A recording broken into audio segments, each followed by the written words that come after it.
Alright, checking. It seems like we got things going on now. What's up, Darth Rosie? What's up, Turgeon?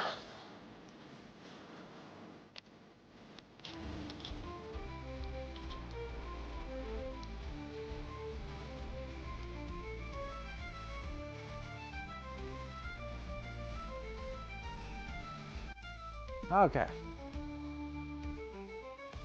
I think we're ready to rock and roll. I think.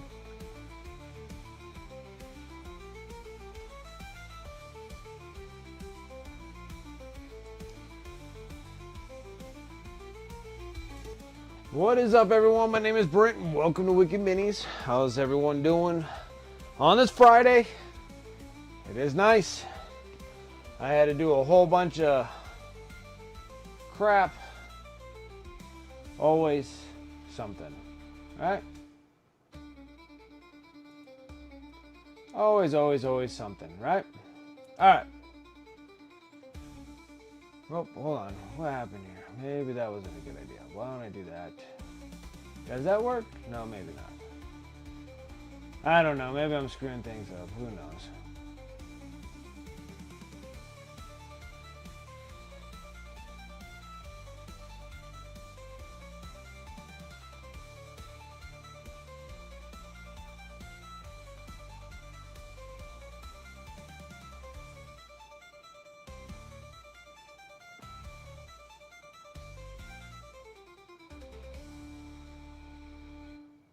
No.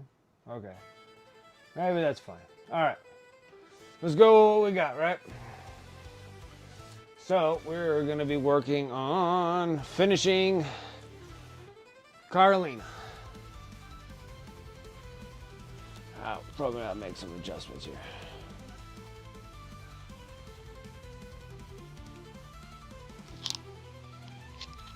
Okay. Now, there's another thing I wanted to test because this was... Alright, so this is the construction paper. And then this is the black cardstock. It's a little bit better. A touch bit better. Alright, now let's start getting back onto the candles and get them the colors that they're supposed to be. And everything else is just going to be a lot of object source lighting. Shadow effects, which I'm going to have to get a flashlight. I forgot it. So let's see how far we get with all of this. Wyatt, what's up? Alright. Get her out of here.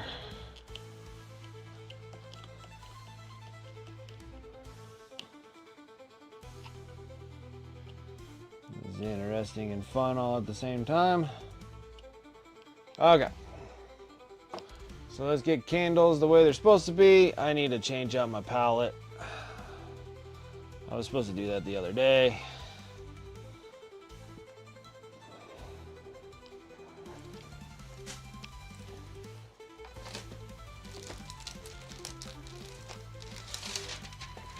Do some fresh stuff since we're not really working on any...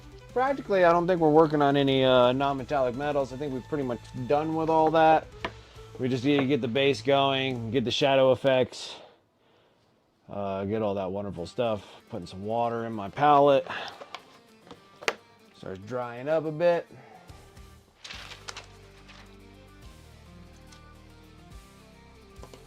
Let's see here. Start getting some of these things here.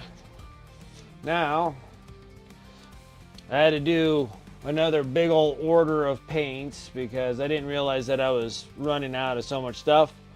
Then I somewhat organized all my paints on the racks, and then now everything is just an absolute mess.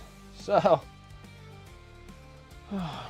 we'll get there. Probably take me a little while to figure out where the heck I put everything.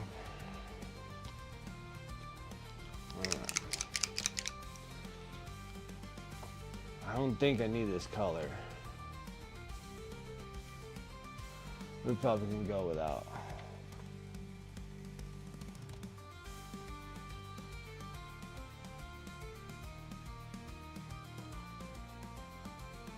go. Do a little bit of bright ivory.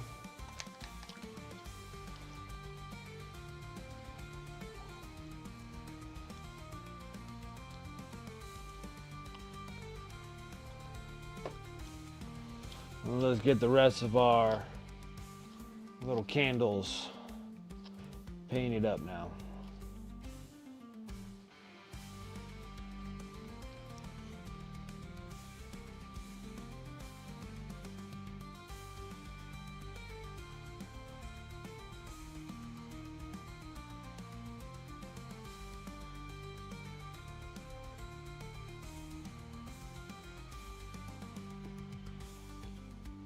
And then after we get all the candles up, then we got to make all the little flicker flames pretty bright.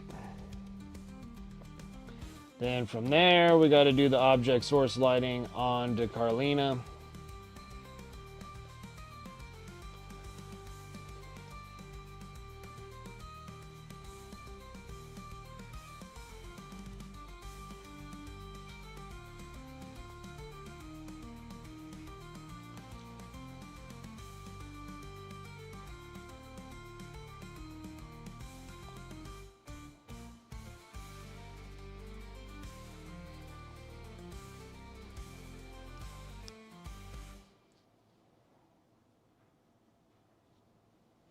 And I'm hoping to get this model all wrapped up.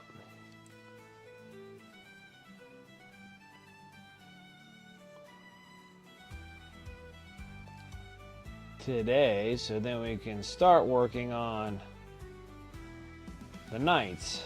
So I can finish up actually one of my armies. And then with a little bit of customization on it, so I have like two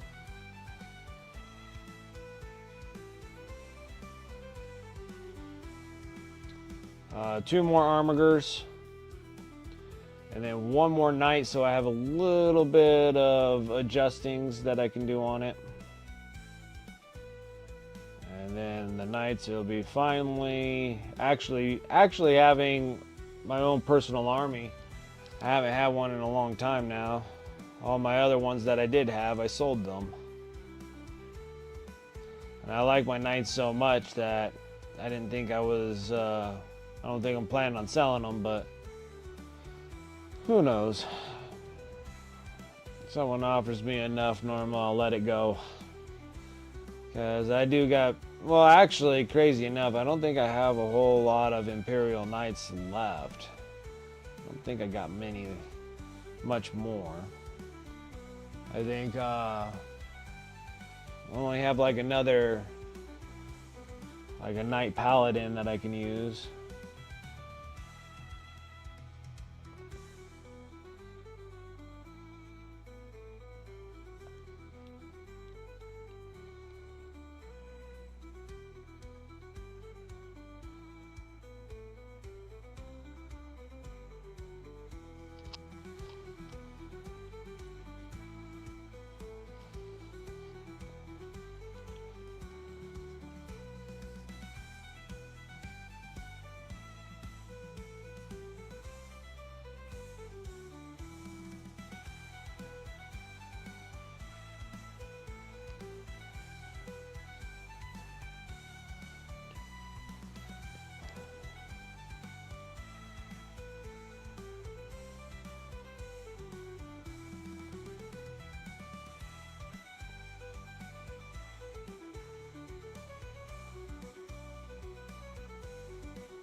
And then no more indents.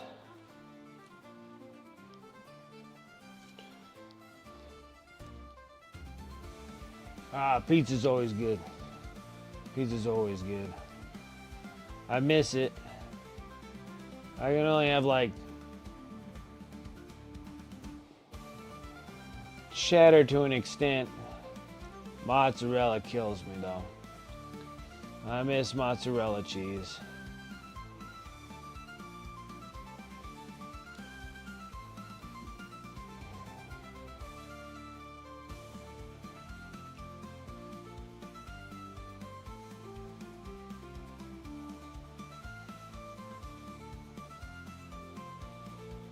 I definitely miss eating pizza.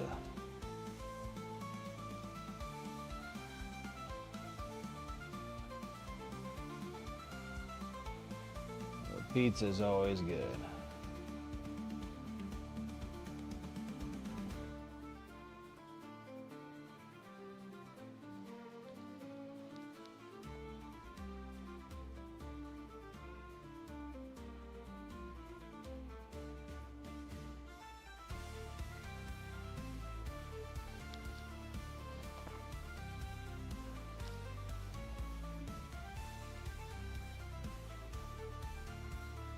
So yeah, it's been a couple days from the time that you guys saw me on Tuesday. And then I was working a little bit more on the OBS system there because I was kind of curious why everybody was just seeing a black screen on their mobile devices on YouTube.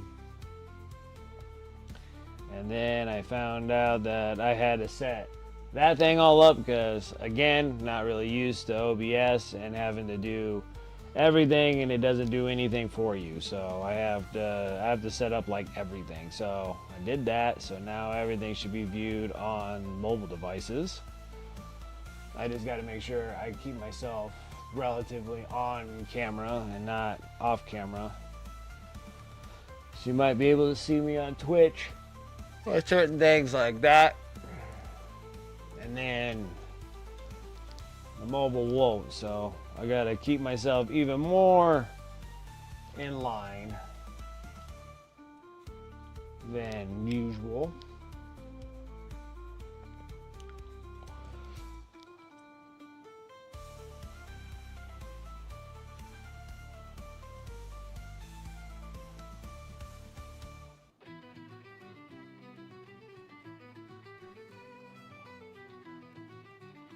Perfect.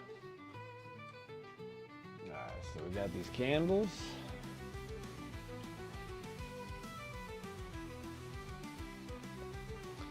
Then another thing. Now we got to go bright white. So we're gonna need the bold titanium white. We gotta hit all the little tops of the flames.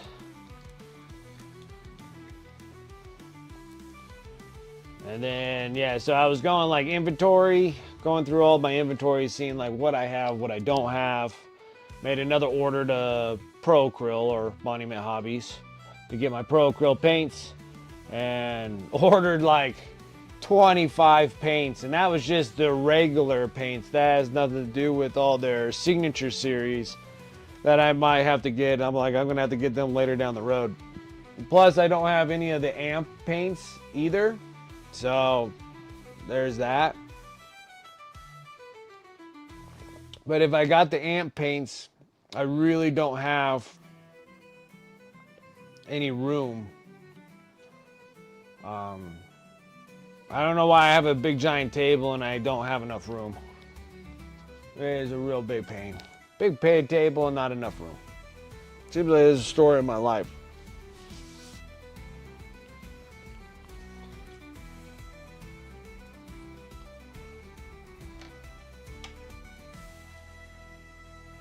Drop down in size. Let's go ahead and go with the bold titanium white. Hit all the little wicks.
Dragoon, lurking because Corn wants it.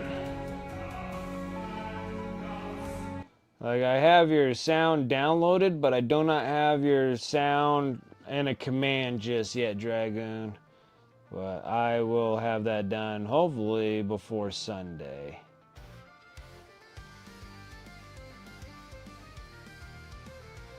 And then with Turgeon, we gotta just figure out your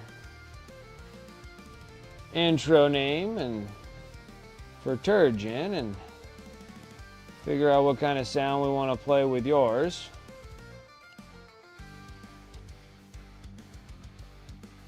And I can get your command in there as well.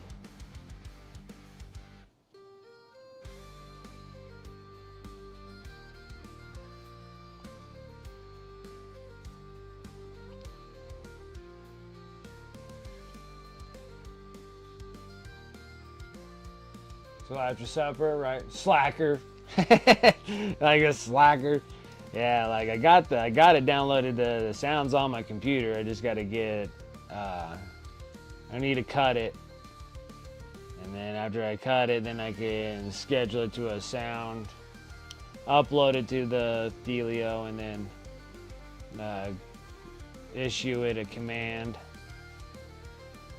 And that'll be all set.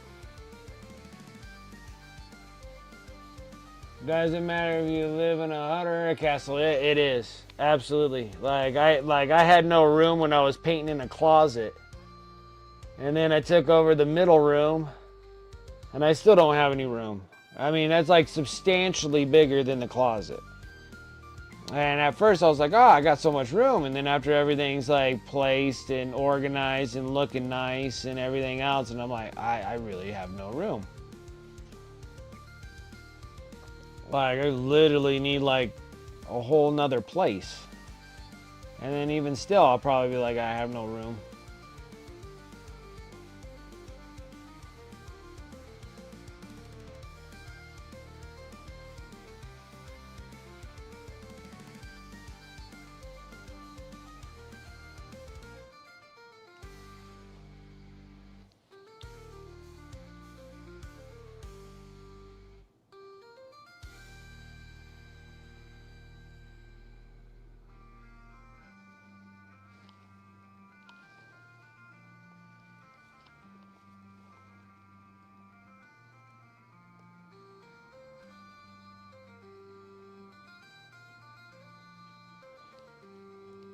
Don't look half bad. First one we're gonna hit will be a bright orange. Well, an orange. We'll do a orange, and then we'll do a yellow of some kind.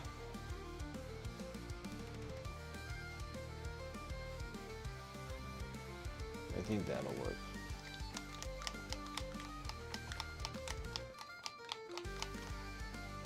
Shit, I don't even think I opened this thing. Do I want to crack open a bottle of golden yellow, though? I don't think I do. We'll just use a scale 75 yellow. That'll work just as good.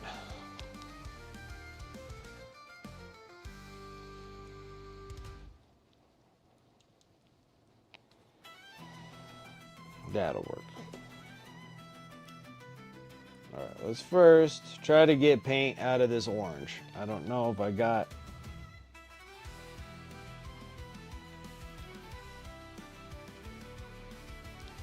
I don't know if anything's going to come out of this poor bottle.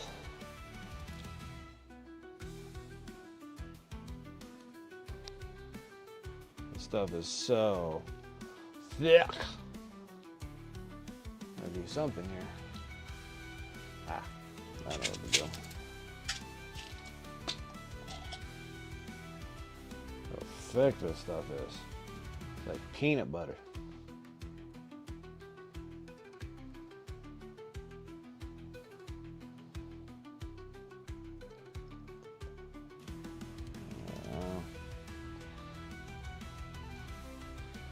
Shoot, well, you gotta say I had this paint for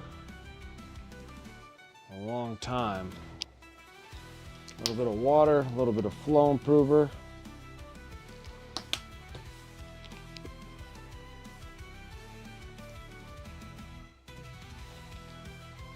little bit of vortex mixing. We're gonna get something going here. What's up, Nemo? How you doing? Not enough room, not enough time, not enough money. Always the same. Yeah, it's not enough anything. I don't have, not enough everything.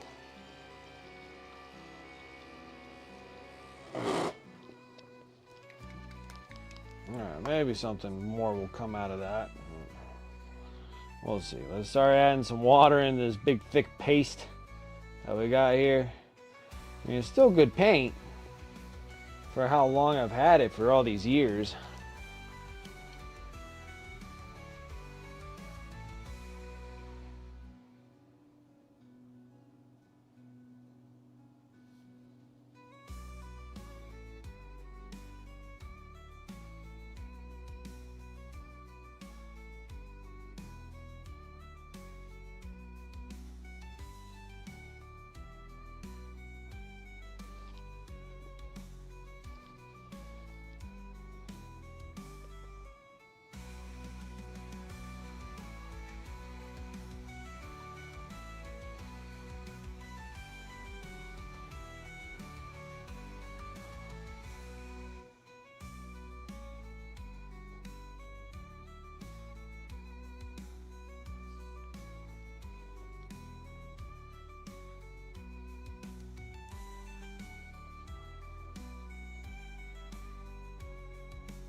Oh, there's neat looking candles, right?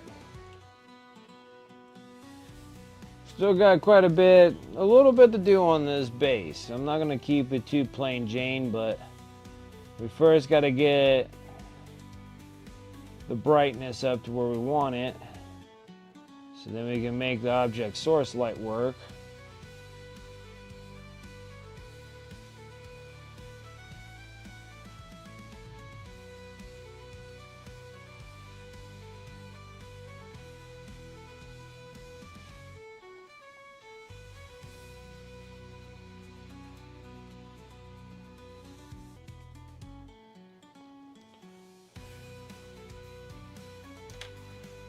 Up next, I'm gonna drop some of this soul yellow.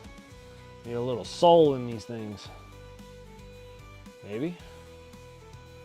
I never popped them, so, but this may work. Not 100% sure, but it should. By all means.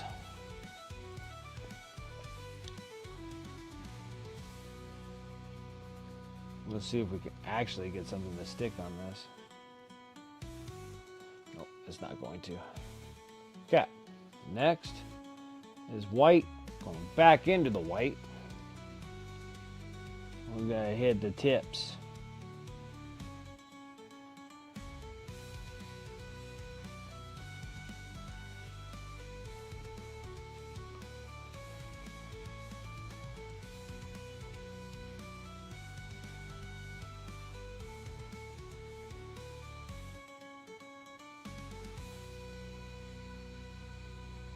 Tip of the flames.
go back into yellow.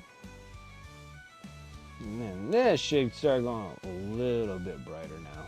There we go. Now they look like little candy corns.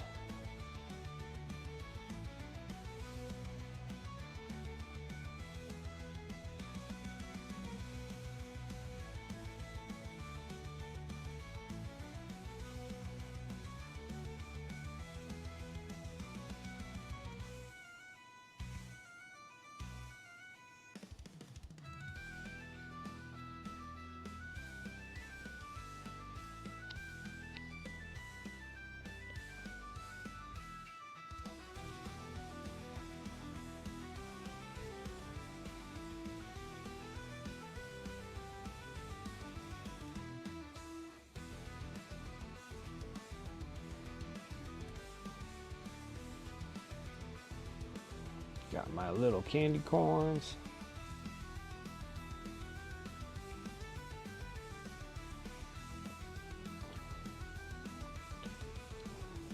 Alright.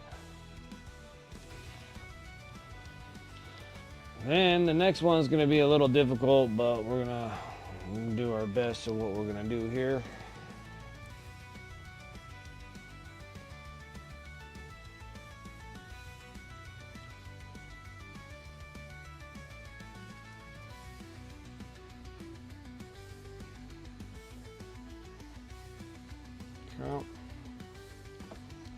Now,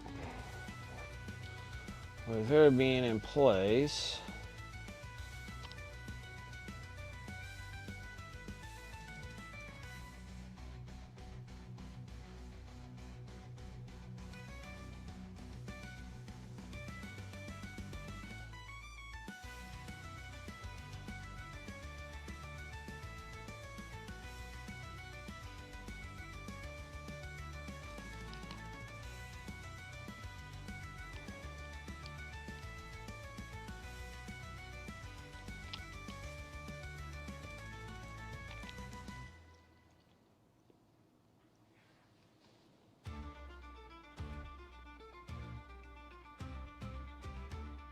okay, we're gonna have to fire up the air compressor.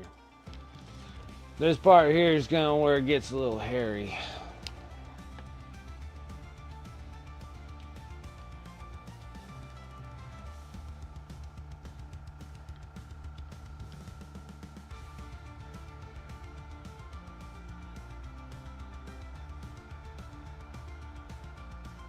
Not yet. There's another thing I want to do. There's one more thing I want to do.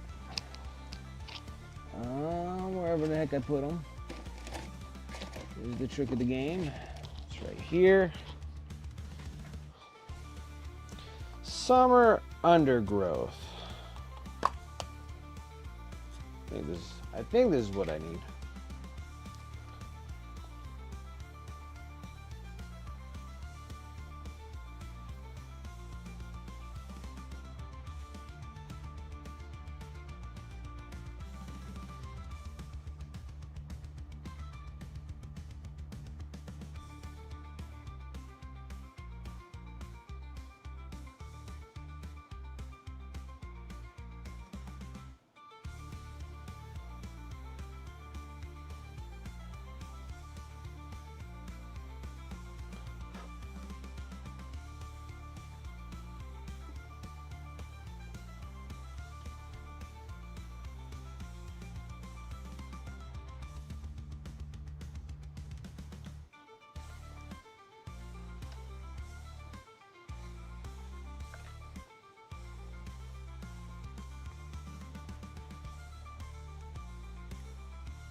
Great part about super glue is it loves my fingers and not this stuff.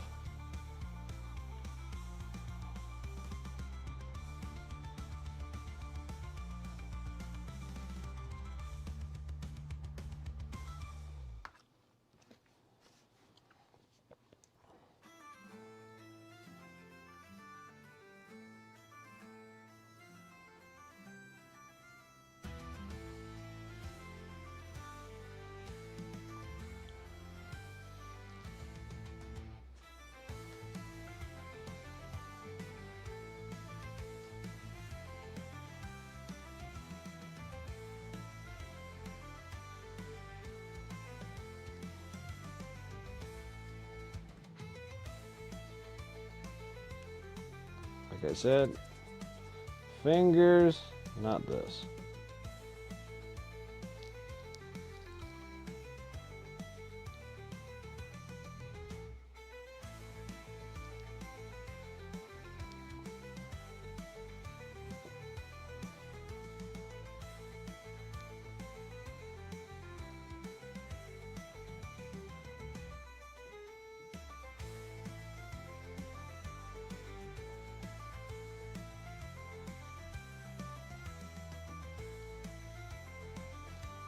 For some reason it always feels like it's immune to this.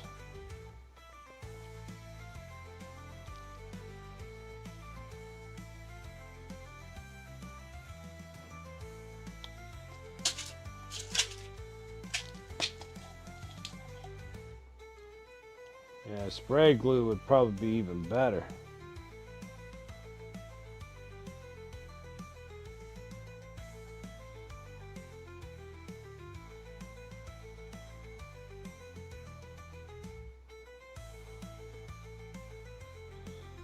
I swear, it feels like super glue is only meant to glue your fingers together.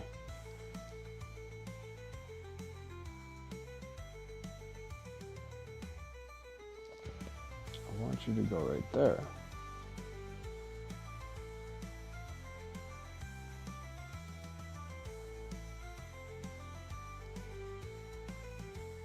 It hates me. It just absolutely hates me. There we go.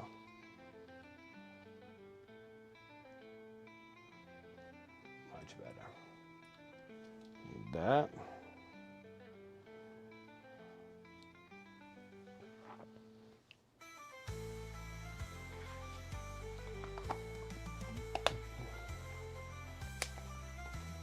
What's up, Rethius? Thank you. It crumbles after a while? I don't know. I get maybe.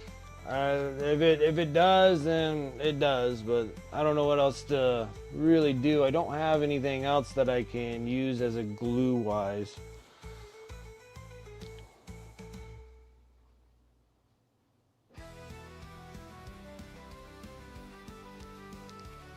Okay.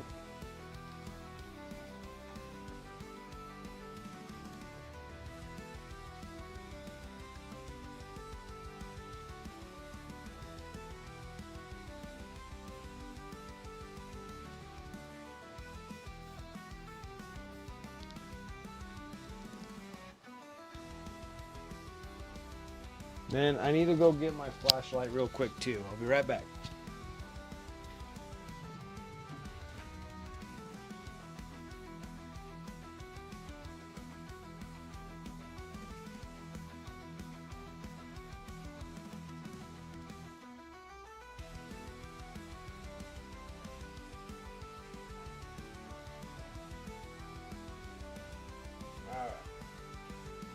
Here's the next fun one. Is what we're gonna do is we're gonna create a shadow on this. Put that on the right way. Okay.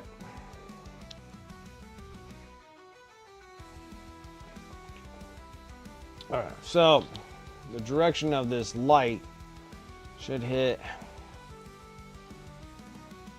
like that. In turn, we'll give a shadow. We need to paint that on there.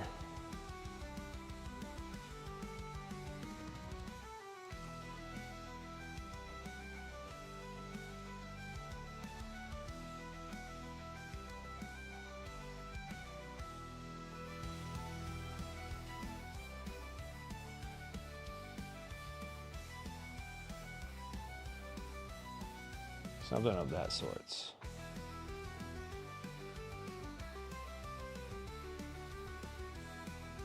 Okay. Handful of things that we got to do right now.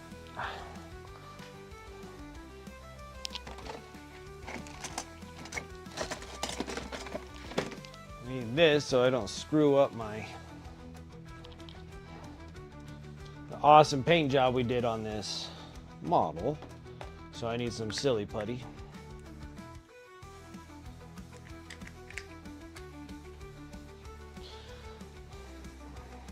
We gotta warm them up in the hands.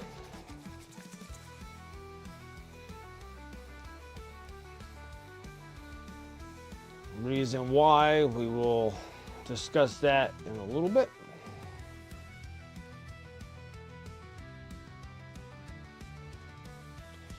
As soon as I get the whole front place covered, then we gotta go in with the highlights.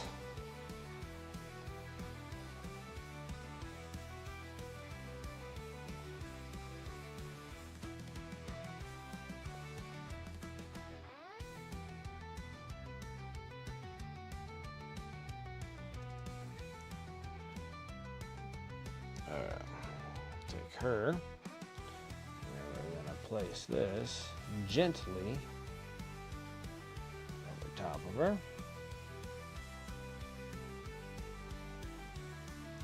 with hopes of not breaking stuff.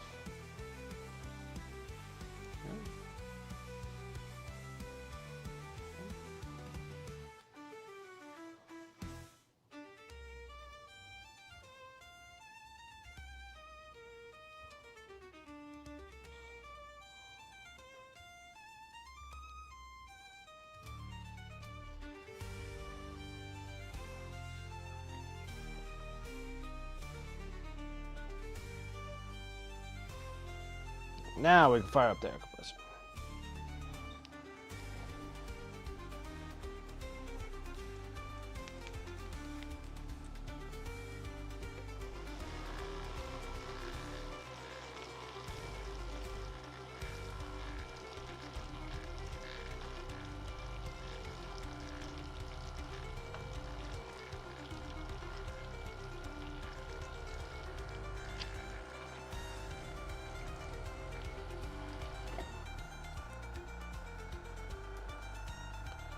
I'm gonna try with transparent white, but it's been a while since I shot with it, and now I can't really remember what the heck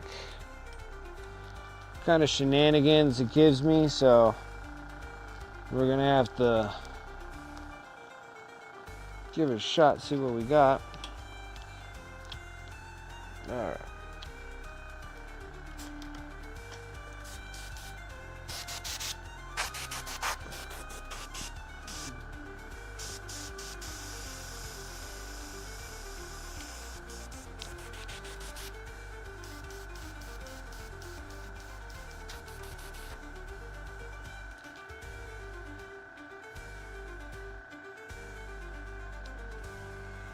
I'm gonna come out of this.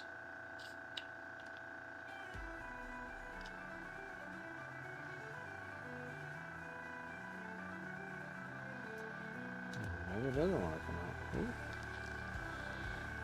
It wants to, but it doesn't.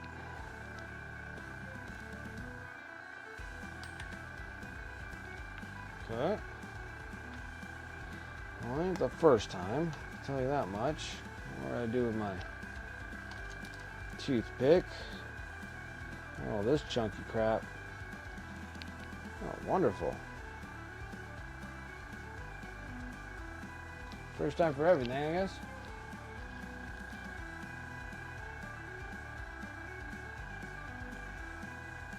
Why it's like this, I do not know. It's kind of the first time I actually had a paint that kind of looked like this.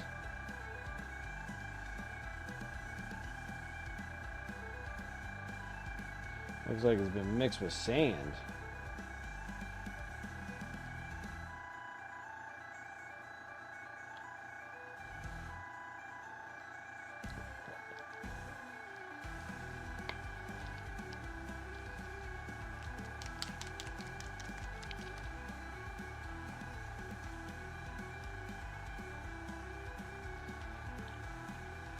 There's my whole paint bottle, just a bunch of thick crap. It is. Transparent white is gone poo-poo. Alright, another one to add on my list, named transparent white.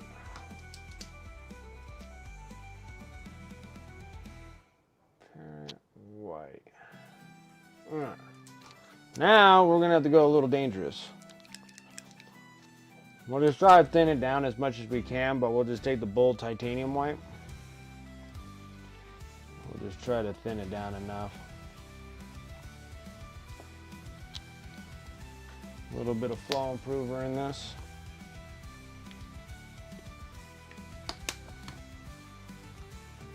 A lot of water. My little kindergarten brush. Stir brush. But it's seen better days.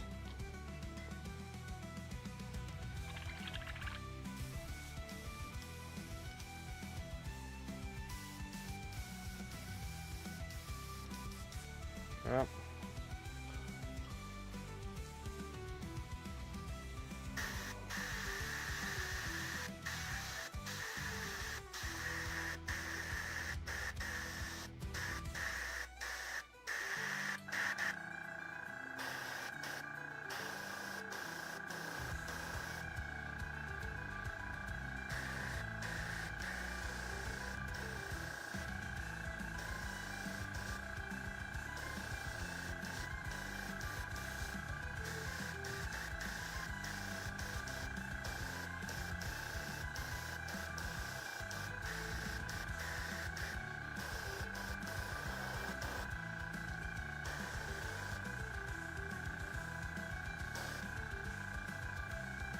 Stuff still doesn't want to glue in place.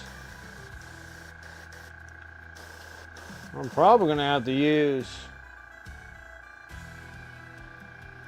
PVA glue to try to get this thing to glue in place. But you wouldn't think that PVA actually glues anything together, because it technically really doesn't.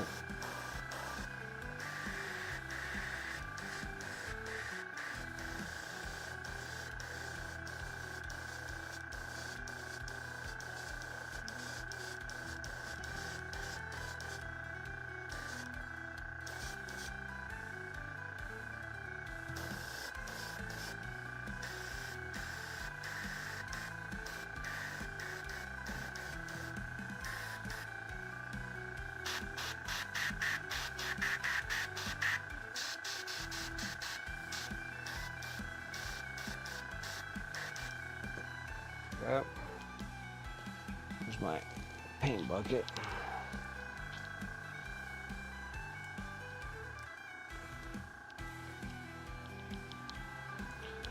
We're gonna keep a little bit in there.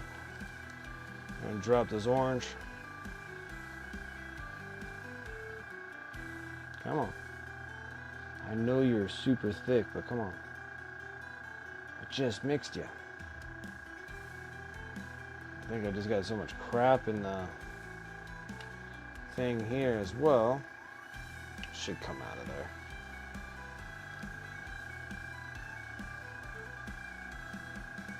There you go. There you go. Just gotta squeeze the hell out of it. Alright.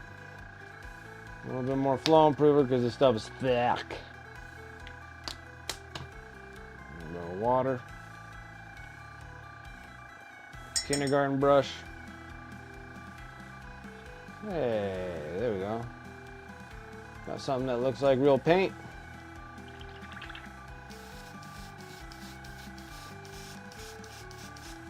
There you go.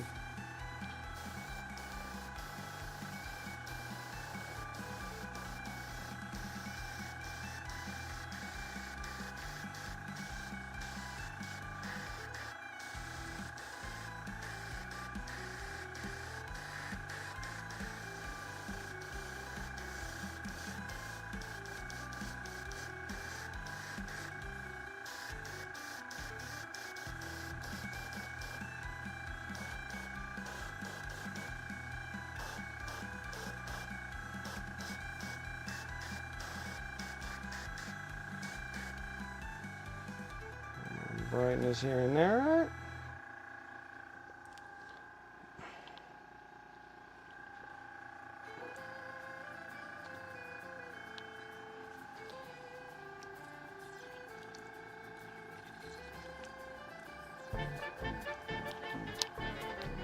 What's up, Devon?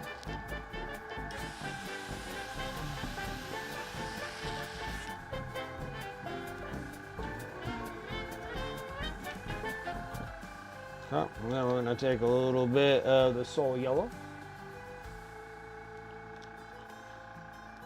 Oh, I forgot. I don't have the top on. Dangerous. Dangerous. I'm going to be dangerous with this. A little bit more. Ooh. Making messes out of stuff. What I do best. Okay. This one, no flow improver, just water. It already has quite a bit of medium in there. It should flow pretty good.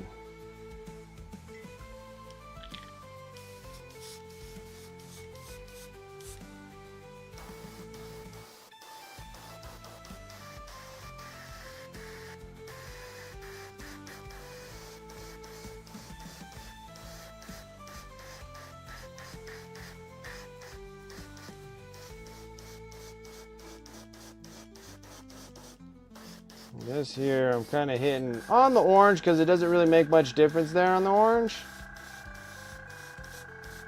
But then it's kind of hitting all these other areas in the back there that causes like reflection off of the stones.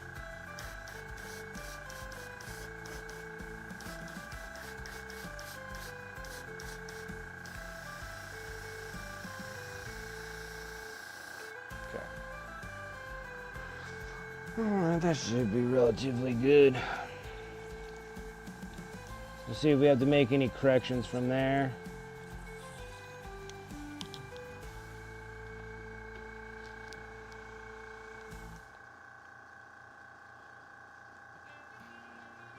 First time with green stuff, it's not bad.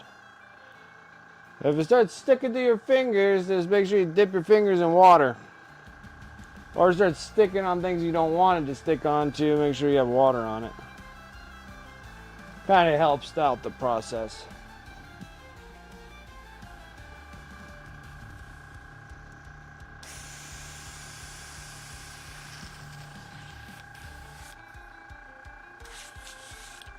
Okay. We'll get back to the airbrush in a little bit. Now let's take this little piece. Stuck there. I'm gonna have to do something here. We're gonna need some PVA glue. This is the only other glue I got here.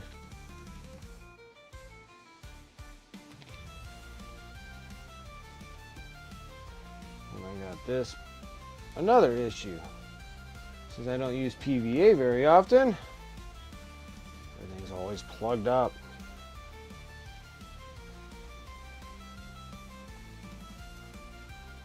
Just throw that away. Let's see.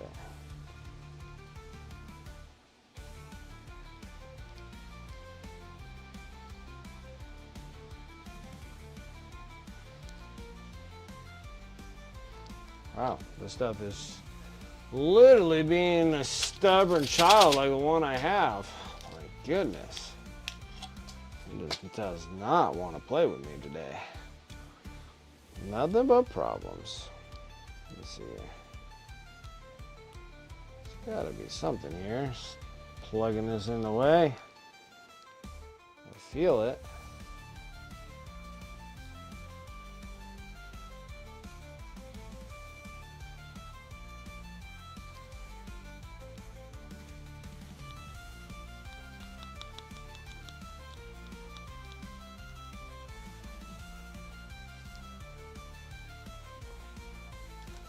Maybe?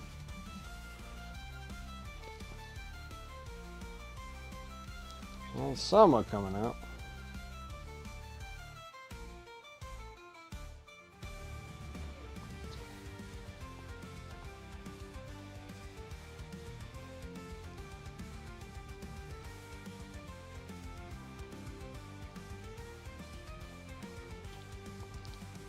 Somewhat sticking in. Can't say it's sticking much better, but maybe something.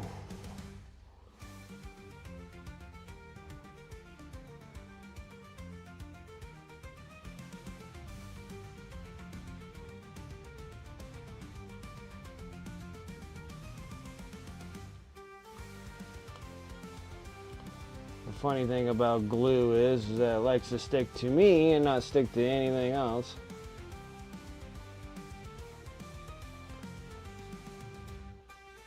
Like literally giving me sticky fingers.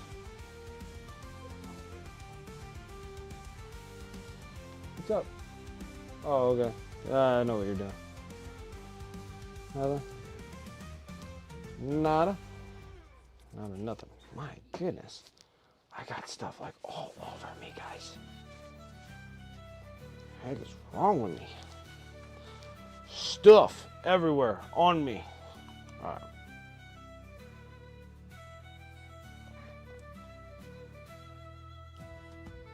Dude, seriously. Like it'd stick to that. Sticks to my brush. Sticks to this. Sticks to that. Will not stick to what I wanted to stick to. Strange stuff. Tell ya.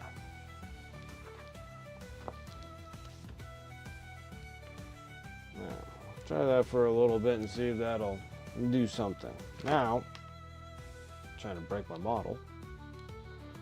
The trick is not to break my bottle.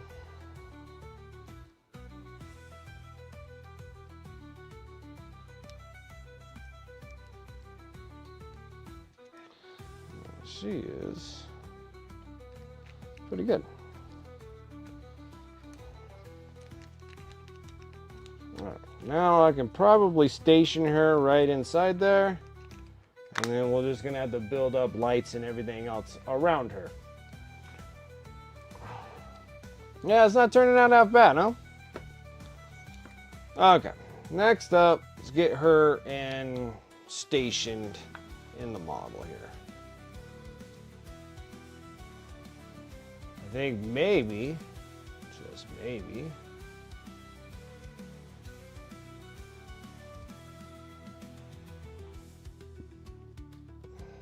maybe, the super glue will like to actually stick this model in its place.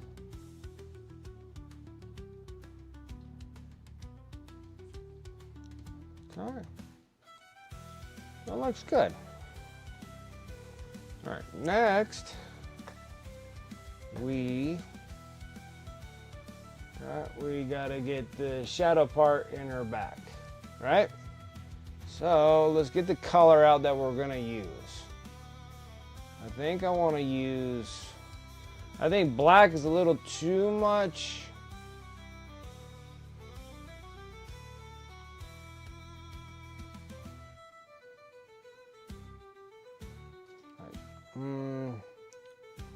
Well, maybe it won't be half bad.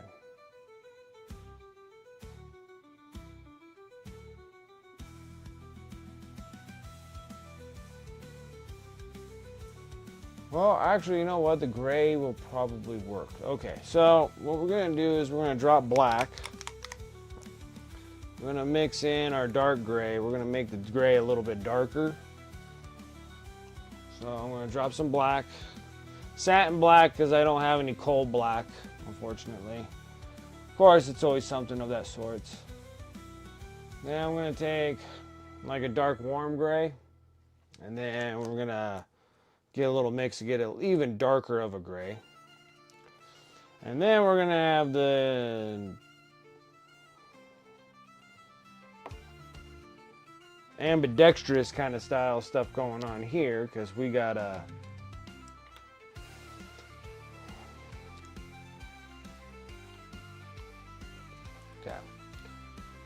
because I got to hold the flashlight and paint this at the same time.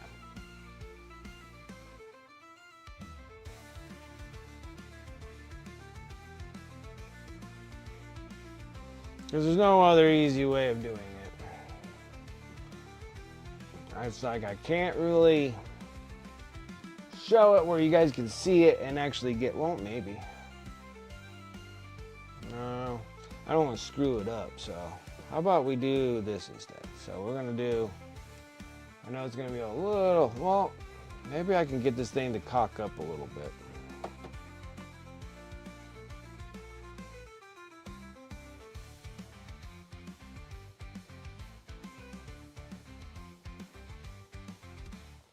It's a little dangerous. Can't do paint without a little danger going here. Okay, so what I'm gonna do is take some stick tack, and then I'm gonna have it angled up like this.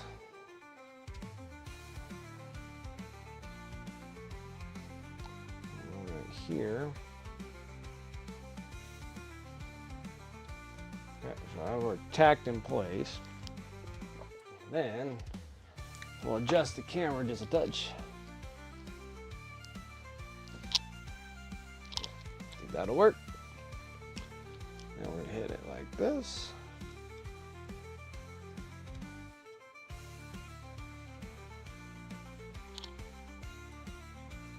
All right.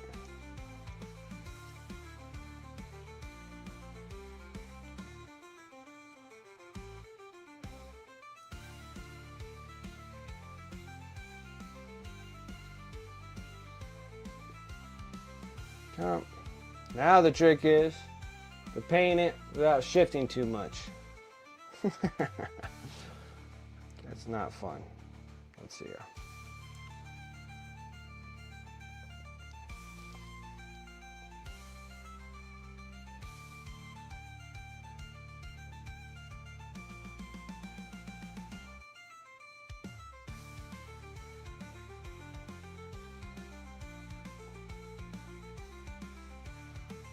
Try to get the silhouette without too much movement.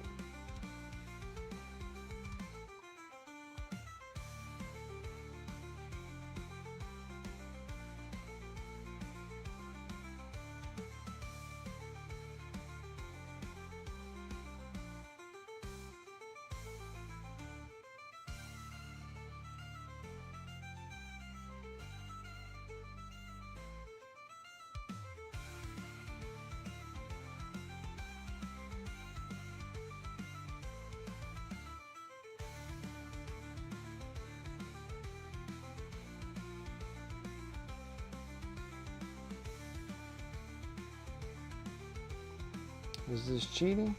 100%.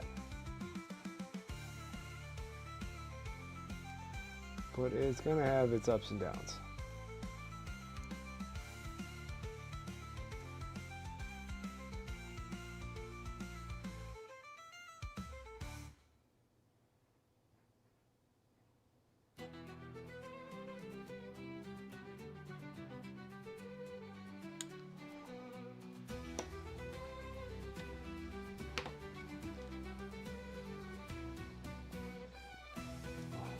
Oh, actually, there's one more thing I need to do. So I gotta hit her like that.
Okay. Like so. Now we're just going to clean it all up.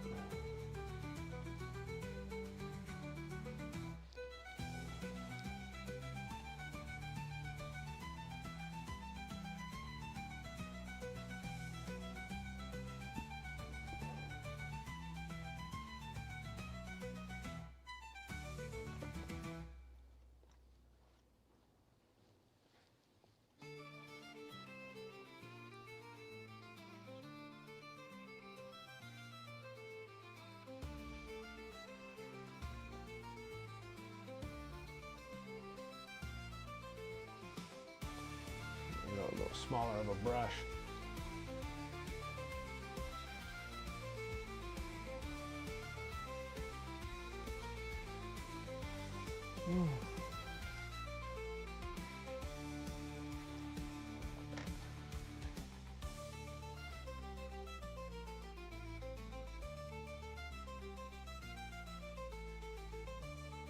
You got a spicy chicken sandwich?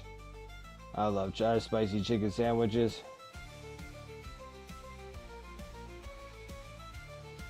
I love spicy chicken sandwiches.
Oh. Let's not put a shadow where it's not supposed to have one.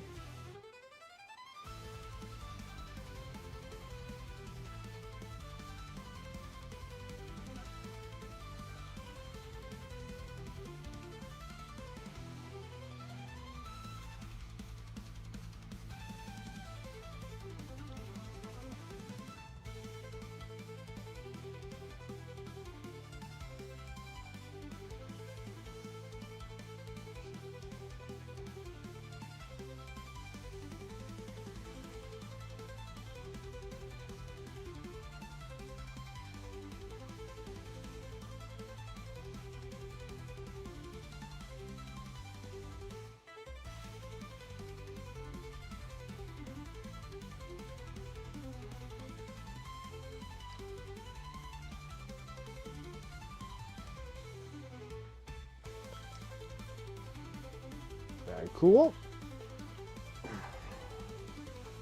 Alright, next. It's firing up the air compressor again.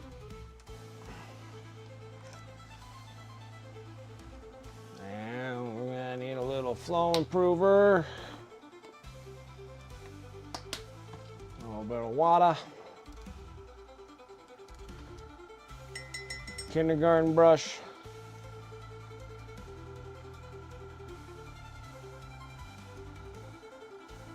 Take the black and the gray and mix them together. Backflow.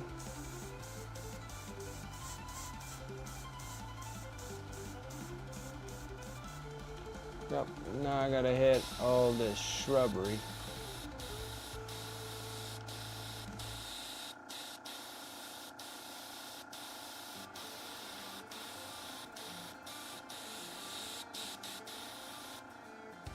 that. Perfect. Rinse out.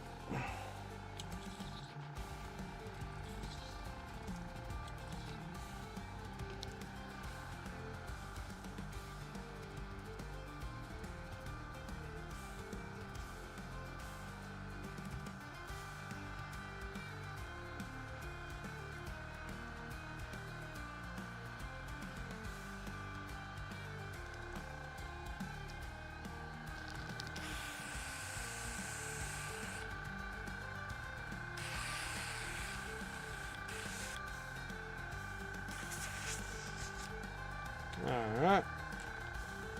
There's that. Alright.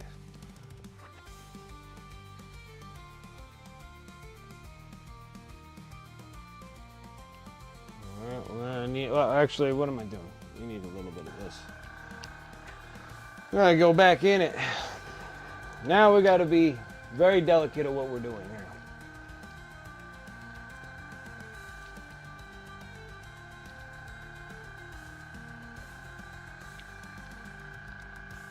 Trying to get the orange to come back out. Oh, hey, look at that. The orange is actually coming out this time, instead of being a big old fight for it. Okay.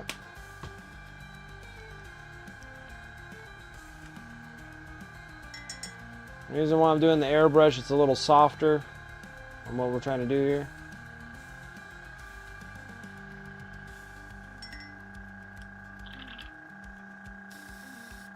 You know what? I screwed up. I already screwed up, guys. Where's a petri dish? Instead of having to play with this game all over again. Give me a second. I'm rinsing out my airbrush.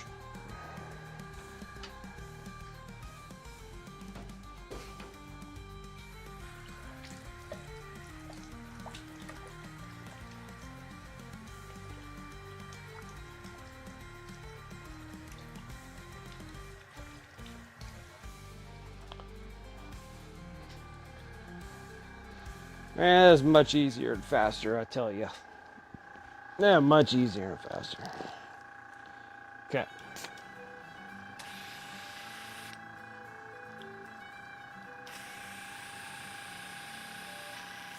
Okay. Again, both titanium white. Almost there, guys.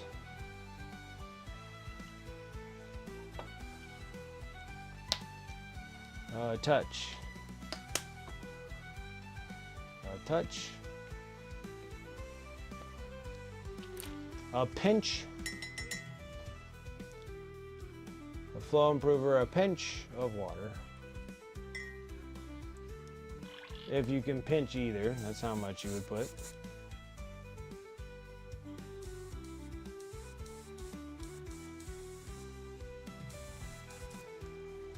All right, now we're gonna delicately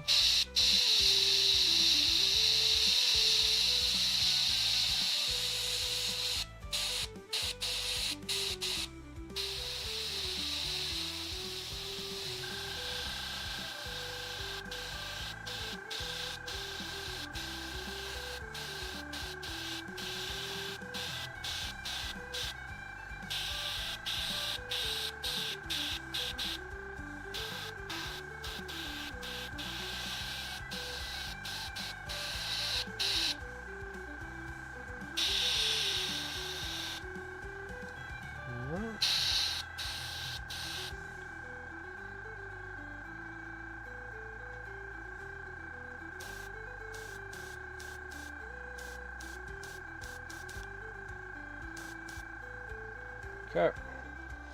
Love touch on the model itself.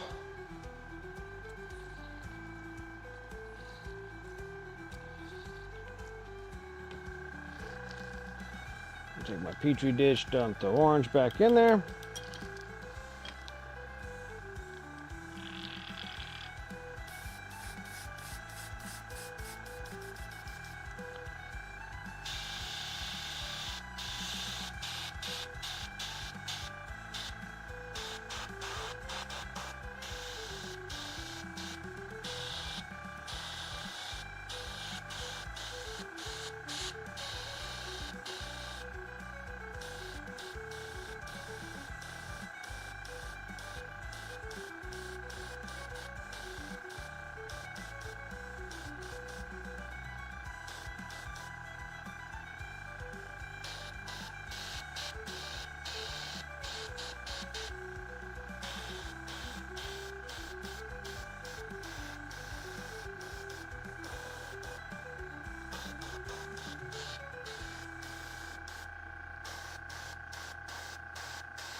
All right, enough of that.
All right, let's put that in there.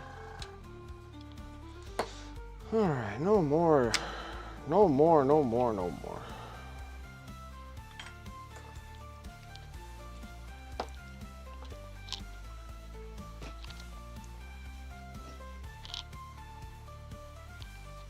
Okay.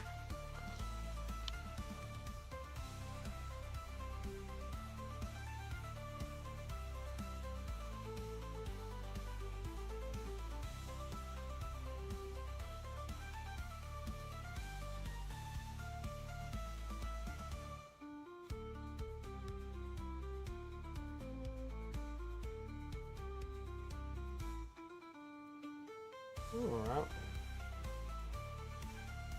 I like it.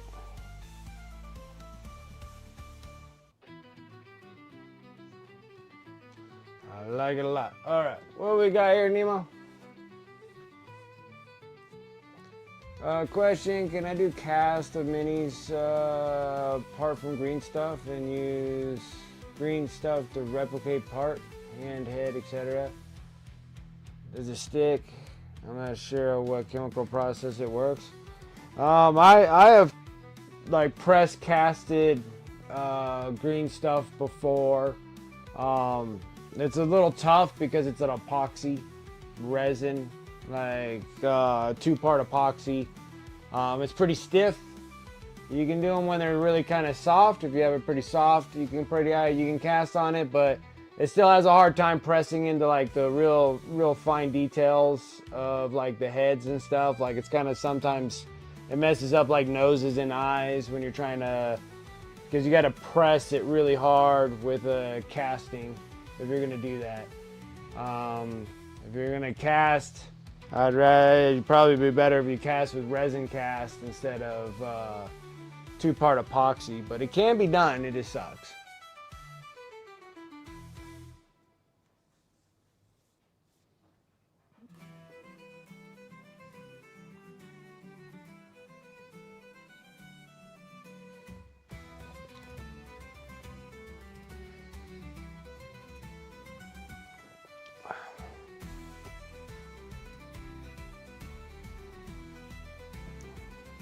Okay. Next, we need to place this on here and cross our fingers it never falls. And I'm gonna need a big monster brush and more satin black.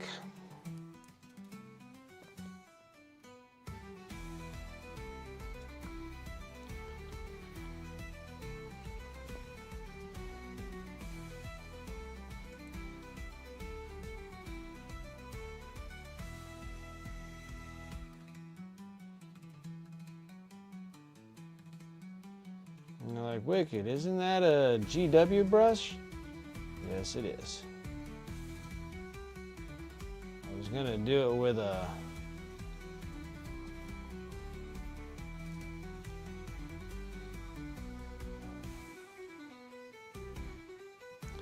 an airbrush, but we can do it with this too. Covered some massive surface, just as long as the pedestal don't fall, it should be all right.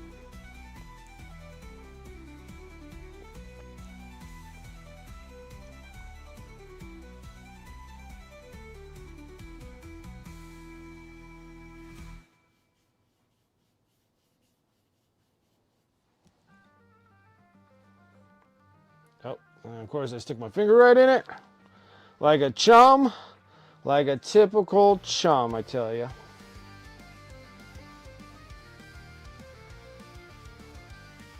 And no, I'm not talking about Canadian chummies. I'm talking about chum, like you're a chum. Like a punk. Chum.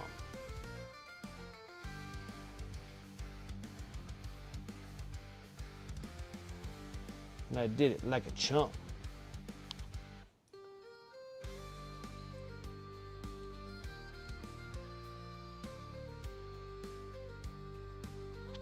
Yeah, and there is some wait time on that stuff. It takes,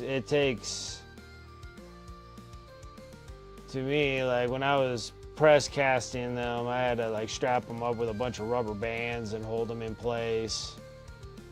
And it's just a pain. It's better just to do resin cast pours, like resin, cast resin, and then just do the pours.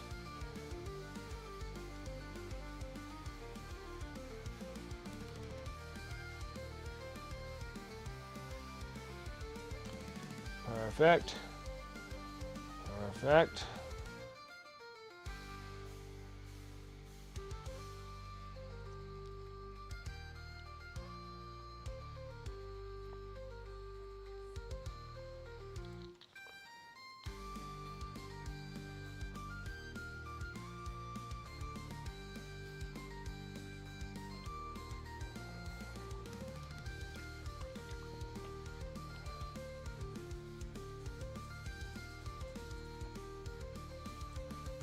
Oh my goodness. Where's my other one? I need a rag, not a paper towel. Well, guess what? This thing's all done. We just gotta do, well, I guess I can't say I'm done when I have to do some stuff to it. We just need to put the felt on the bottom, and then it's good to go. Gotta sign it, but I don't know where the hell to sign it on. Can't really sign it underneath when I'm putting felt on it.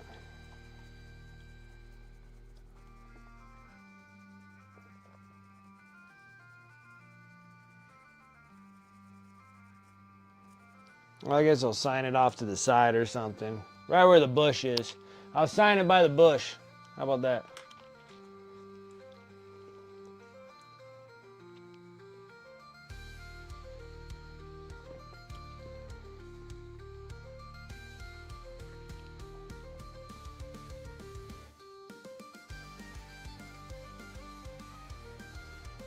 No, let me find my gold.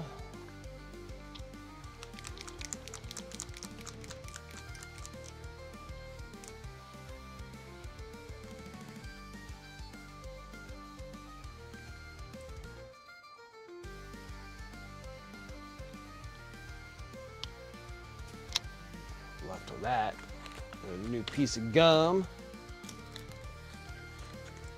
Which I've been doing good. I can literally say no tobacco products for 2 years. Not bad, huh? Just chewing gums. Different kinds of gums, different flavor gums. But it's been successful. Successful tobacco free. All right.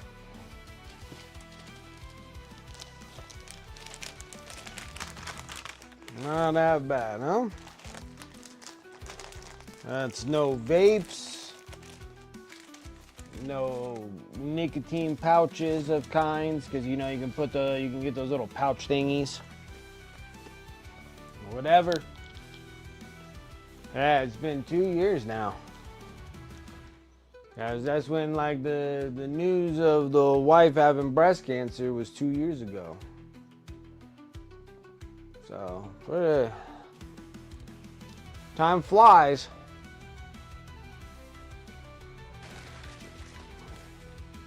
Nice fucking model. Dark Rosie coming in with that sub. 35 months. I appreciate that so much. Thank you, thank you. All right, this is felt. We need to, this thing even remotely dry? Enough where I can put my sticky fingers on it. Can I put my stinky fingers?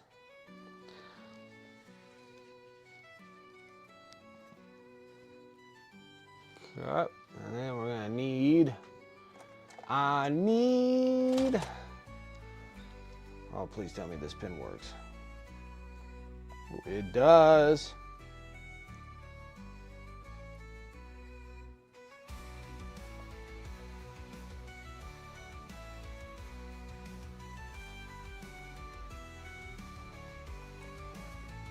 Okay. Got some felt. Put that back upside down because it seemed like that was the jam. Get some nice pair of fabric scissors.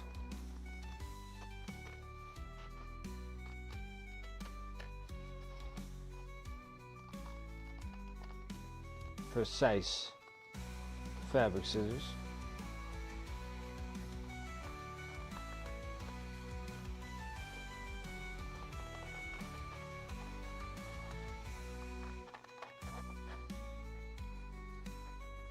Oh, it's okay, Attic. How you doing?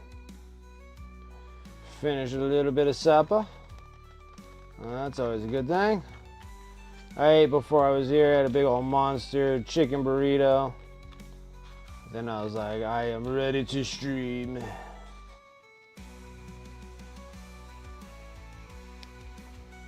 Perfect. These little tiny felt pieces are useless, so I just kind of cut. Cut like this.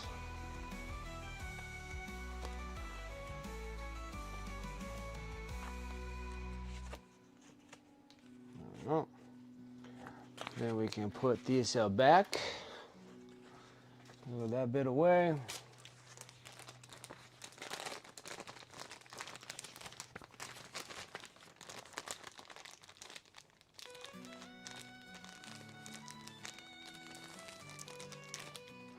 Oh, you still dealing with that sickness, huh? No. The blessings of Nurgle haven't left you yet, huh? That's a nasty sick. Yeah, it's a walleye and potato pancakes. Walleye. What are walleyes? Walleyes and potato pancakes. Sounds awesome. Is walleye a certain fish?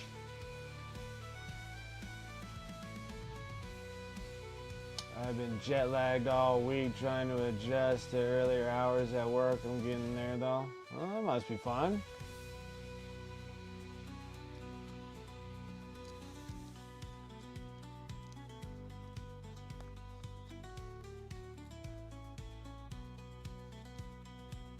Cool.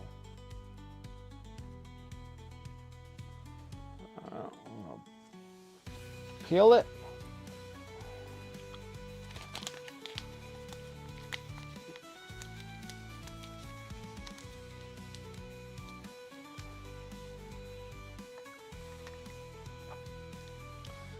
Still need a little bit of extra assistance.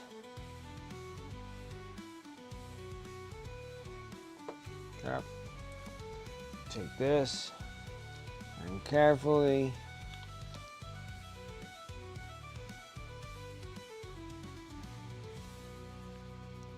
put it on there.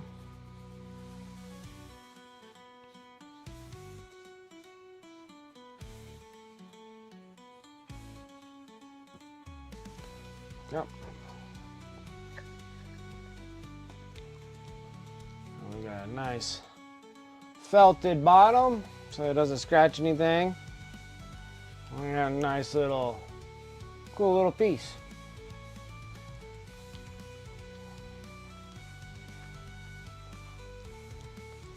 All right, next, signing next to the bush, because everybody likes to do something around the bush, right?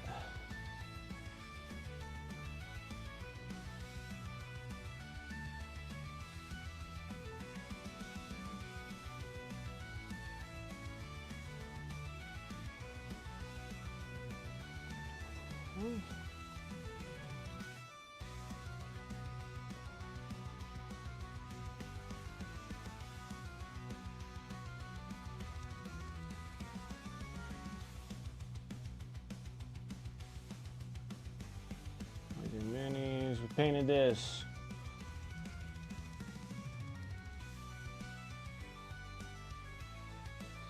Painted this in October of 25. Not a bad gig. Not a bad gig. All right. Now, guys, ready for some other special stuff? I'm going to change things on the Twitcher. I'm going to change things on the YouTubing. I just got to change some names. Because now, this thing just needs to be varnish coated. Easy peasy. And then this thing is ready for send off.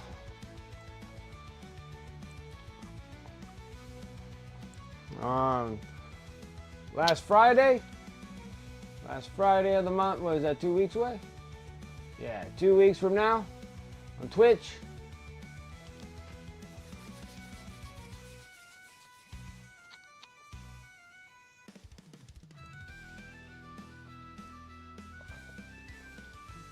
Oh, I got a question for everybody that's viewing. So on the bottom of your corner of your screen, are you guys at 1080p or are you guys at 720p? That's the other thing. Or the 925? You're at full 1080? Okay. Alright. So I am pushing 1080. Okay. Because I think the only thing that I can do to fix the encoder overload on the OBS system is to drop everything down to 720p. But I was just curious about what everybody's at. Because if you're actually watching at 1080p, that's pretty good then. My computer's pushing. Or maybe it's just something that freaking OBS just does and there's nothing I can really do. I changed it down. I dropped it down to 30 frames per second, seeing if that helps with the catching up from YouTube, YouTube mobile, and Twitch all at the same time. So the source is up to 1080p, yeah, because I have mine at 1080p, but OBS is saying that I'm having a little bit of an overload, but I'm really not really pushing that hard off of the CPU or the graphics card, the GPU. Yeah, well, it's not with you guys. It has nothing to do with you. I was just wondering what would happen. I'll probably do the next stream, like on Sunday. We'll test it out, and I'll drop everything to 720. And see if that encoder thing actually still hits, and then see what kind of picture quality we still have. And if it's crappy, I'll change it to 1080 the next time. Or if everything's manageable, keep it at 720 and see if OBS will stop yelling at me that I have some form of encoding overload, that it's having a hard time processing. But it is processing to 3 multi-streaming units here. So I guess it goes Twitch, YouTube, and then it goes straight to YouTube Shorts. So I thought it was pretty neat doing that.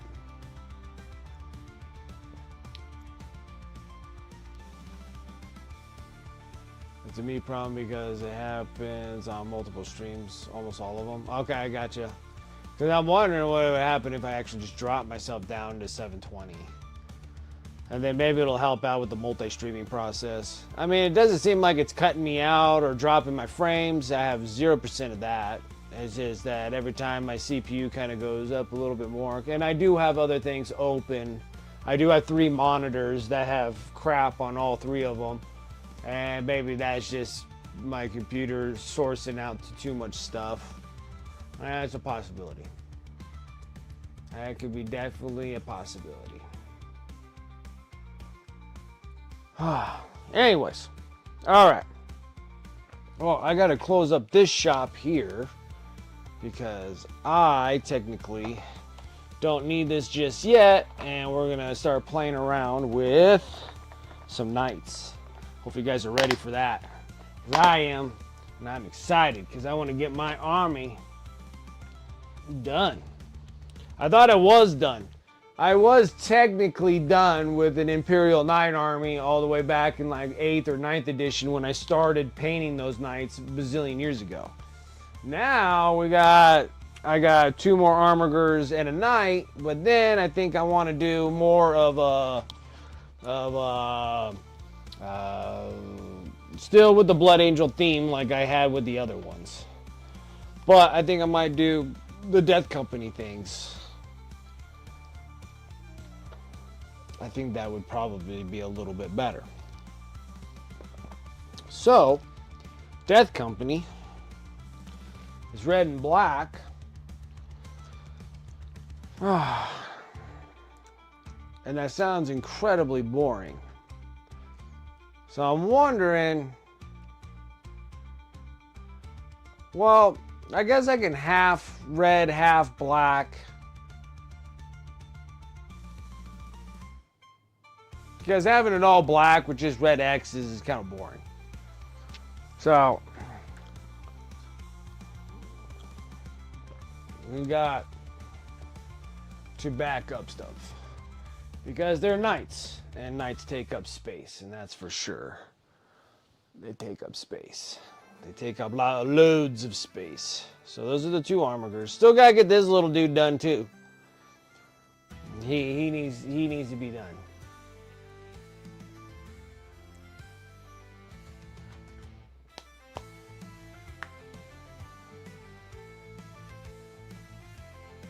And Carmine, he did white ones. I'm not sure how well it would look with me painting white knights. I mean, white knights would be cool looking, but I gotta make them somewhat relevant to the knights I already have. So, like that, put this over here. But I think like half black, half red won't be too big of a deal on these. And then on like the main pieces here, it'd be cool to have like real big, thick red X's on things. I think that'd be kind of neat. So all in all, this is a ton of stuff we gotta paint, plus all the bits for the knights.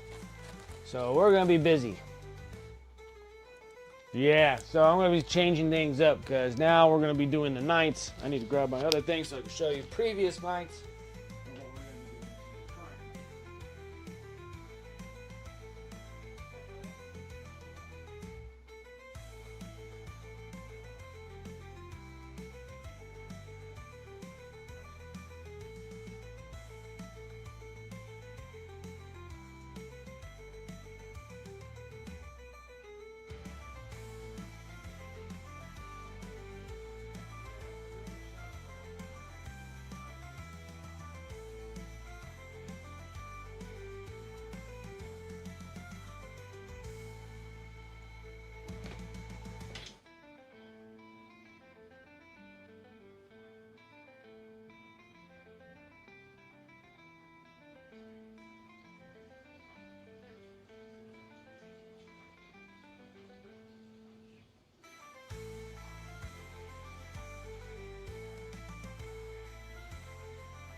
Okay.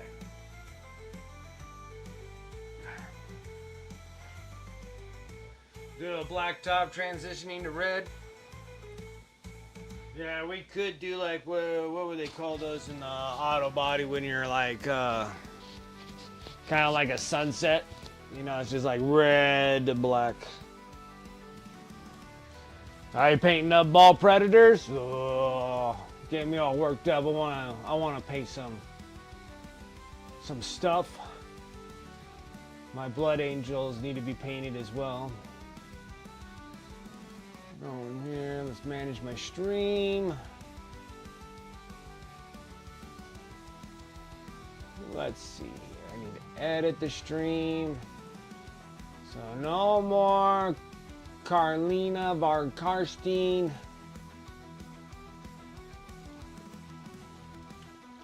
Now we're gonna be doing Kimperial Knights. And armigers.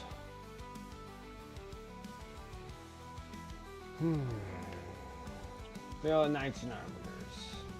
Do that. Now I need to go. Oops. Back to Twitch. Back to miniatures.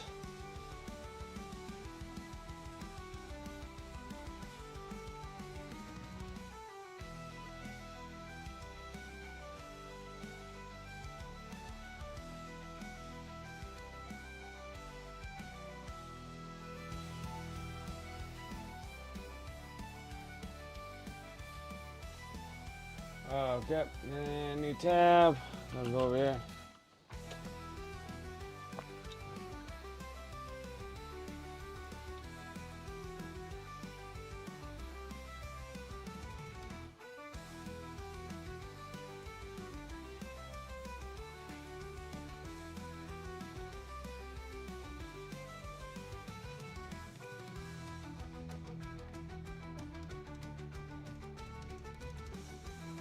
Nope, that's not what I'm after. I need to go to my videos.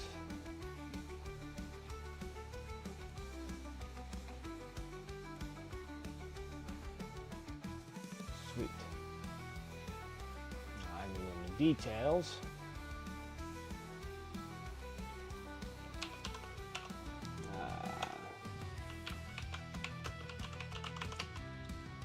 Nights. Whoops. And I'll just go Imperial Knights.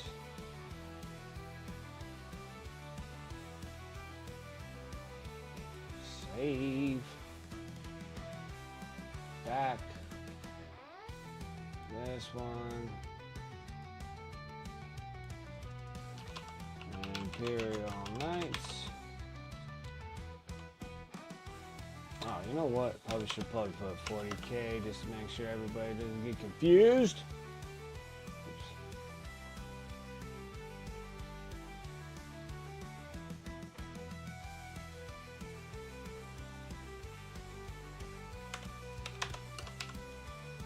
Okay.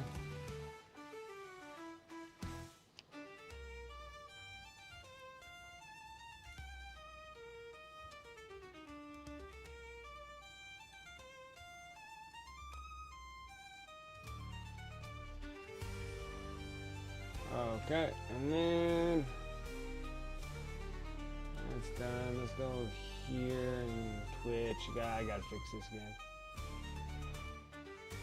Probably should put 40K in there just to make sure people know that I am painting in 40K Imperial Knights instead of just Imperial Knights. I mean, I think people would get it, but who knows, you know? Who knows? Alright.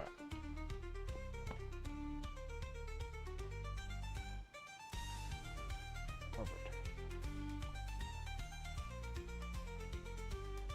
9.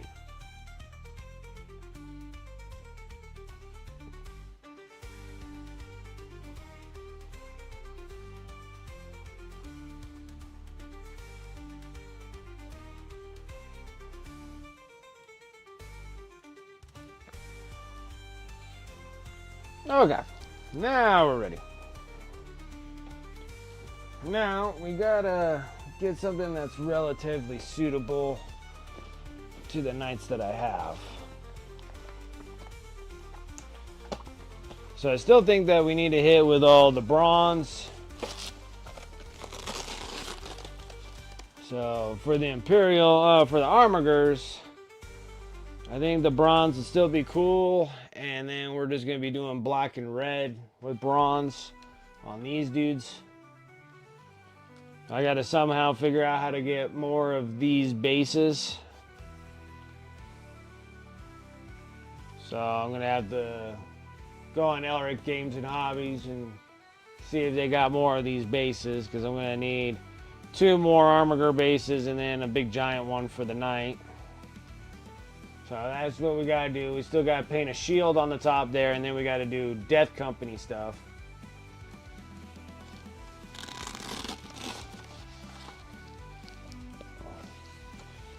And then with Knights and everything else, we're gonna, I think it'll still look pretty good keeping it black, black and red. Instead of the yellow, it'll be black. And then keeping everything bronze, so I think we'll be all right. Put that up there. So I gotta do this little dude too, and the little dude needs to match that other one that's red and yellow. So we're just gonna have to play a little busy on this guy. Okay. So, let me cover things back up.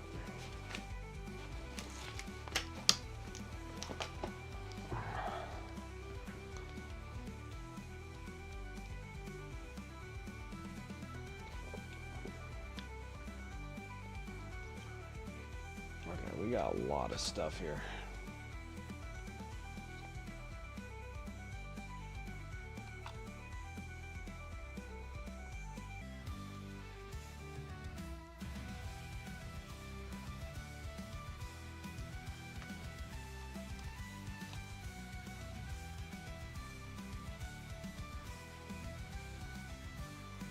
I gotta say how long ago I primed these things.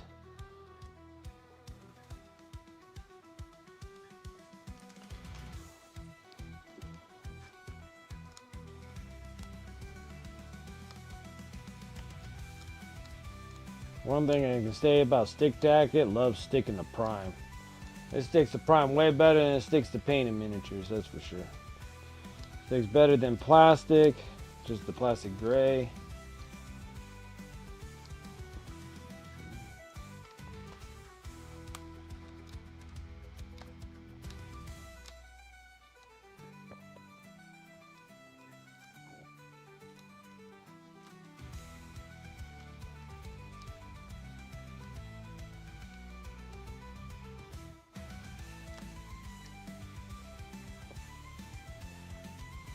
Take the arms out.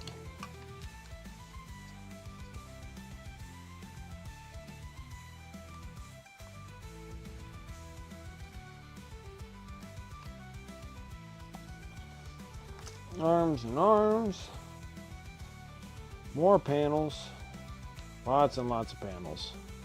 I just know that the armor girders always take a lot longer than the big knights, but we're going to try to get all, at least the base coats all on everything that we're going to do. We got lots of time. Tons of time. Be here most of the night.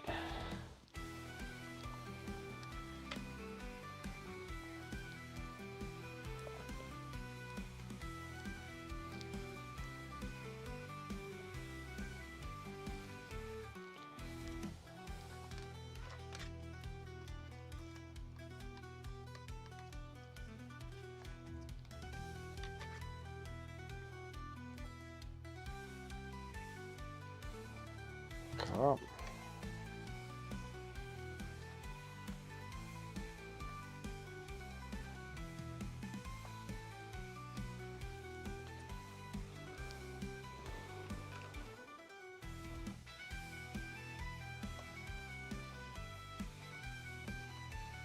Trying to get this stuff out.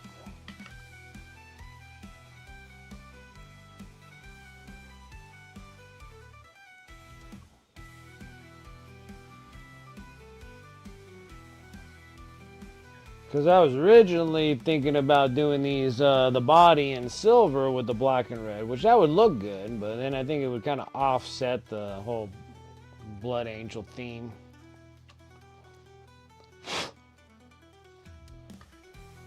Okay.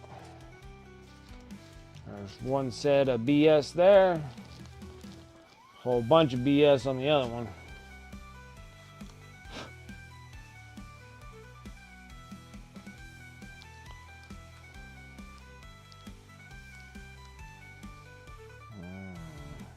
Peeling. Peeling. I tell you, peeling.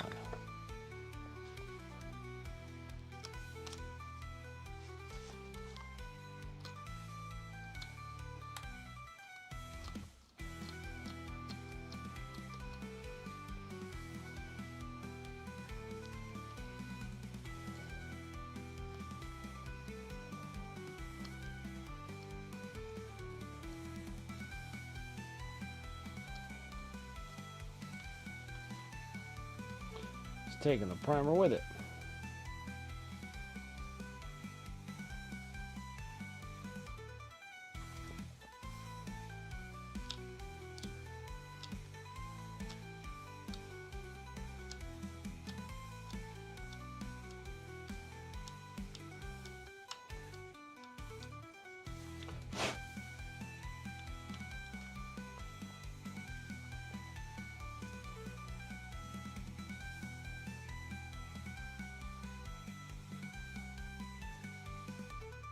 You getting all excited about the D&D campaign?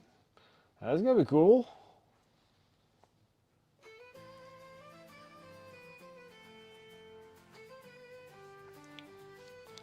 Another thing I like to paint too, paint my little mushroom dude.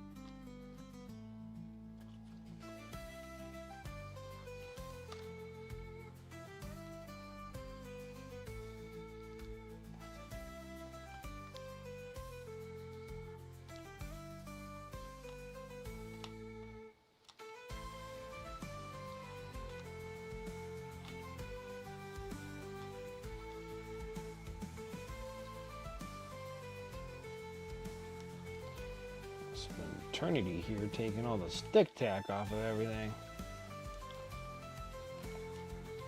I say it's been sitting in a tub for ever.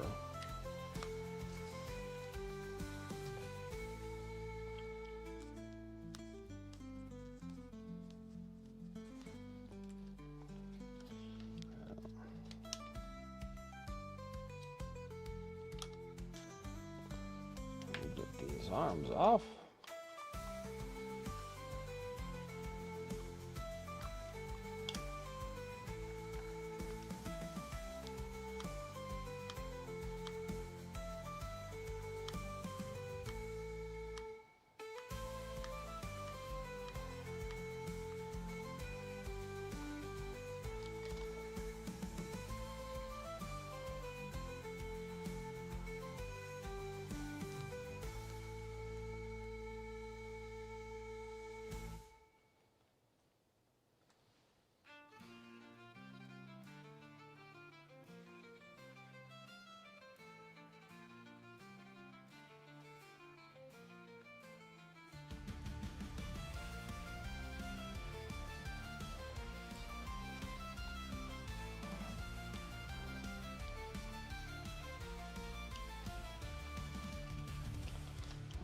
Another one.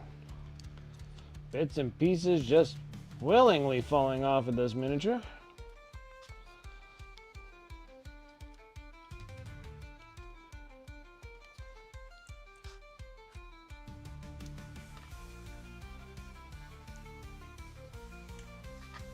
Oop. Put you over there. And your own little secret pile.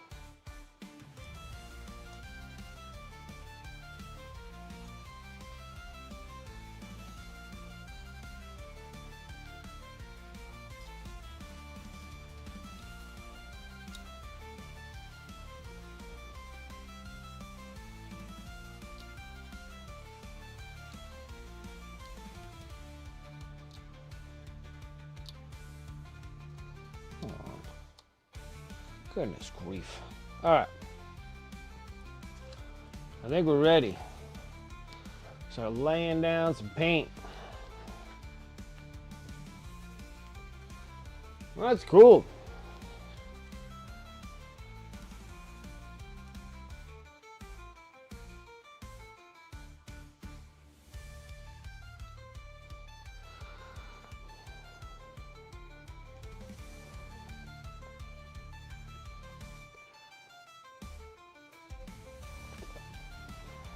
Okay, now we're gonna have to fire up the air compressor.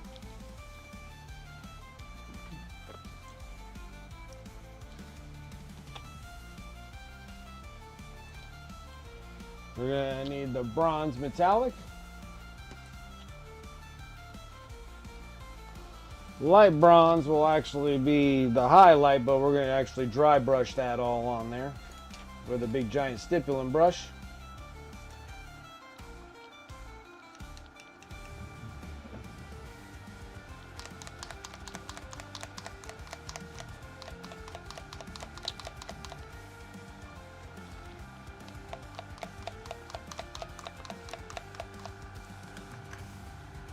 And then this is when an airbrush is like key for everything right now, because I'm covering a lot of surface.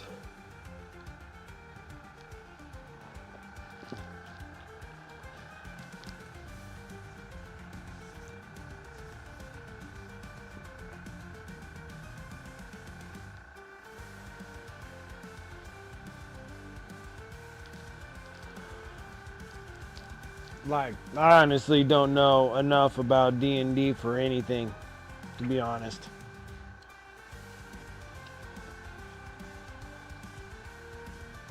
Characters or anything. I don't know anything about D&D as much. Never did a whole lot of focusing, and it was hard for me. Like, I just couldn't find anybody that wanted to do D&D. So I kind of gave up on that deal.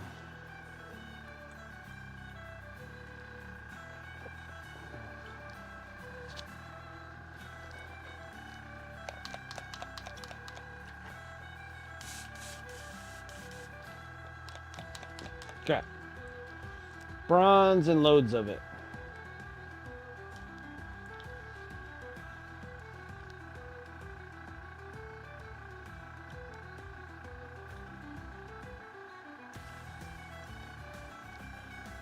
I need some flow improver. Definitely need some water. It is pretty thin, but you're going to need to thin it even more.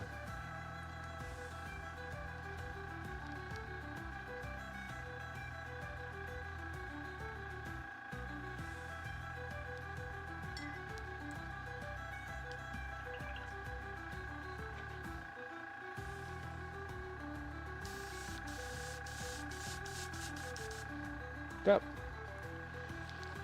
Like I said, easy stuff. We're literally just kind of doing all of it.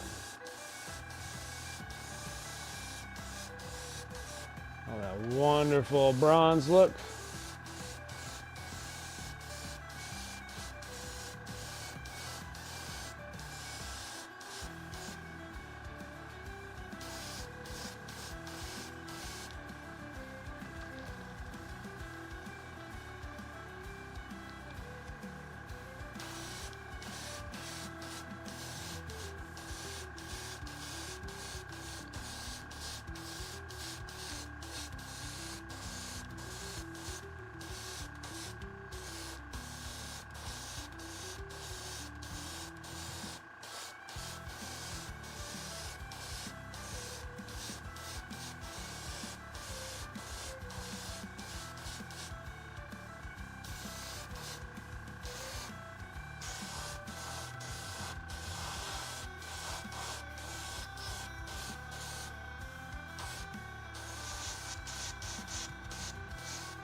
There's one bronze problem there. Let's go and hit his little arms and stuff.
Yeah, I mean, you can rattle can.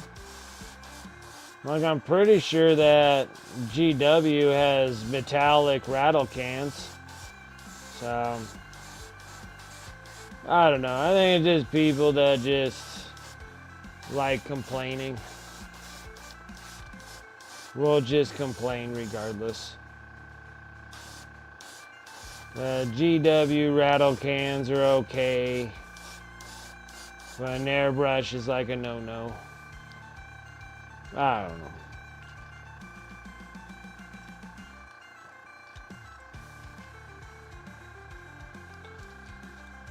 It's like, I don't know. I can't really speak for the masses because they come up with wild things. They really do.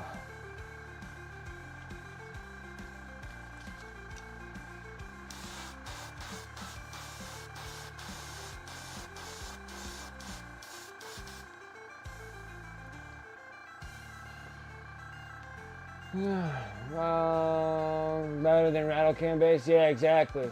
Problem with printing 4 of each gun options for a night is painting 4 of each of the options. Yeah, at least for final highlights. Yeah.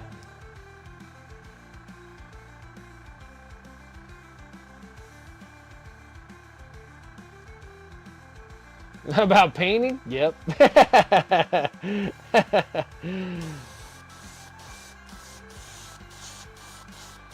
Yeah, well, even the nights are slightly easier than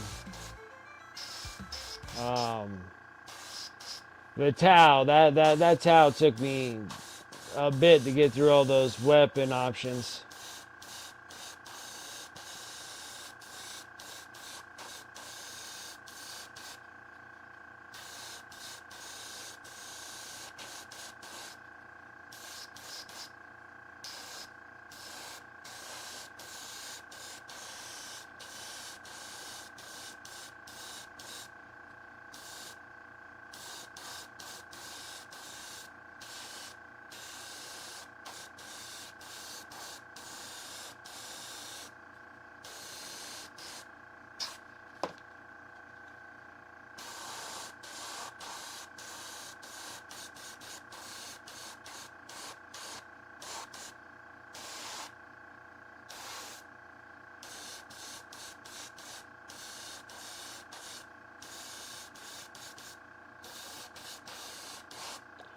Oh, 2 bases of the Armigers. That's nice. Got all the weapons. That looks pretty good. Now we've got this big old hunk of thing.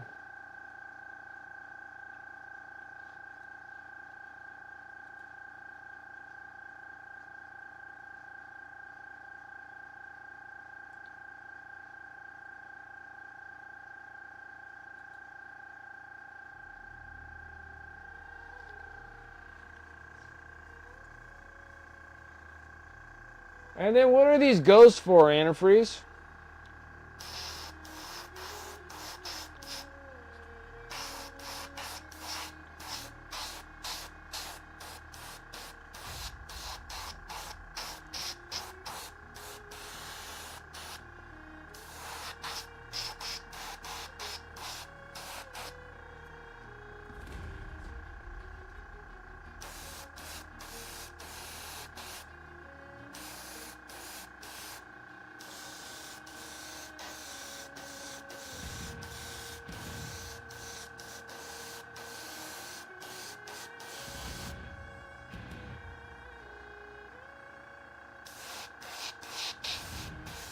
So yeah, like, cause I saw the ghosts, and they look really good.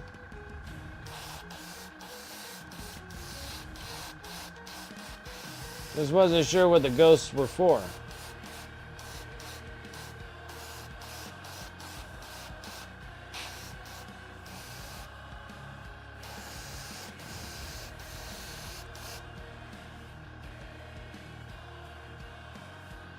Oh, for Trench Crusade, gotcha.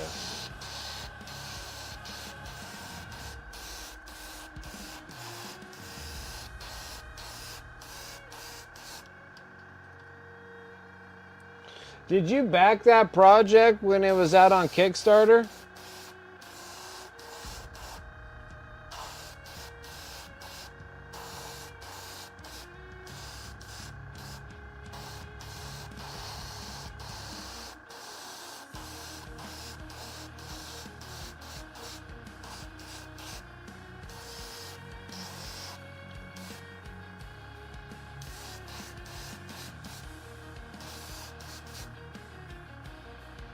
Wow. Now we gotta get this part done.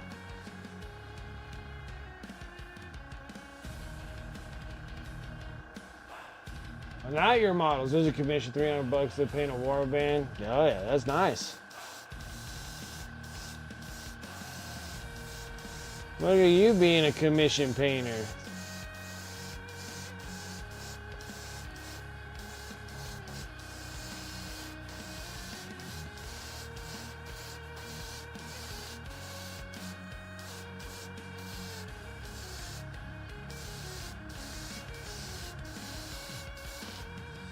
Oh, ran out of bronze.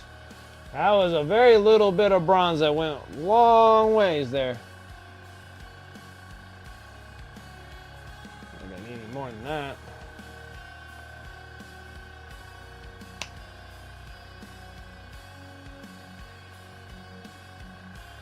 Oh yes, they're offering work at the shop. Nice.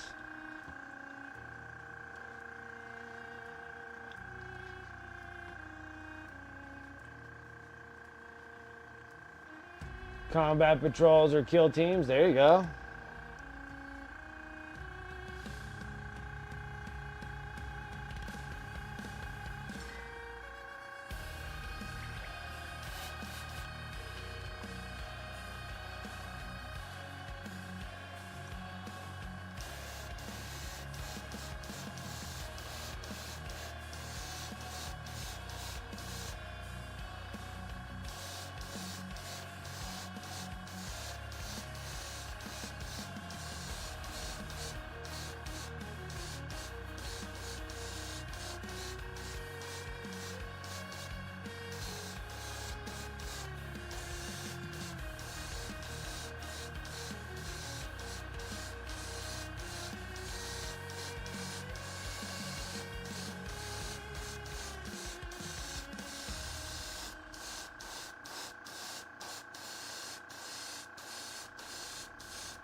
All right. Very nice. Now we're going to clean this out.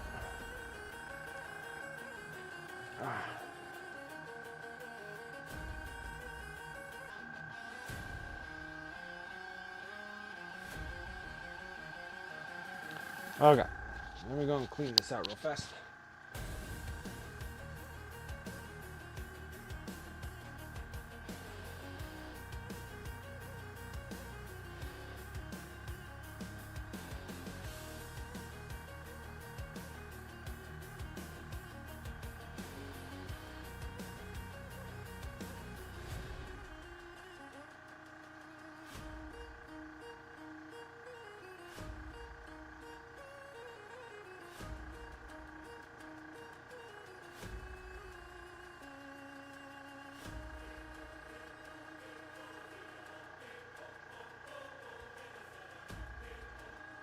Hobby stuff.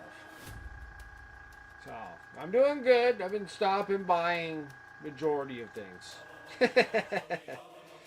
I did do the Kickstarter for Berserk though, because I cannot not do that. Been trying to pick up all the manga volumes. There's like 14 of them. And those big old black leather bound Berserk ones. You gotta wait for like Prime days and stuff because they're like 50% off. So you're paying like 20 or 25 bucks for them. So, and the Saturnine Pre-8 are nice.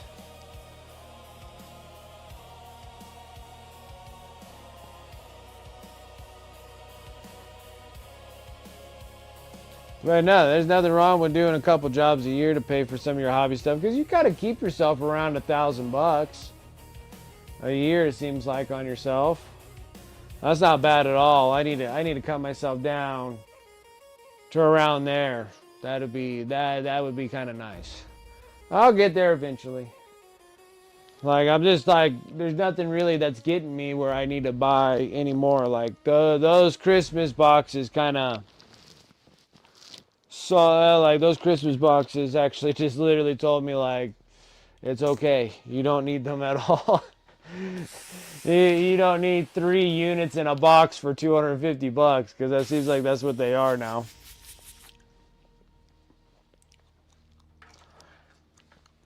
Half the models. So, more money. Oh, what am I doing? I screwed up. Gosh dang it.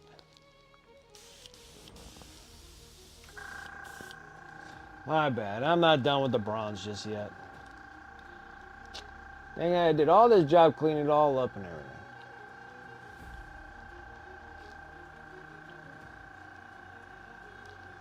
And only buy on sale. That's always a good idea too. And like right now, it's like how much boxes and everything I bought from Herrick Games and Hobbies and how many points that I got with them. I got quite a bit of gift cards. Like I can cash in some of those points for $50 gift cards. And that's what I was looking at. I'm like, I would like to have a Fulgrim, but I really don't need I don't need the other 2 units with a Fulgrim. And then I kind of need and I wanted the Lionel Johnson. So I was thinking if I get the Fulgrim and Lionel Johnson and use a $50 gift card, you know, that'll knock it down where I can, you know, it doesn't hurt as bad.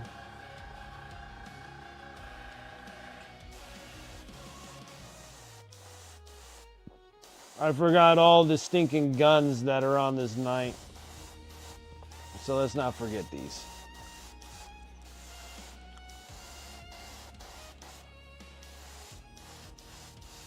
Because I've been kind of like I was like big disappointment when I saw those Christmas boxes. I was like, man, it's getting less and less every year. Because they're just GW kind of testing the limits of, you know, how less they can give you for more money. And blaming it on everything under the sun.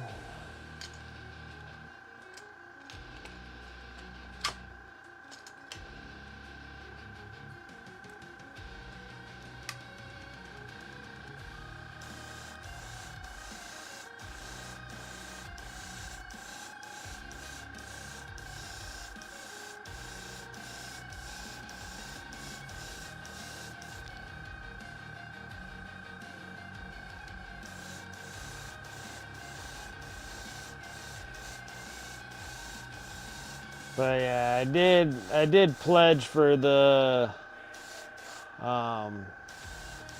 Berserk board game.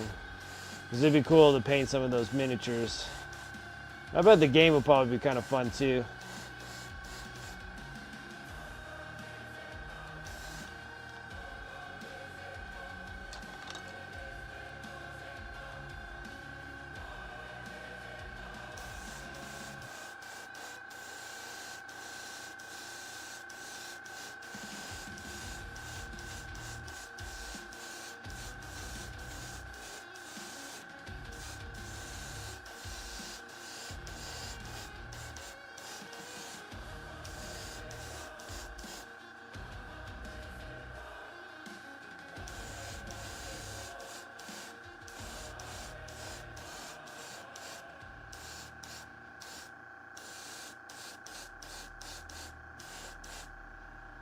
So much bronze.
panels, panels, panels, panels, guns, panels.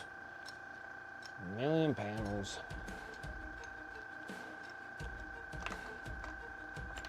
Oh my goodness. All this crap. What am I supposed to do?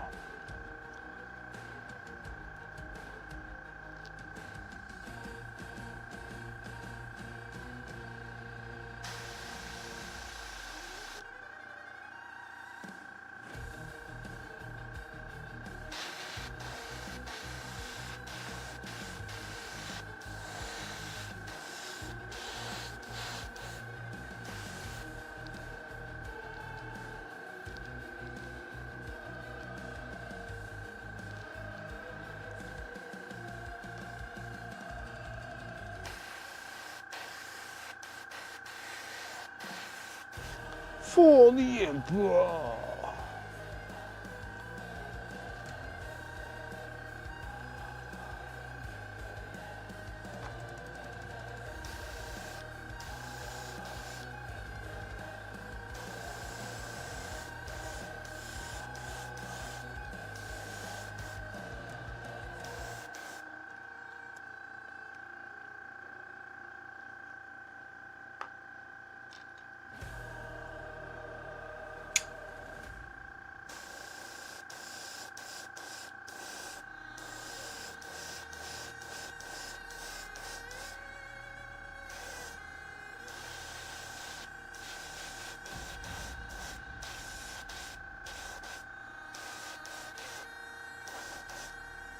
Oh.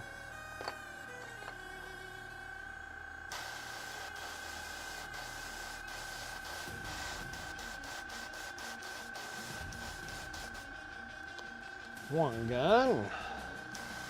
Another one. All these customizations. We have plenty of practice with the Tau.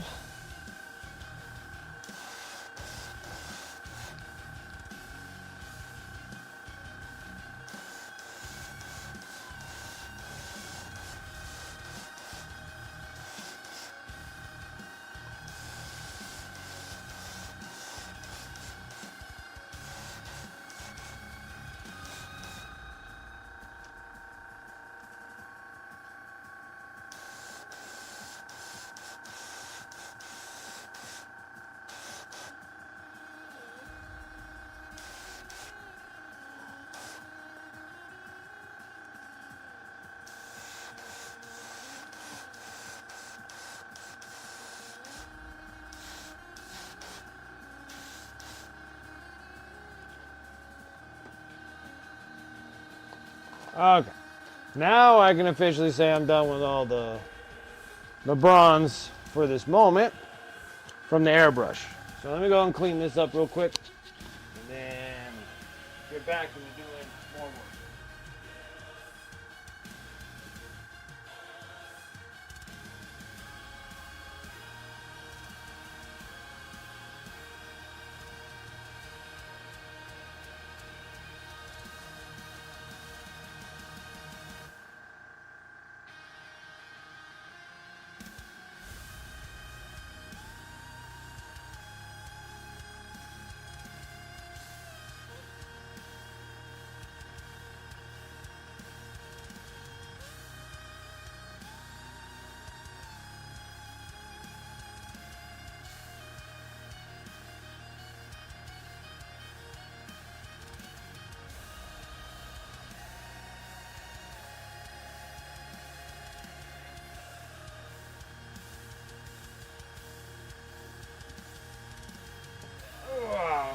Okay.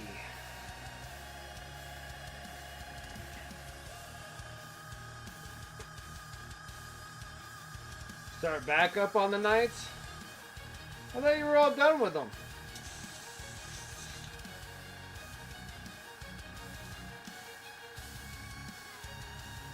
Man, what the heck?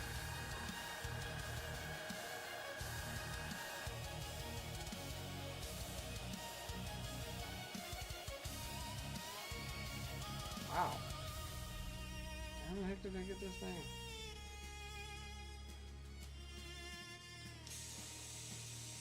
Like, how did I get the needle stuck? My goodness. Alright, put that there. Close this down. Don't need that no more. Everything else is pretty much brush work. Lots of it.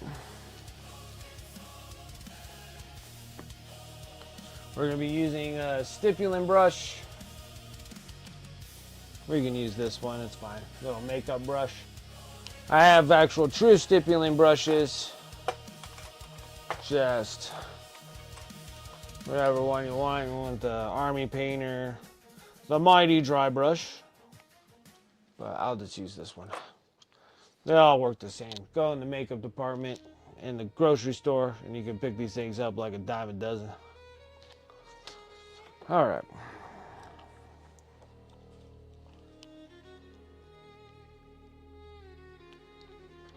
Oh, you still got the Battle Force box that you still got to do? Okay. That's not too bad. You got just as much as I do. It's just, well, except for you got 4 more armigers instead of 2 like I got. Like, technically all I need is just the armigers being done, and then I have my knights completely done with the things that I have. But I gotta...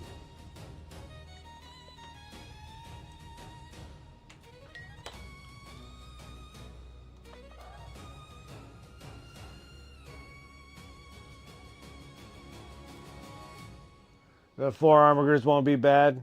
Yeah, it took me a long time to get the 6 that I got done. This feels like they have a little bit more smaller crap to deal with. Alright, so next on the board is doing...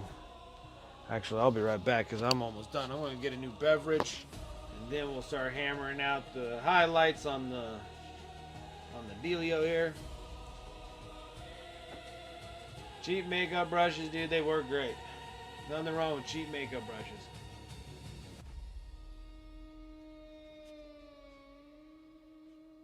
And actually, technically, these things here were like used up ones that my wife didn't want to use anymore, and I just took them from her.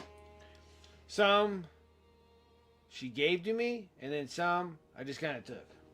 When I first started, before they actually came up with stippling brushes with like Monument Hobbies and Foxbite and everybody else that had an Army Painter and all those things, just literally took makeup brushes and put their names on it. But before that, I was stealing my wife's.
Okay.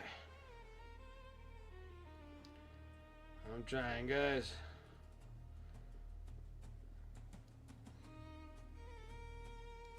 I had a slightly hard day today, so I'm slightly gassed.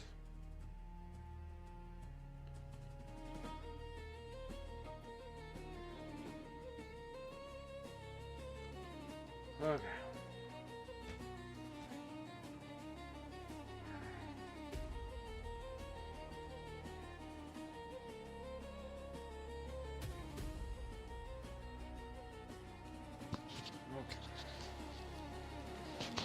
Now, I need my palette, but I don't have any room for the pallet.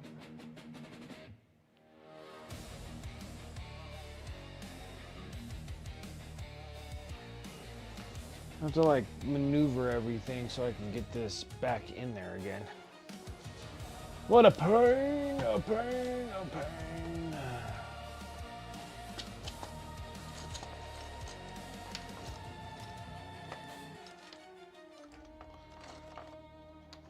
Oh, armager. Big night. Push that over here.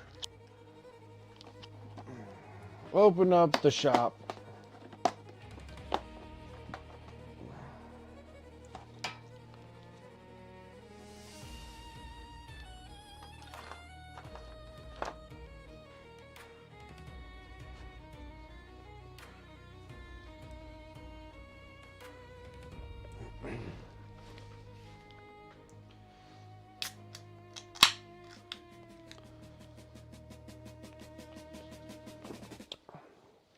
Still want that new Warhammer quest whenever they decide to announce that thing. I really honestly don't need to pre-order much of anything until they come out with a new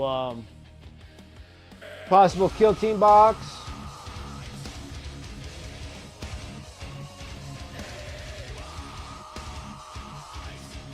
Paint's coming in with that raid. I appreciate it. Welcome, Raiders. Paints, thank you so much for that raid.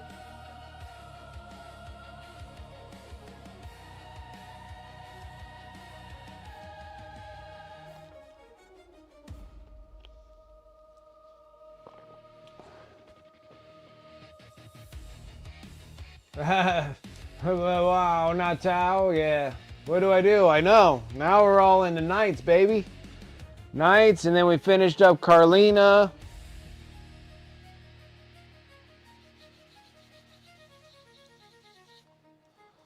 So, Carlina von Karstein is all done. She is based. She is foreshadowed.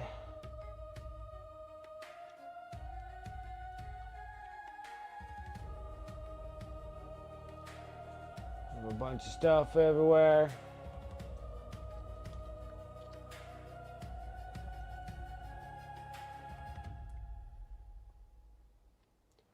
So, she's good. She's ready. She good. Now I can start working on my Imperial Knights because we're not going to match them exactly how I did my Imperial Knights because these are what my previous Imperial Knight was. And then I need 2 more armigers and I have a whole nother knight, right?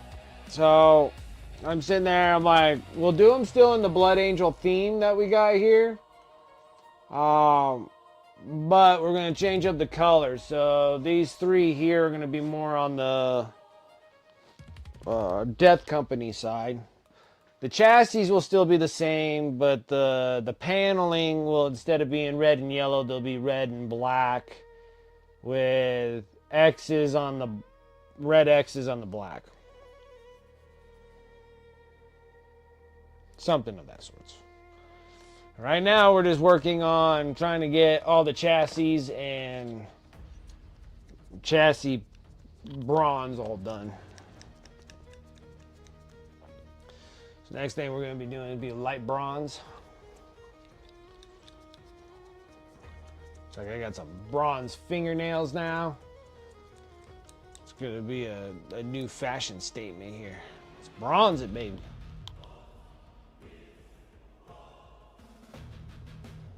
Oh my goodness.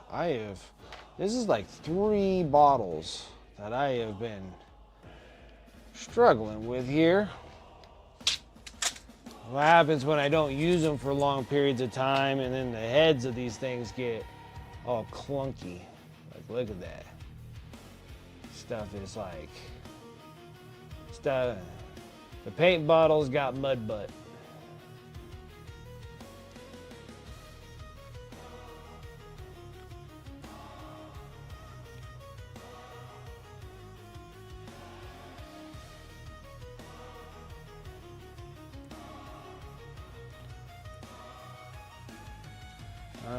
no matter how many times I wipe it, this doesn't seem like it's clearing it.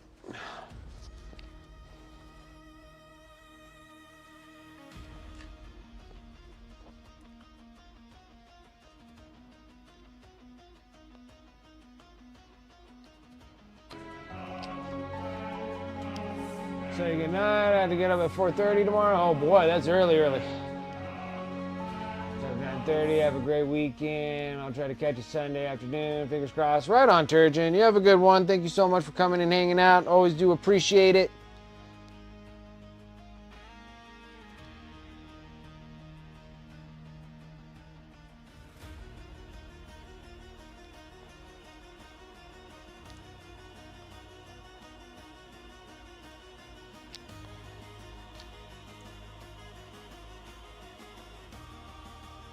You just wipe and wipe and wipe and wipe and wipe. It's like I'm wiping myself with a magic marker.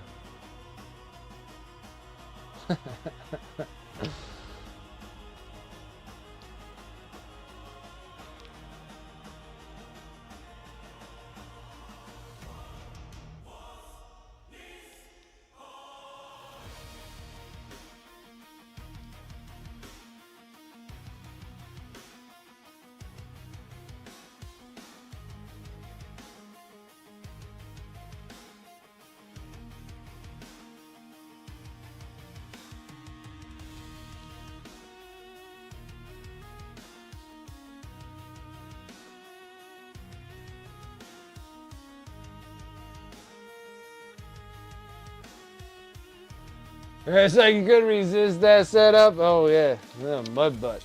Had that earlier. Everybody has that.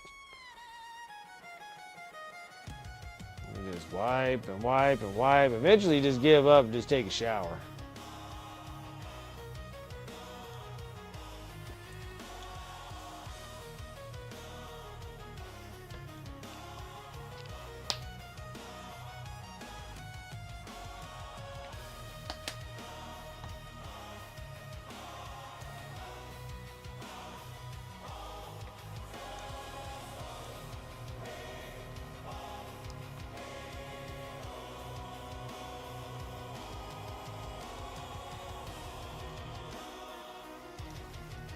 It's like, cannot resist that kind of a setup. It's understandable. I put it out there. So how was your stream, Painty Paint Paint? Sorry. How was your stream? What were you up to? What were you working on?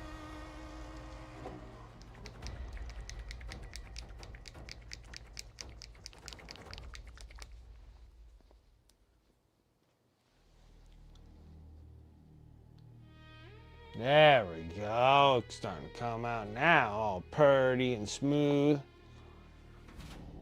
But that was a lot of cleaning up there.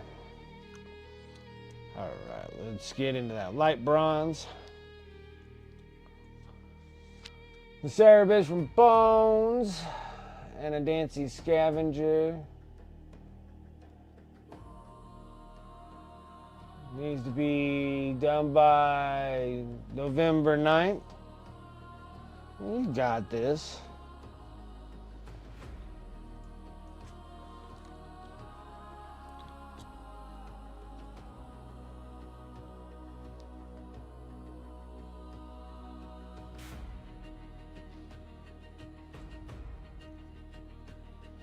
So much shiny.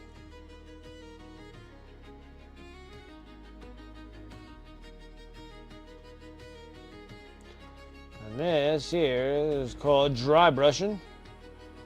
I'm just hitting it lightly.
looks like a lot is going, very little is going a very long ways here.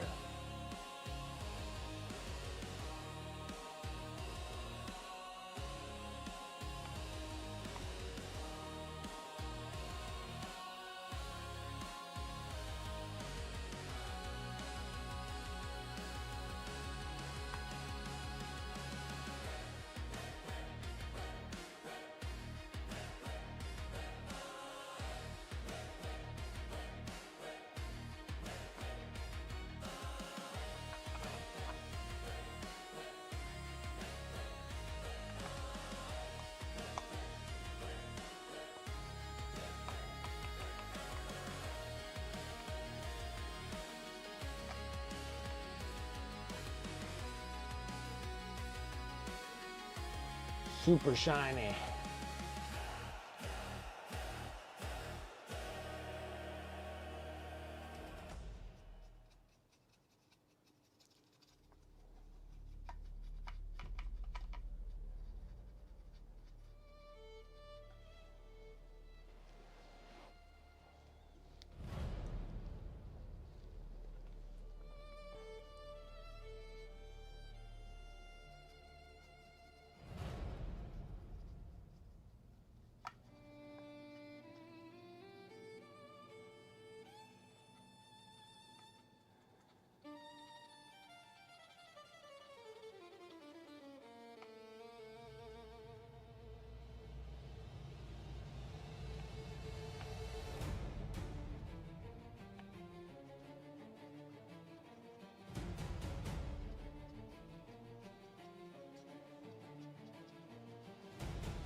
So, I saw, well, let's see here. I've been on Netflix for a bit. Been on a Netflix bender for some time. Trying to catch up on some Peaky Blinders. And was watching House of Guinness. Which is pretty crazy, even though that is a fiction based on true stories. But it's still phony. Maybe the only thing that's true about it is probably the time era. But anyways, it's okay. It's not Peaky Blinders by any means. I'm almost done. I'm on like the last episode of that. Then when I was kind of thumbing through all the stuff that Netflix has, I was going through on what's coming out, what's new. And then I watched the new trailer of The Witcher, because that's kind of a hush-hush kind of deal, because I think everybody's still a little hurt that Henry left, you know, and now you got Hemsworth, a Liam Hemsworth, not the Chris Hemsworth.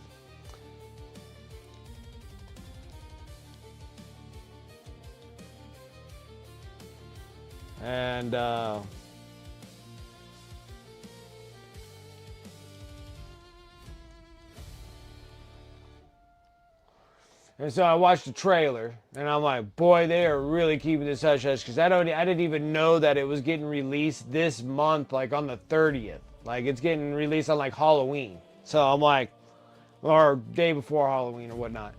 And I sat there, I was like, boy, they are just like, they're hushing that baby up like nobody's business. But I'm almost done with House of Guinness. It's okay. I wouldn't say like it's a spectacular thing. If you missed it, it's not a big deal. If you were gonna watch it, okay. If you didn't watch it, you didn't miss anything. Other than that, I was watching, let's see here. I was watching the Lara Croft series of Tomb Raider. It's freaking awesome. I think those things are awesome. That was a great cartoon. And then I'm watching the new Splinter Cell. If you guys haven't been watching that, that thing is freaking awesome too. It has that Lev. Oh, what's his face? All I know is that he plays Sabretooth in the Wolverine series with Hugh Jackman. And he's the voice of the protagonist in Splinter Cell. So it's pretty cool. Animation's awesome.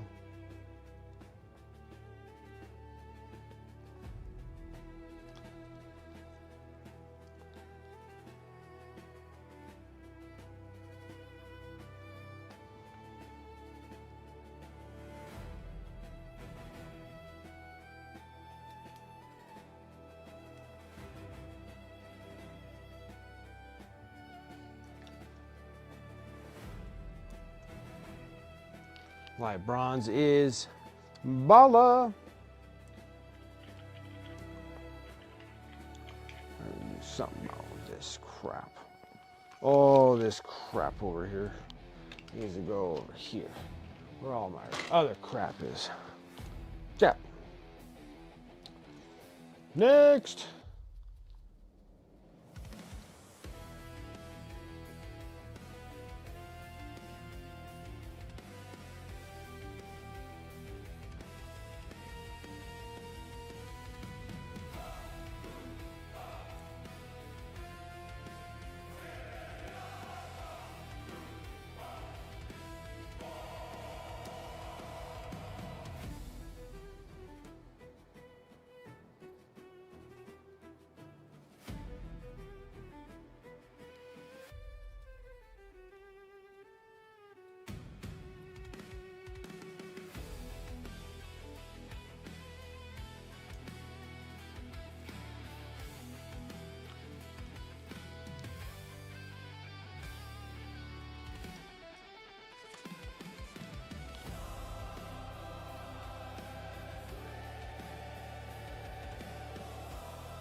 You stripped some models earlier with the resin bits and the LA Super Awesome Sauce.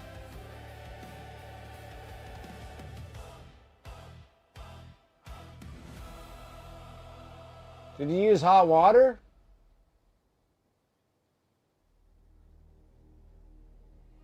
Was it hot water or cold water?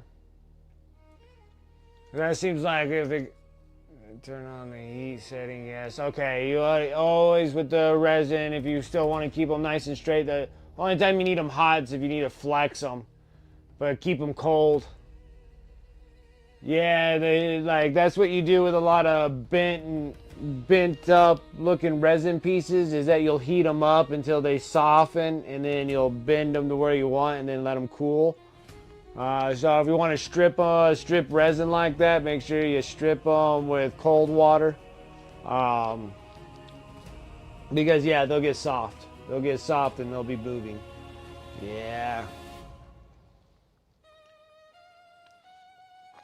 Yeah, because like a lot of Forge World pieces that I work with and stuff like that, they always come in, they're always bent and crooked and ridiculous, and then I have to soak them in hot water, sometimes boiling water, and then make them super soft, and then I can mold them into what I want. They're out and dry, yeah. They'll harden back up, but it's because of the hot. You got heat going to it. That's why they're so soft. And it works great if you ever need to straighten them out and stuff, so you'll warm them up to straighten them out.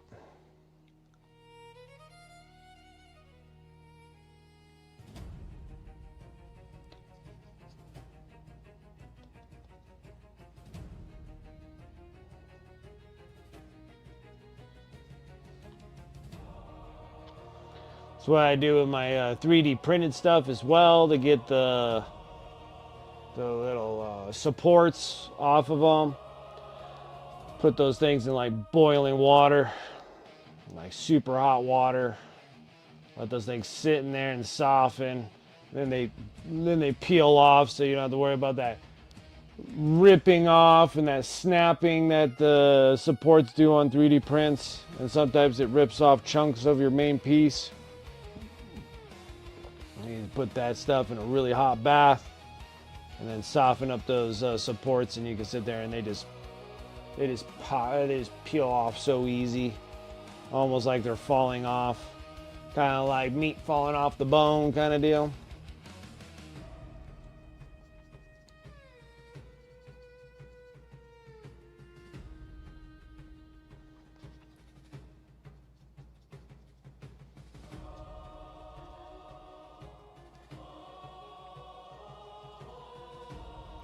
Easy there.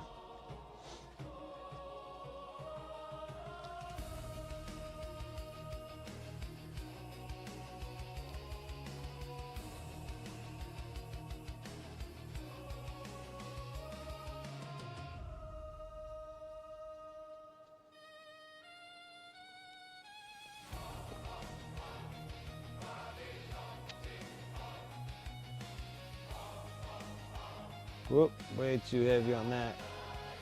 Way too heavy.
So this is actually like really exciting on my end because I'm like, oh, I get to finally get nights done. And then we got 2 solid weeks of working on nights. It's gonna be freaking awesome before I have to do the other giveaway model for next month. But I'm gonna put them on hero base. That was pretty large for what it was, but the next one I'll prepare a little bit better with some of those cool bases that I get from Zaba or whatever on my mini factory.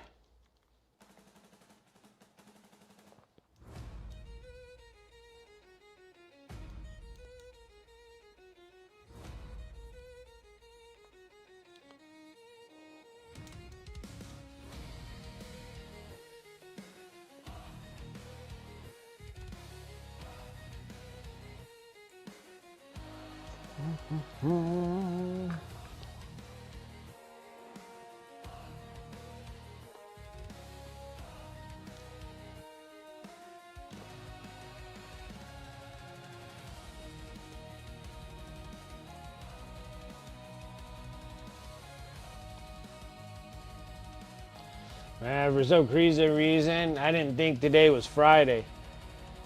I thought today when I woke up this morning and doing jobs, I thought it was literally Thursday. I really thought I had to go to work the next day. I'm like, oh no, I gotta go to work tomorrow? And then I was like, oh, it's Friday. I got to hurry up and get my streaming stuff up and going. And start getting some streaming things.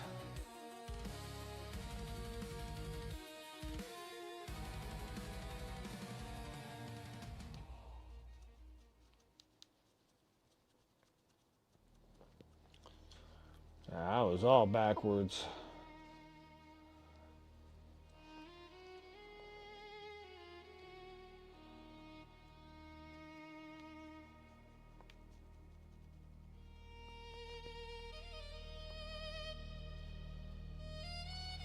Is there anything cool for the new FAQs? Didn't they just come out? I know you said that there was rules that came out and they were the same old, like they screwed up. But didn't they just release new ones?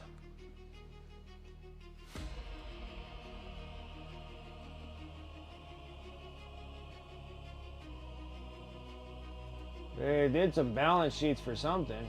Was that for 40K or something else? Oh, they're kill teams. And Age of Sigmar updates. Oh, okay, never mind. Never mind.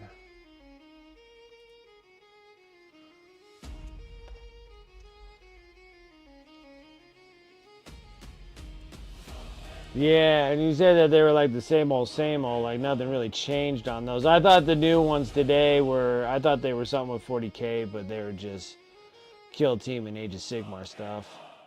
Balance sheets.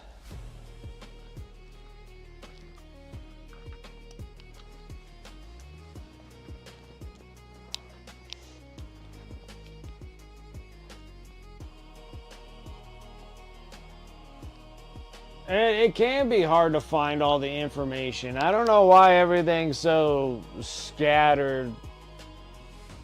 Like, the rules are already confusing enough as it is. Like, we don't need any more complications of where to find things on the stinking internet.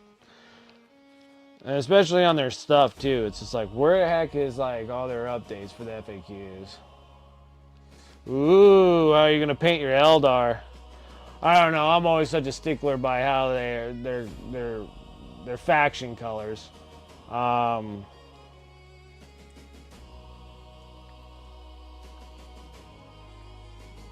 don't even know. I don't know if there's an app for Kill Team. I would say yes, but I don't know. How should you paint your Eldar? Like, I know my Eldar. Why you want to do something so difficult? Oh, you want to do something that's like not part of the Eldar.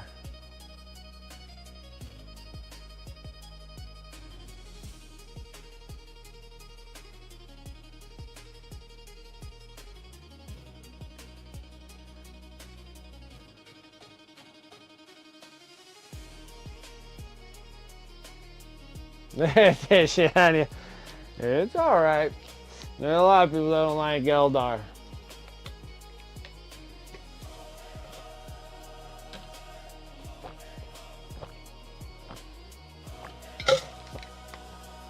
Because my Eldar, because I'm going to paint my Eldar yellow and blue. I always like that color scheme better.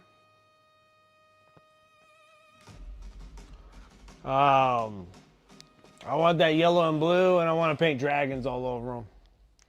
Like serpent dragons. Even on the little dudes, they'll all have serpent dragons. All serpent dragons. Blue and yellow is serpent dragons.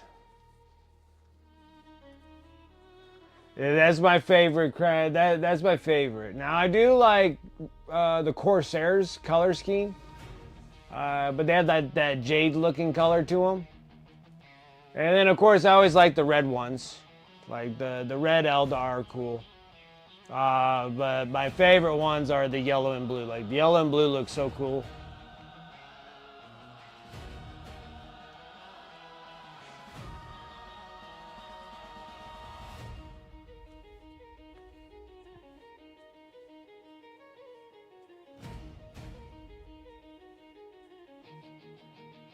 That's funny.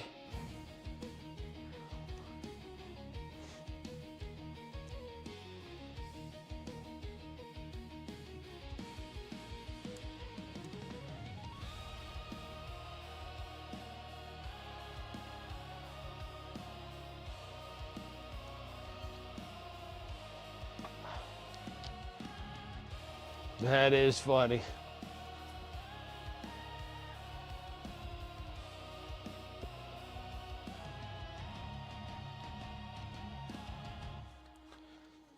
Speaking of Tau, I need to get I might package up all Space Nifty's Tau and get that thing shipped out to him.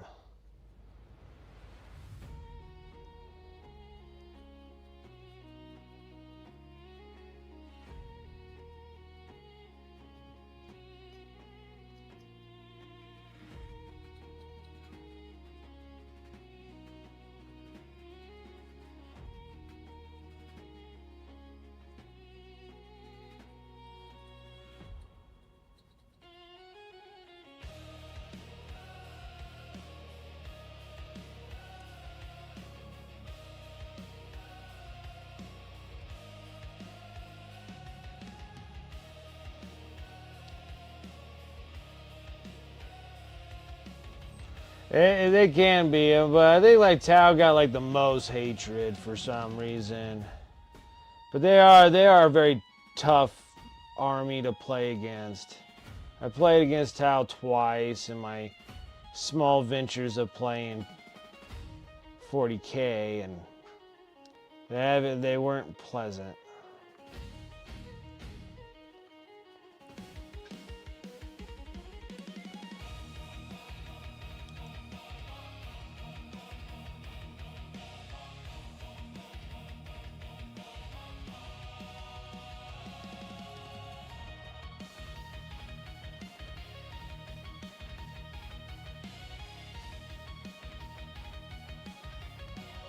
They got a bad name in Tau in 8th. They were a little ridiculous in 8th.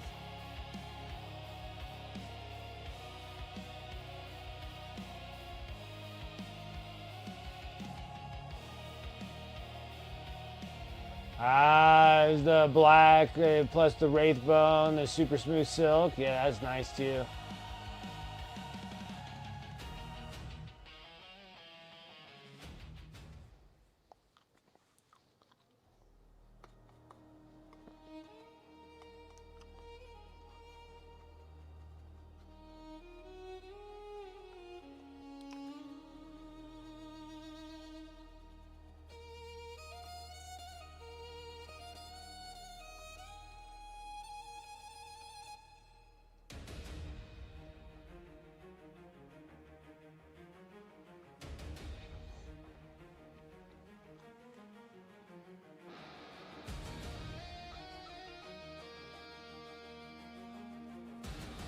And then the other thing that I like concept art wise, that have been done on the Eldar 2, I like when they look like galaxies. You know, you like shoot them all with like a black, and then you'll like hue them around little like purples and pinks, and then you'll splatter effect a bunch of white on them. Look like a galaxy scheme on them. I thought those things looked pretty cool. And then I like the ones with the dudes with the big giant heads on them and stuff, and then they like paint like skulls and stuff. Like it looks like they're skulls inside, like the thing's made out of glass. Like, that thing's so cool. I love that. Yeah, I think those are always pretty neat looking. I like them. I would never do that, but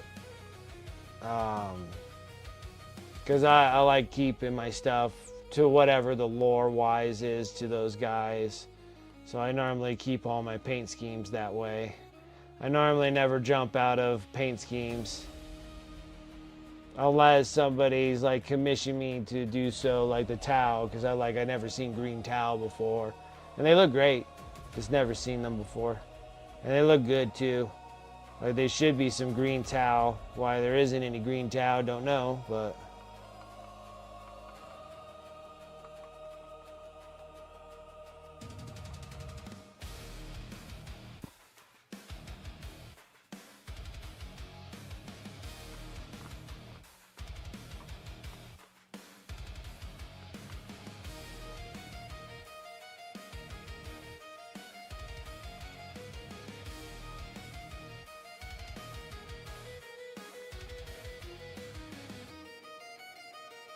Yeah, you did a custom scheme for your knights, but you're like planning on keeping them. Every time I paint, like the only custom I did was my knights too, doing all the Blood Angel themes. Uh, and then I'm like, I'm keeping these ones. Unless someone offers me a good chunk of change for them, then I'll sell them off, which it could happen. If I play them enough times over at the game store, maybe someone will offer me a chunk of change for them. And then they'll be gone. Be like, I had them, and now I don't have them anymore.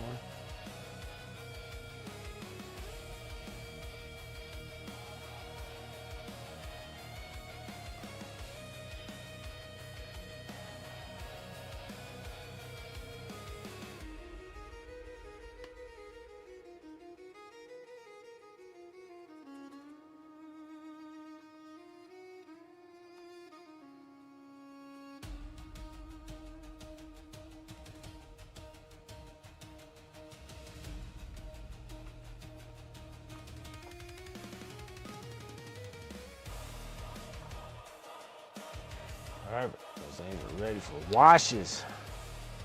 I like it.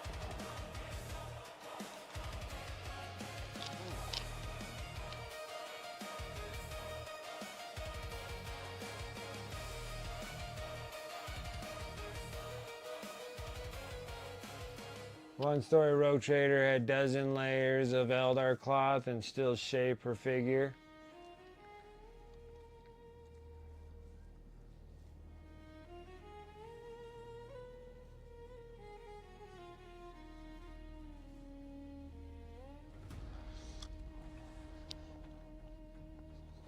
I was like, Eldar, oh, Tau, just, what a terrible go with Tau.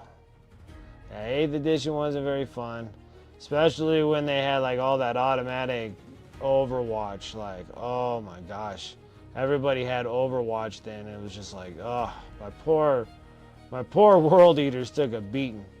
Like, it made enough where it was like my very first army completed was World Eaters, and it took me like 20 years to get it done. And then now I can actually finish up freaking armies a lot faster, but I tell you, man. It was devastating having a fully painted army and then just watching my dudes just getting obliterated off the table. I was just like, this is unreal. Kind of hurts the feelings a bit where you're like, man, I spent all this time painting these and you're telling me that I can't even use these guys. Then I got all excited about the new Codex of World Eaters. And I'm like, oh, yay! And then it came out and I was like, oh, poo, I can't believe it. Like, half the stuff I have for my World Eaters are no good. I have to, like, redo the whole army, like, repaint a whole nother army again. Really disappointing. They're like, you can't use these guys. I'm like, oh, you can only use 5 units that makes up World Eaters. And that's all you got.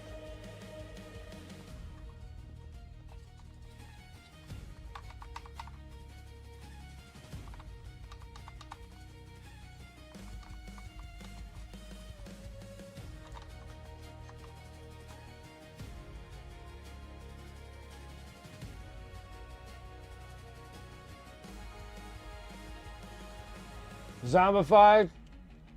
No one ever offer you a price that would make me consider getting rid of your Chaos Knights? Really?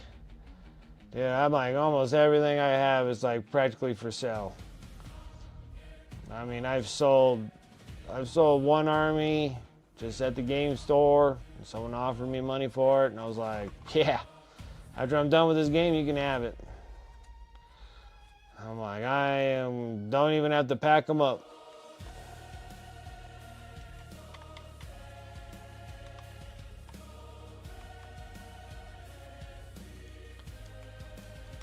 I can always paint more. And just clears out some space, so it's kind of a deal. It's kind of tough because I don't really want to sell these knights, but it's not that. Price is right, you know. I'll do it. I can always paint more.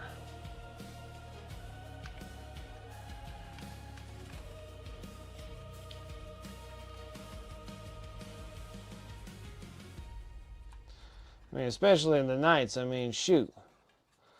These guys go by pretty quickly in the paint jobs world. They're not too terribly hard.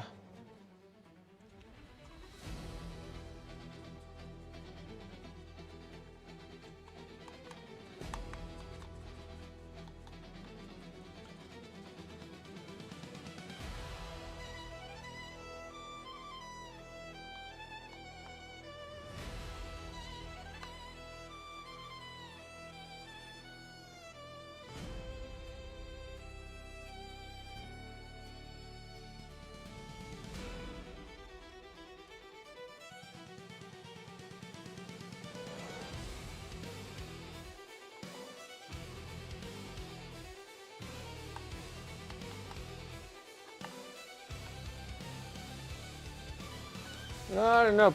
Oh, what the heck was that? Did I just drop something?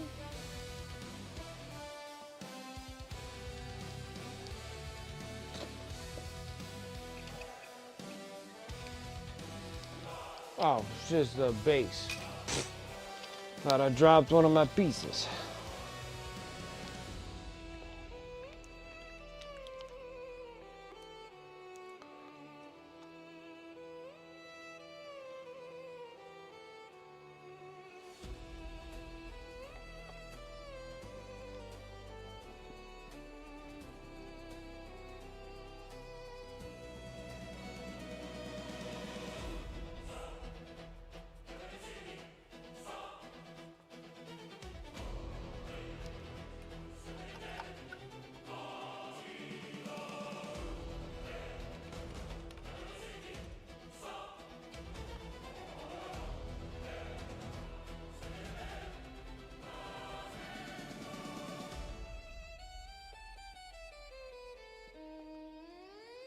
And your first full painted army? I get it.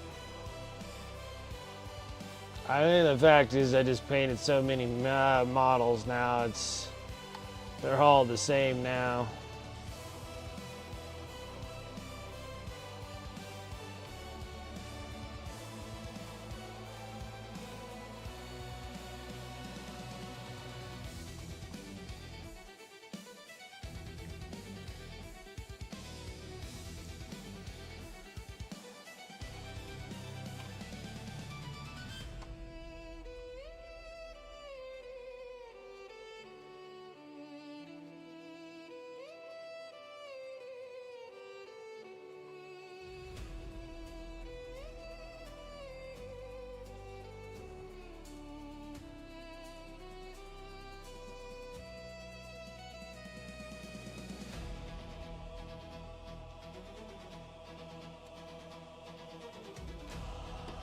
Cool.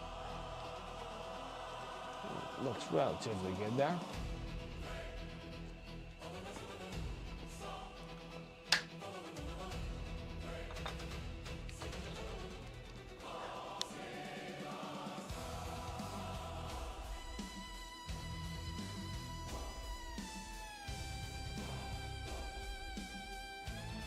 It's like, and even like when my stuff wins like best painted armies and stuff like that, it gives it even a higher selling point. So I always like that when they do win stuff.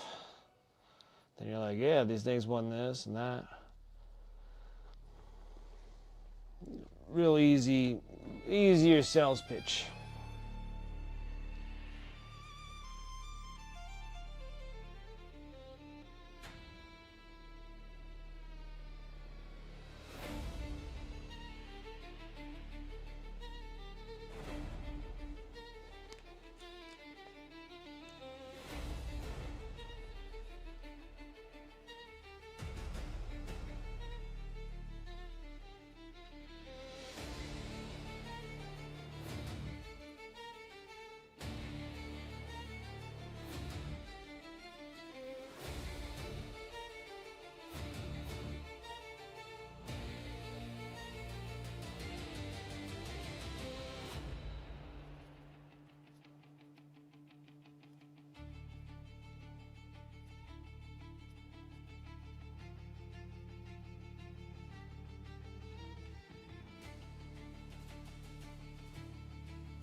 This metallic is so bright, it's burning my eyeballs.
Only some incense missing?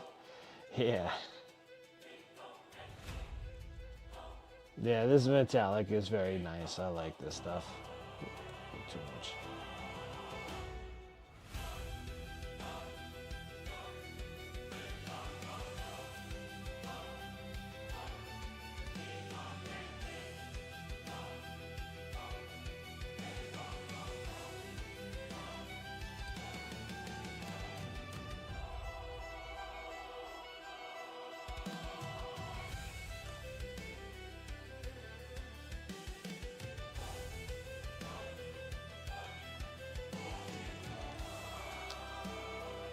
I can tell you I'm going through more of the light bronze than I am for the regular bronze when I was airbrushing.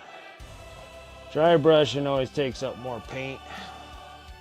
And I got a lot of weapons. Like it's a lot of magnetized weapons, that's for sure.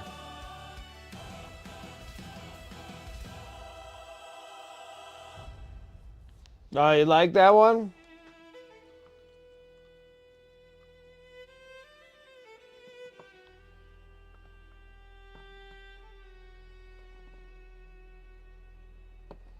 Yeah, here's my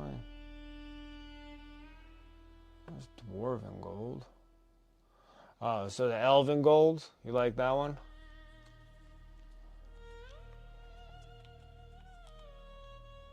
I don't even that thing's still brand new. I haven't popped the top on that one. I haven't given it a try yet. Well, that's good. I'm glad you're liking the metallics for them. Scale got some pretty nice metallics.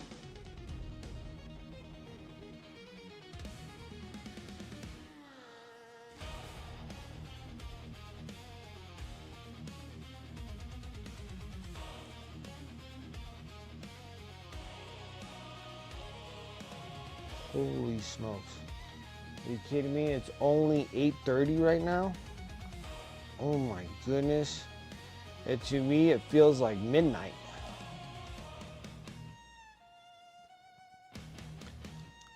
I've been struggling to get up in the mornings. I've been struggling getting going.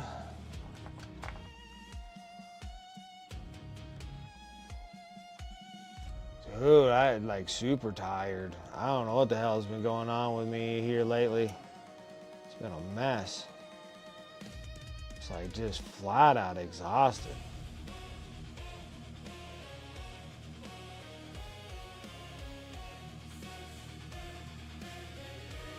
Well, it's like I have a herniated belly button. So umbilical hernia.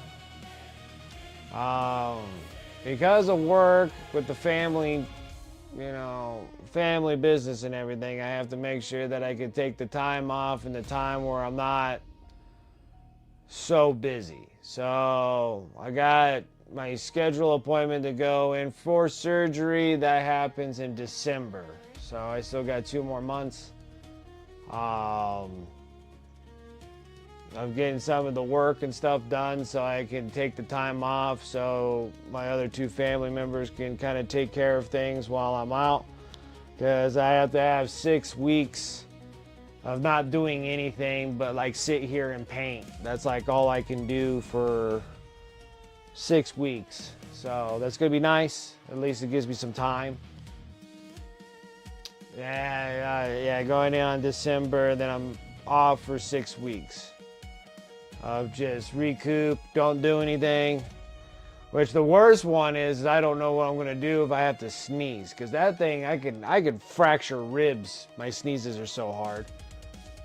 So I'm gonna have to freaking figure something out.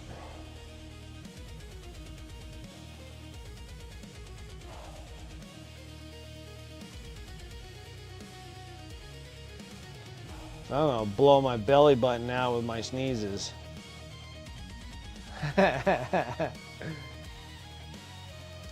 Absolutely, Paints. I appreciate the raid. Thank you so much. And thanks for coming and hanging out. I really always do appreciate that.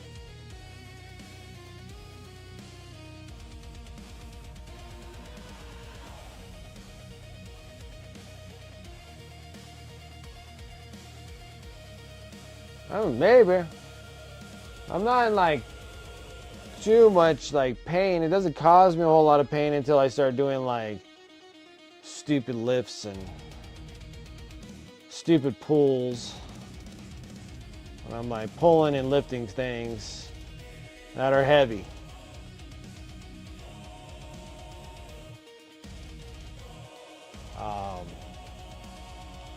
That's the only time that it actually like hurts. It doesn't really hurt otherwise.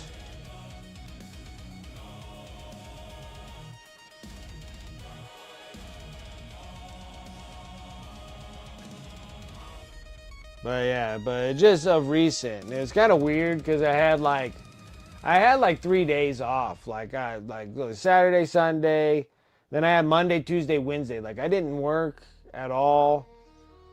No, it doesn't bother me while I sleep. It only bothers me when I'm utilizing core strength to a real high caliber. Like working out and stuff, that's why I'm probably just getting fat, is because I can't do any workouts or whatever. Because anything I do with my core, crunches, sit-ups, planks, or anything of those kind of things, sorts, and like core workouts, it'll hurt in the belly button.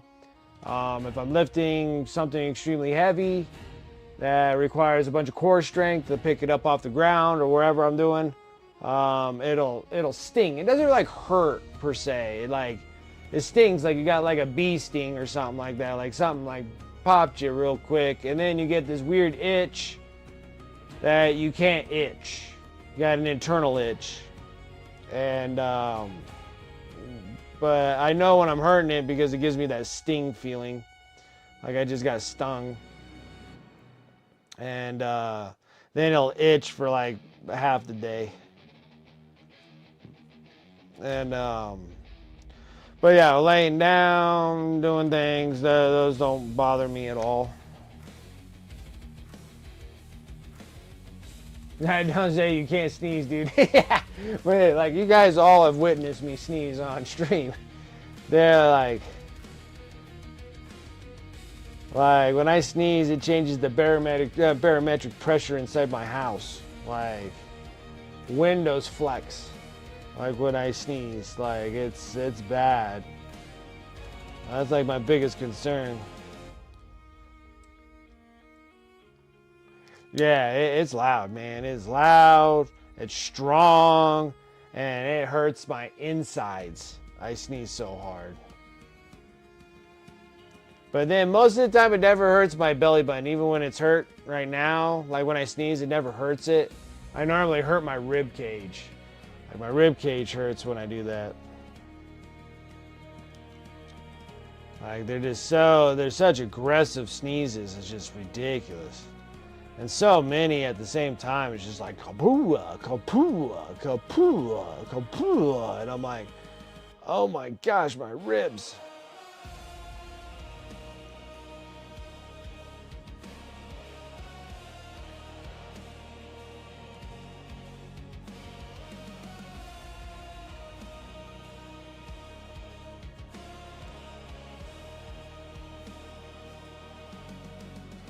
Yeah, the Kamehameha.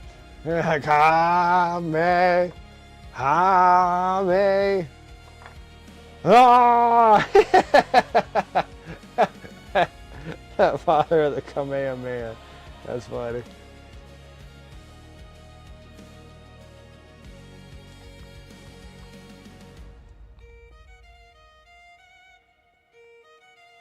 That was a good one. I like that one. That was funny.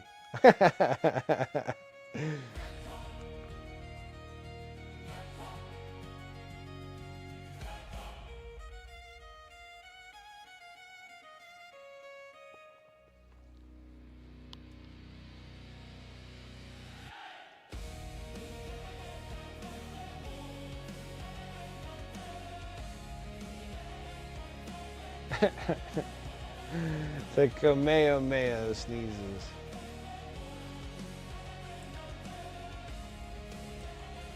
I can sneeze so hard I can create a spirit bomb.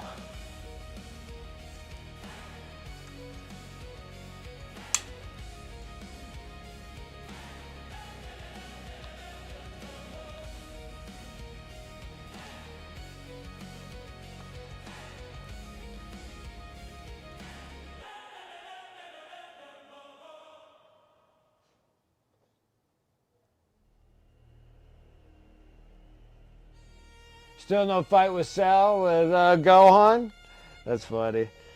Yeah, I remember that too.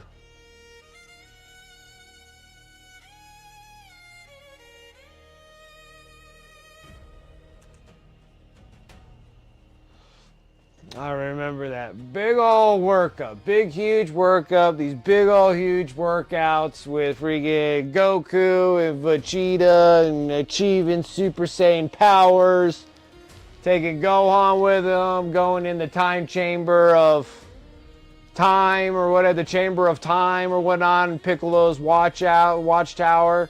Like I remember this like it was yesterday. I was just a kid watching Dragon Ball Z. And they're all training like crazy. Vegeta just getting all worked up and upset. Goku just blows up in Super Saiyan power. His son blows up in Super Saiyan power. Vegeta's still left behind, still freaking super upset that he just cannot get any stronger. Then Gohan training as freaking Super Saiyan constantly. Come out of the chamber of time. Only like 30 minutes gone by, which gave him like 6 weeks or something like that. I don't remember. I can't remember the time frame that they got. And they go down, fighting Cell. Goku's freaking rocking Cell a little bit, back and forth play. And then he goes over to Gohan, and Gohan's like, why are you not fat, why are you going so slow? And he's like, because you're stronger than I am, go fight him. And then he goes out to go fight, and then he's whipping the crap out of Cell. And then Cell's like, I'm just going to blow the earth up. So then Goku just goes up and just teleports him away, and I'm like, that was the whole deal on that? No day like Gohan didn't have like a true fight. I don't think Gohan ever had a true fight. Even when he grew up, he didn't have like a really true fight. Even when he was Saiyan Man, didn't really have any true fights. His dad always had to come in, take it away, and get killed.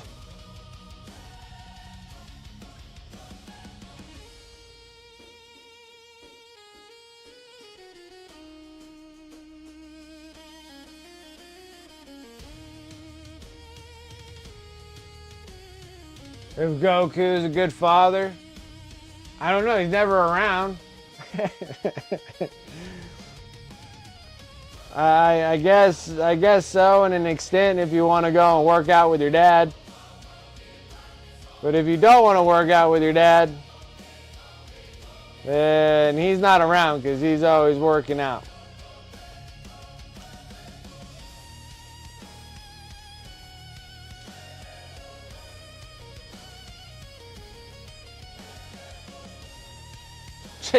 Just somebody that likes to go out and fight all the time.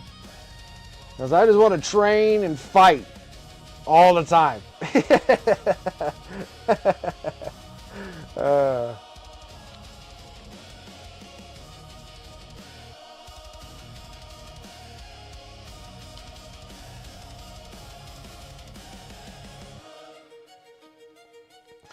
Is Piccolo your number one?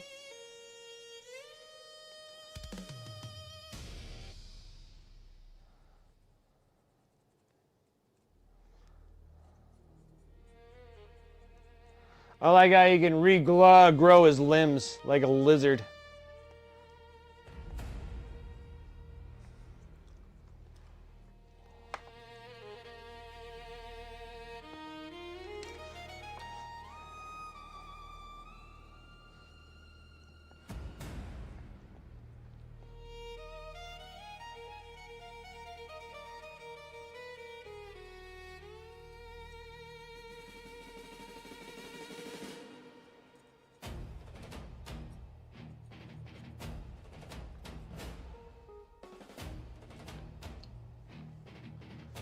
Like a slug.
All right, got that part.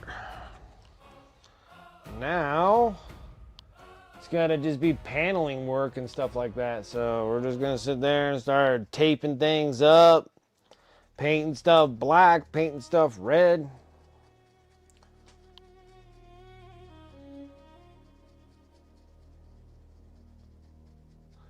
I have some pretty serious rumors about a game that would be like Total War but 40K.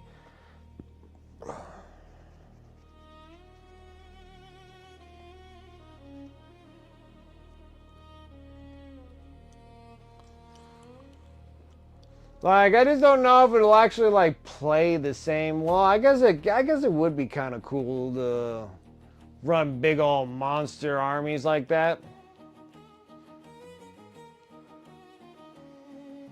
Like if you had like just a big army. I think like that, or like even if it was like Total War, like 30K would be kind of cool too. Because they kind of have that with like, that epic scale of 30K where you can have like just big massive armies of little ones. But like in Total War, I think that'd be kind of cool to have some 30K stuff too.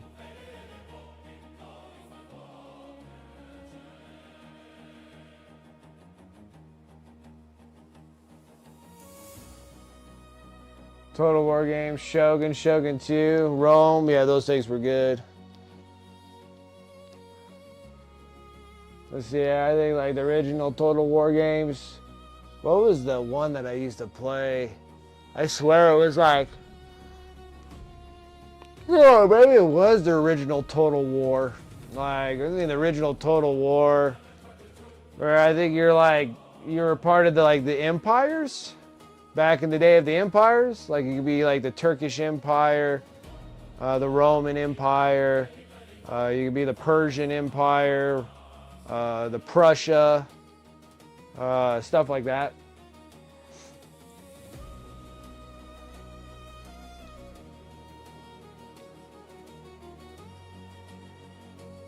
It's 3 a.m. and I need to be up at 6 for work. Yeah, I've done that stuff. I've done that. I did those, the other one that caught me for a long periods of time is like Destiny. And then you got like a jump on doing a raid with some people. And dude, those raids were just hours long. Like just hours and hours of coordinating with 6 people, of random people just trying to, get through those raids. Dude, it's just hours, and you're just like, oh, I'm so close to being done, but it's like you said, like midnight, you're like, God, I gotta go to bed, and it's like 3, 4 in the morning. I don't even sleep, just go to work, it was just terrible. Like, we just wrapped up one of the raids, you're like, thank God, it took us like 14 hours, it was ridiculous, this constant rinse and repeat, rinse and repeat.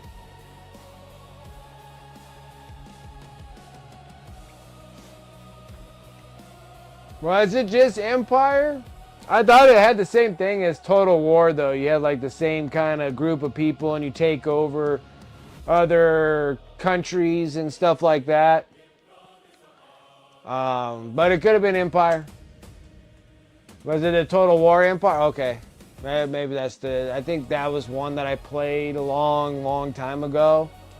Because I just remembered that. Like, I remember you could be like Persian Empire, Roman Empire, the Prussian empires, and you're like trading off, doing all that trash.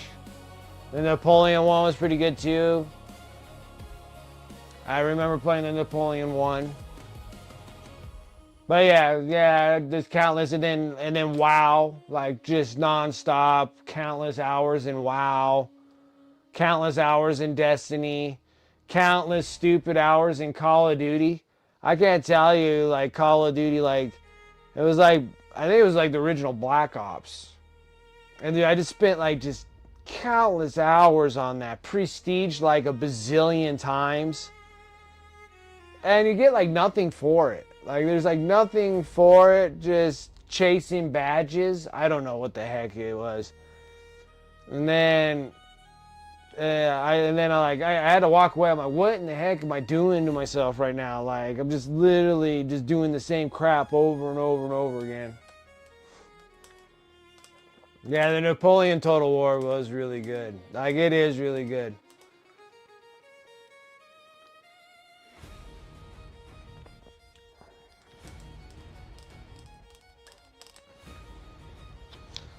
Yeah, it is really good.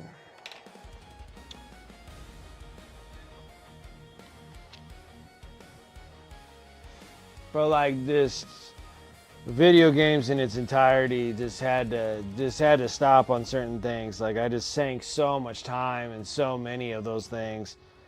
It really got in nowhere. And like League of Legends, oh my god, League of Legends, Dota.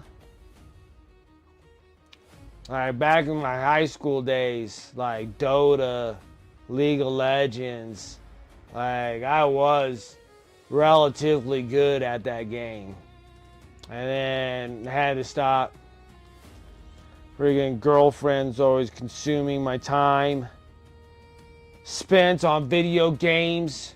Had to go and waste money on movies and dinners and stuff. Oh, but I could have spent all that time playing video games. uh,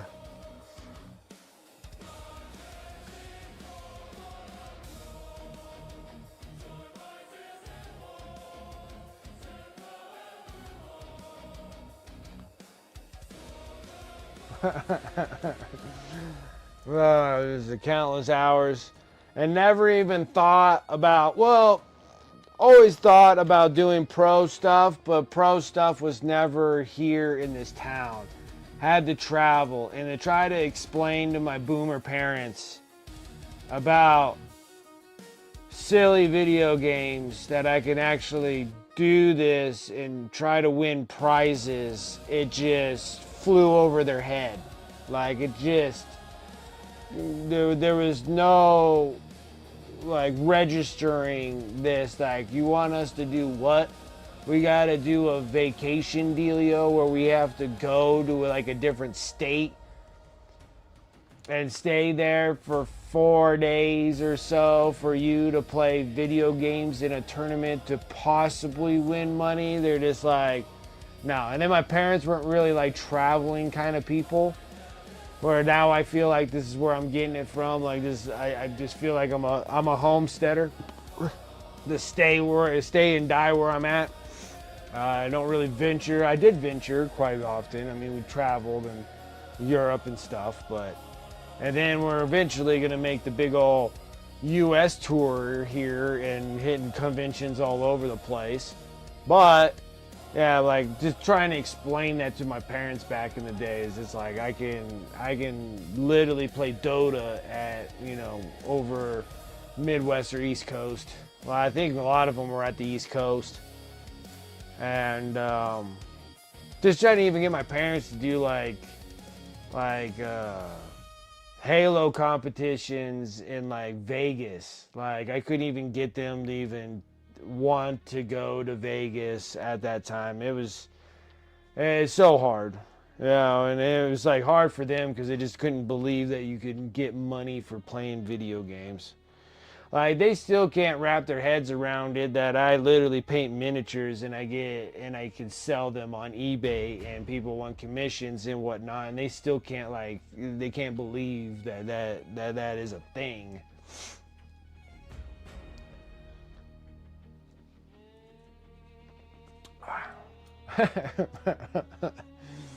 My parents are funny.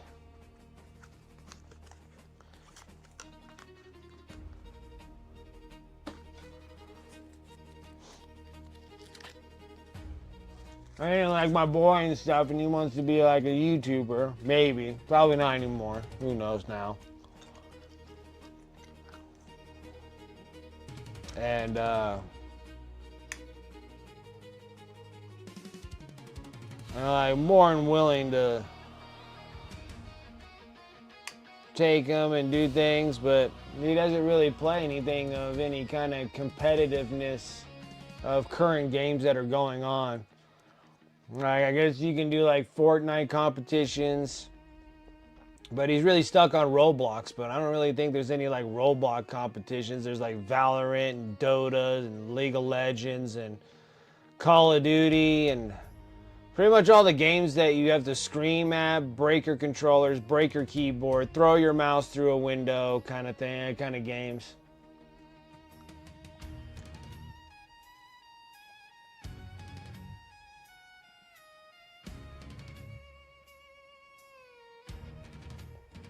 Yeah, but that's the thing, Dragoon. Like, I want to do that, like, where you just kind of, like, blindfold yourself, and then you just take paint and you just rub it all over yourself, and then you just kind of rub it all over the canvas. And then you got to take it to those galleries and have them talk these things up.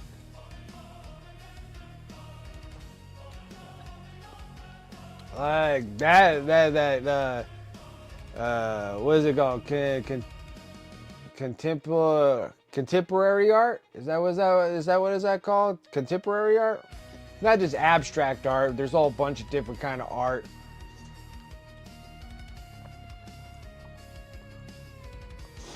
But yeah, I think it's contemporary art, something like that. I don't remember. Like the ones that blow me away is like the ones that are like millions and millions of dollars, and they're literally just like photo prints, and they're not even like, and no one painted them. They're just taking like the negatives. That's where you see like Marilyn Monroe black, you know, like the negative part on the film, and then you like printed it out. You know, those things are like worth millions, like millions. I'm sitting there like, really? For a photograph? I don't know. This is like, there's some things that. Hold up, do you use magnets on Canon? Yeah, this thing here. This one has a magnet on it because this thing takes the, where is it? There it is. I think it's this. Yeah. I believe it's this. Yeah. So you got to put this thing on here, and it takes that. So that's how you get the Canis Rex with this. And then you pop that off, pull this off, or you have this, I'm trying to think, like this. And then you'll have the Canon on there. So you can have the whatever this one is, the Volcano Cannon. I don't think this is the Volcano Cannon though. Whatever this cannon is, or it takes this one. Actually, it takes two things. So you take this, and then you get this one on here, like that, or this, and you can put the giant Melta on there.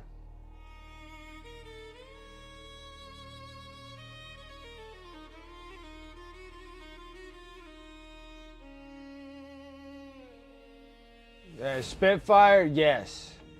Acetone will melt plastic, dude. Well, guy makes it into putty. So yeah, it'll damage it. So yeah, I did do all the crazy magnetizations on these things. So alright, so these things are to the color for the wash. Now, oh, that scared me.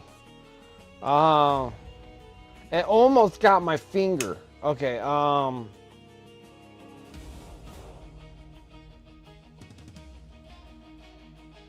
pretty sure this goes like that. Yeah, that goes there. Yeah. Alright, so we got these weapons. Now we gotta get the panels. Panels. Well, actually, I guess I'll just put the guns over here, I think.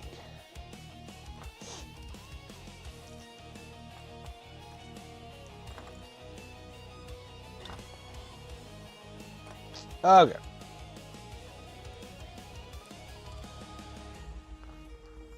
And then now, we'll put this gun over here, because we gotta do panels on those things too. Paneling time.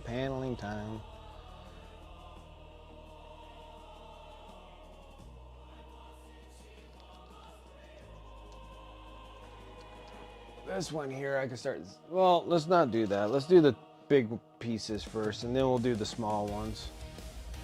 So we gotta do the paneling on the top of that one, and we gotta do the panelings on these. We have to remove the guns. Remove the guns. All right. So we're thinking a black faded into red, which that's not probably a bad gig. Thing is that we gotta use a lot of silly putty to cover up all our silver because we're gonna make a drastic mess out of stuff. Yeah, the other night I have overheated barrels. This night that I have right there don't have one, no. But my other one does. My other one does for sure.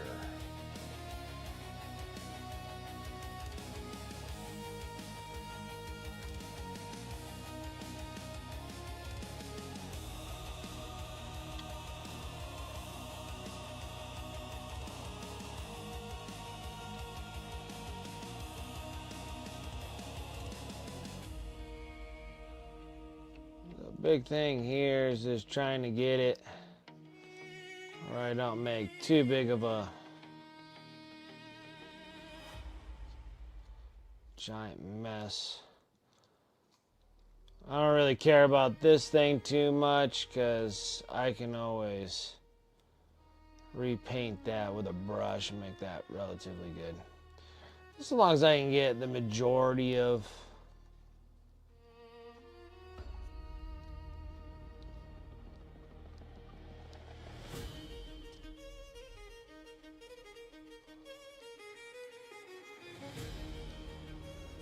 sorry, thought I was taking it off the camera. Silly putty's the best.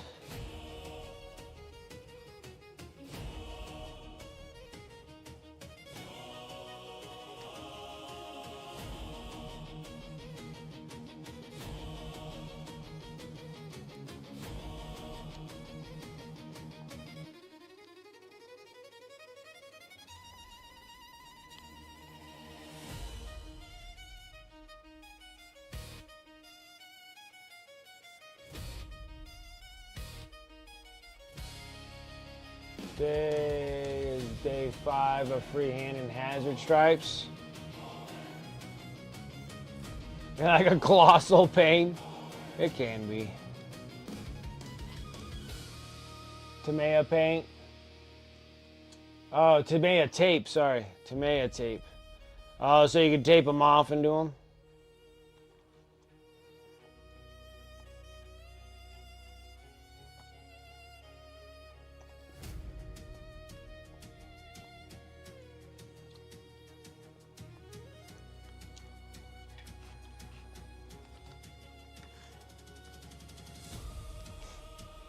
Alright, gotta fire up the air compressor. Wherever it's at. There we go. Okay, we're gonna need... Doesn't matter if it's satin. This is the only black I have until the black shows up tomorrow.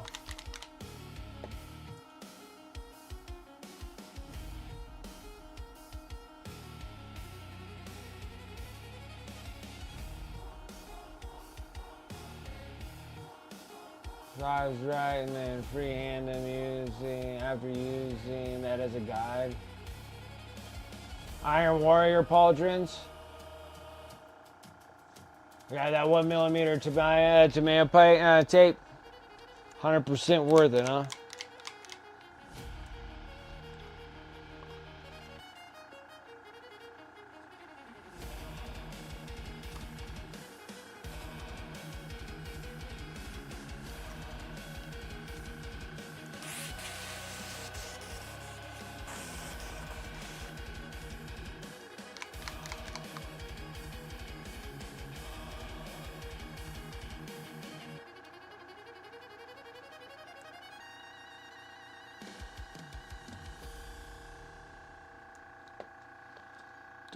A little bit of flow improver.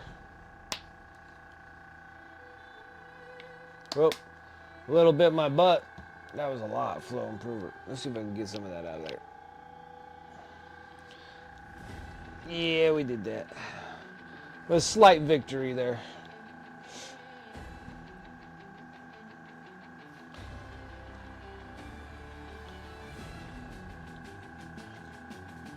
I think you guys seen me do a bunch of freehand stripes on stuff.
On your Death Company pauldrons, you use tape? I'll use tape to like divide, but I don't have any like thinner tape than what I have. Like I still have like inch tape, which I can still work, just.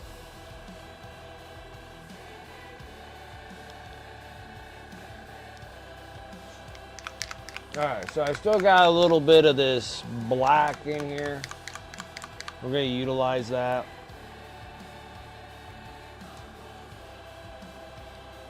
Maybe. Let's go and hit this.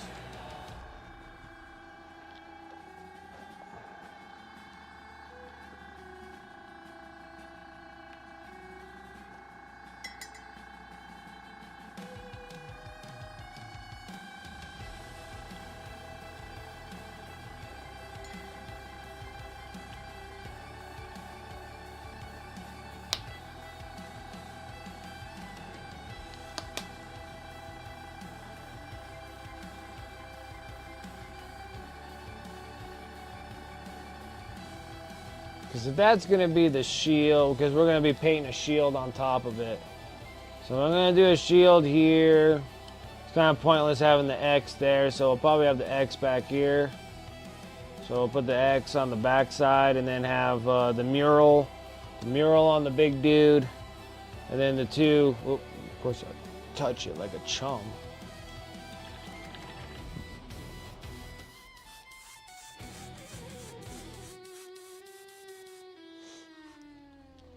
So what I want to do is, while it's still relatively wet,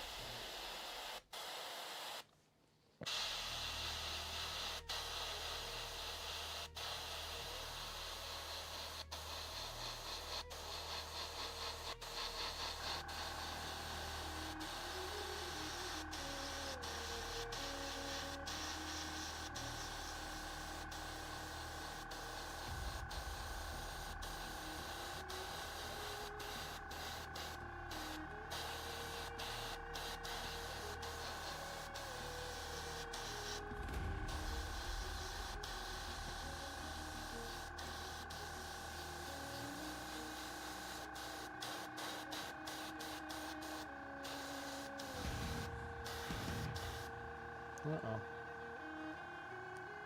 I want you to do, sucker,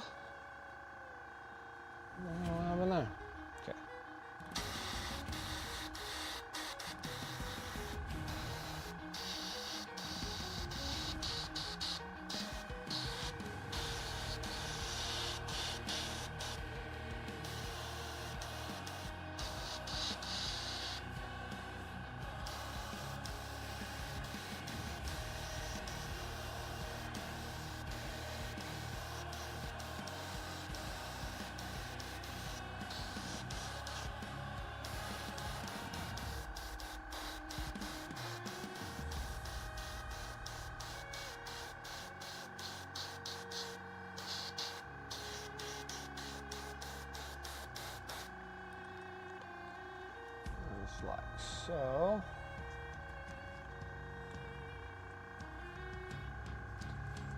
DeGruin, what's up? It's going well. How are you?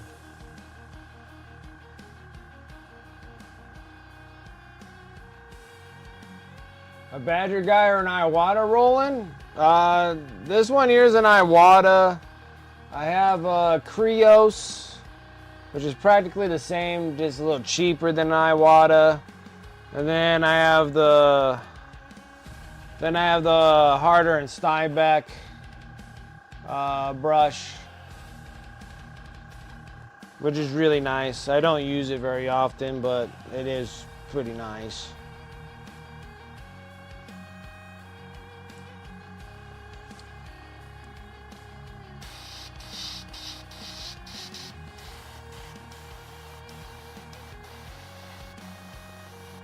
And then I got a Masters also. A Masters pistol brush.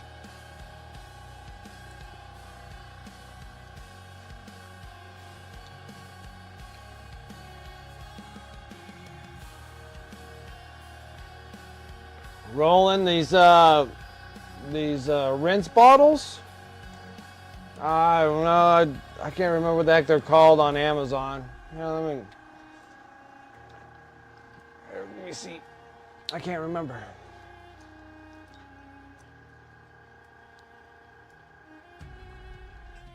They might just change the name of it. It might not be total. Well, if it's made by the Total War guys, it's gonna have the TW on it, but then it'll probably have something on there.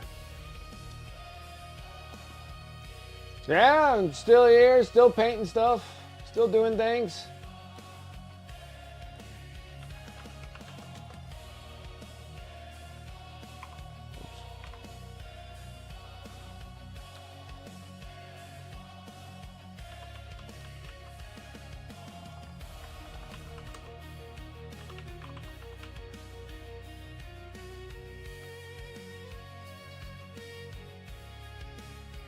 See here, mine are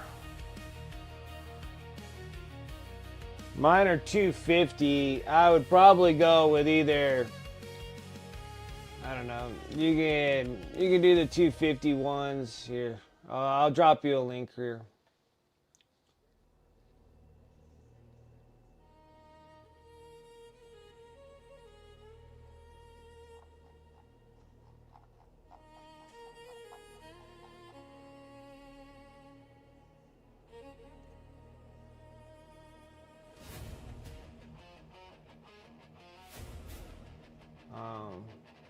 Maybe.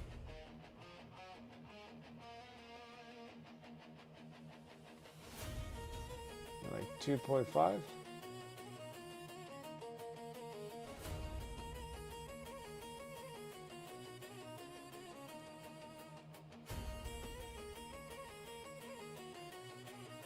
Ah, there it is. Boy, they like moving things on me like crazy. All right, here you go. Copy. I need to put it in this. Oh. Put it in that one. There you go.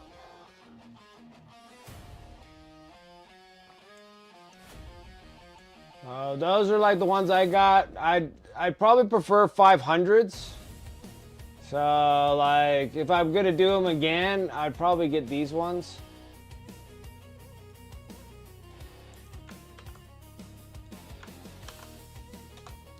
Yeah, I'd probably get those ones. Because the 250s, they run out of water pretty quick when you're rinsing out and stuff like that.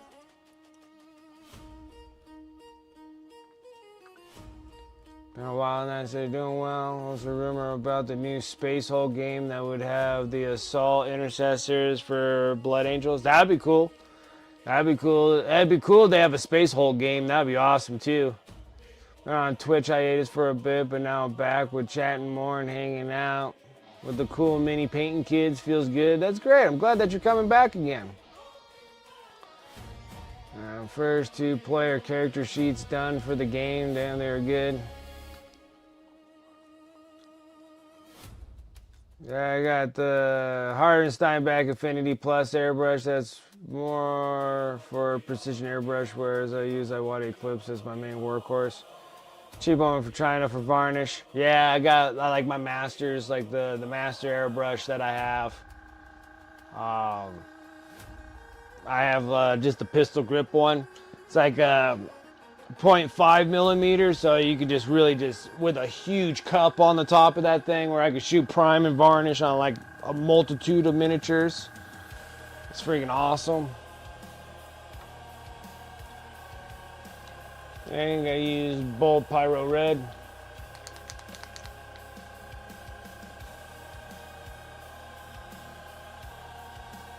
Less clogging. Brand has less clogging than cheaper ones. I don't know. I think they all have their dealios. Just depends on how much you clean them. Like, and I treat my brushes badly, even my airbrushes. Most of the time, I'll paint with them for a little bit, and then I'm soaking them in soap. Really, either the LA Awesome Sauce is my favorite one to go to, but a lot of people can't get that one. So, like Simply Green or whatnot, just a cup of that, and I have all my airbrush broken down and sitting in those. Like clogging wise, that just kind of depends on paint primes, varnishes, age, what kinds they are. If you're able to thin them down a little bit with like airbrush thinner on your varnishes and your primes, they shoot a little bit better. But then on top of it too, primes are just plastic. I mean, you're like literally shooting like a latex on them. It's like an acrylic plastic that you're really doing it, so they're always going to have their moments of clogging. And for how long you had your airbrushes for, depending on if the needles need to be replaced. The needle tips might need to be replaced in there as well. Stuff like that.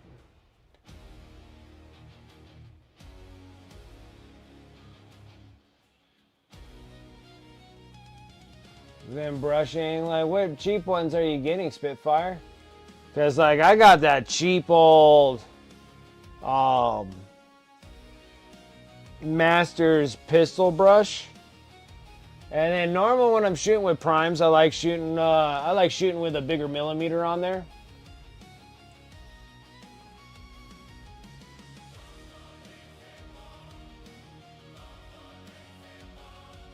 I've only had to replace my needle once. Yeah, that's my problem too, is because of a drop. But like on your fourth nozzle, you'll replace nozzles quite often.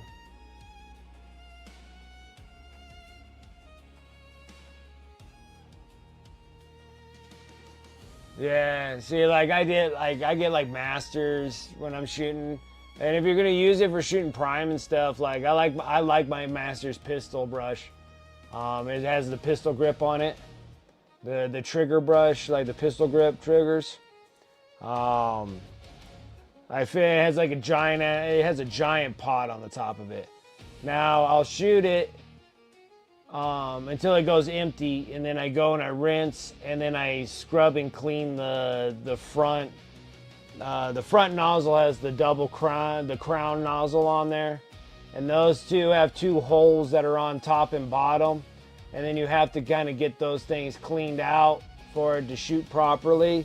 But that's just the problem with prime; they dry real quick, so can't really help yourself on stuff like that. Like shooting prime's always a pain in the butt. And then also, like, to avoid, like, a lot of that clogging mess and stuff, there's something that I would like to do is to start shooting with the enamel, the water, what is it, that water-based enamel primes. And they'll come out of your gun a lot smoother. Just prime in general clogs all the time. Like it just happens. And especially if you're using like a thinner like I do. I use a thinner because if you just shoot straight prime, when they're always telling you this to use prime straight out of the bottle, they're really thick, and so they'll clog even faster. And then I'll put some airbrush thinner in there. And they always say, like, I don't know, prime is prime. And honestly, I put thinner in all my primes, and they all stick just about relatively the same. Except for the one thing is, I got to say that Pro Acryl's prime is a little soft.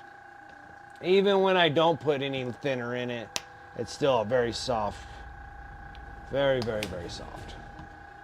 So, guys, it all depends on the primes too.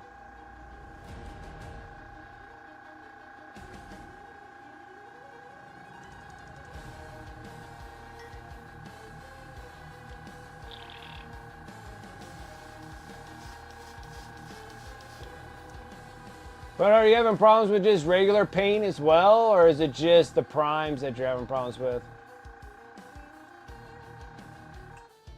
1500 is the enamel lacquer based primer, and it's great at not clogging the airbrush. My favorite primer for airbrush use. Yes, and the problem is that it's hard as hell to get your hands on Hobby Surfer 1500 black.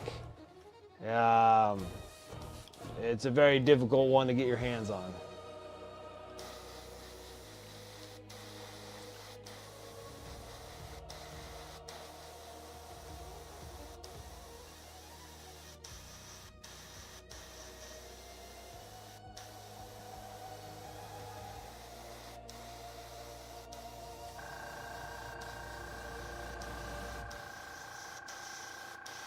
Sold out everywhere.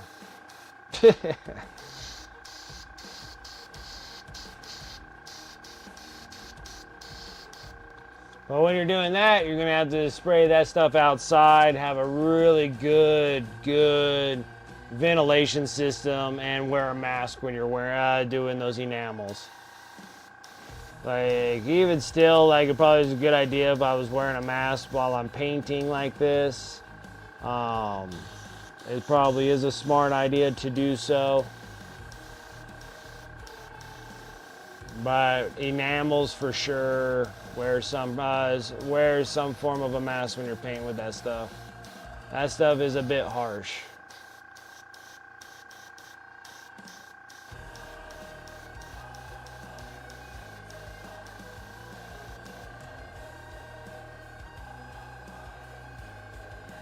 It's pretty cool looking.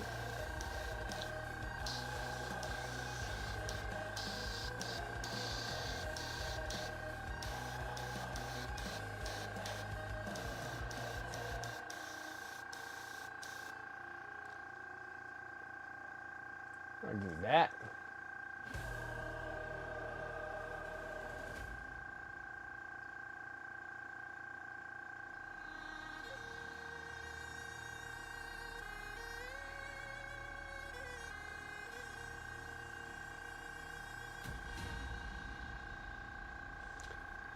Yeah, I've been shooting Vallejo primes. It just depends on how much prime you're shooting. Like, if you're only doing like a handful of things, like if you're doing like these 2 armigers in a night, you should be fine priming those without too much clogging. But if you're doing like, if you're doing like a whole army of like 40 something miniatures and you're priming non-stop, then yeah, you're gonna start getting some clogging issues. I mean, the stuff's gonna start drying inside your airbrush. Like, there's nothing you can do to avoid that.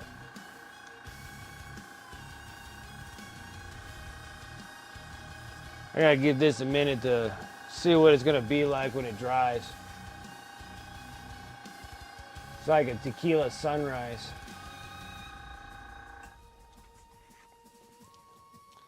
I like it.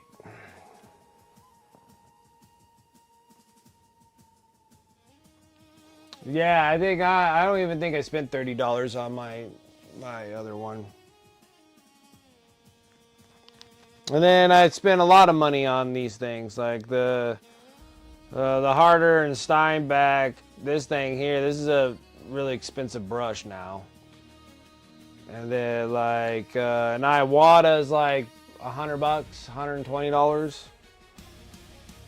Maybe it's a little bit more now since everything else happening right now. So maybe $150 for a brush now. And then you got the Krios brushes, and those are a cheaper version of the Iwata brushes, but they run you around $100.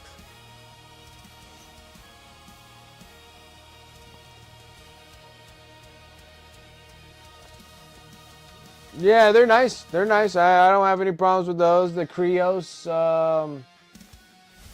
what are they? The 109s, 202 something. I don't know what the heck they're called now. I had it for so long, I don't know now. And then I've had that thing for years, and that thing runs. That thing works really good. And then when stuff starts going bad on it, I start replacing them with Iwata parts. Or if I get the Krios parts for my Iwata, I'll do that too, and they work exactly the same. Like they have the same nozzles and everything, like the threads and everything are exactly the same. So I'll just go on Spray Gunner, get the 3mm like nozzles, crowns, the cups, whatever, the triggers, all that stuff. Get them all in Krios because they're like a fraction of the price. They fit right onto your Iwata, no problems. So I do that.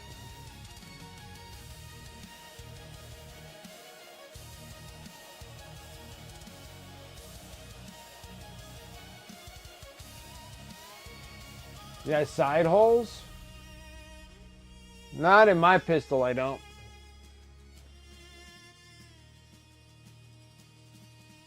You Space King? No. What's that on? Space King.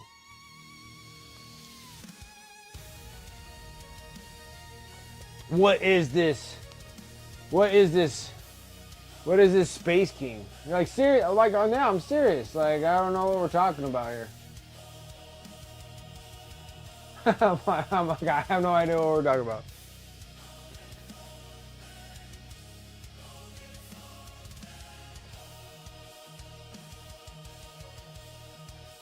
Be positive. Is that King of the Hill and 40K? Oh, okay. Am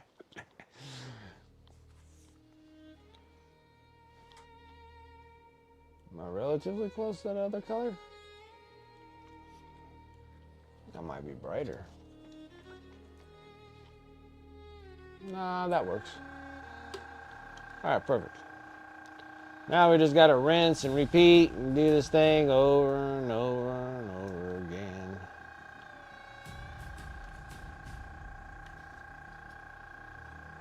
Well, it has like the little tequila sunrise on these things. So you have the black, fades into red. This red will have a shield on it anyways, and then we'll put the red X on the black there. And we might do a different color for the X, just to make it a little brighter and cooler.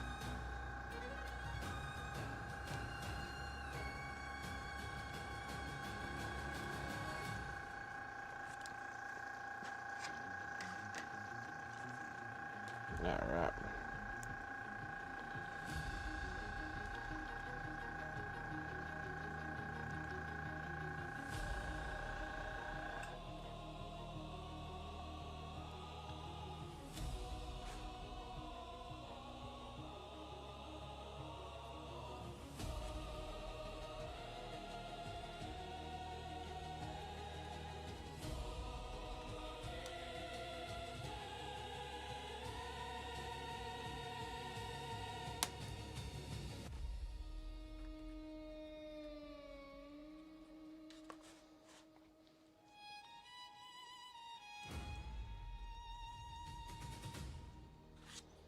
Ah, seems like all you guys have been watching it.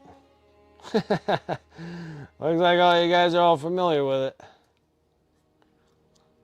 Is it a YouTube thing?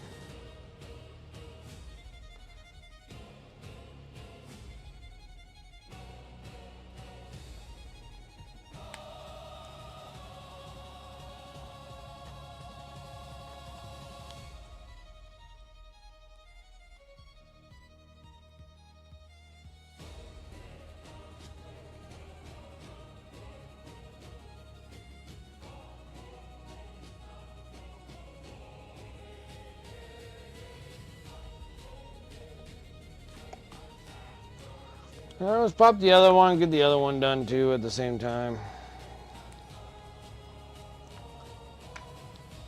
I might have to use the third one.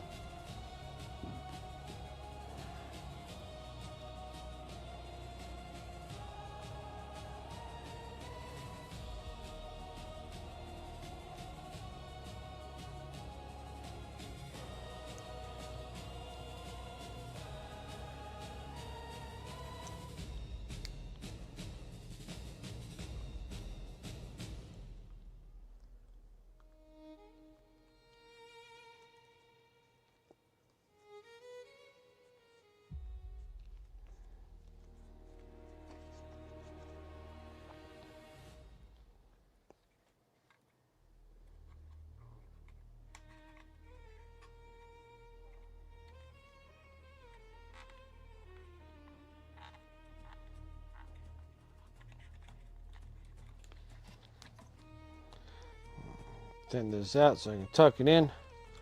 Fortunately, ooh, never mind.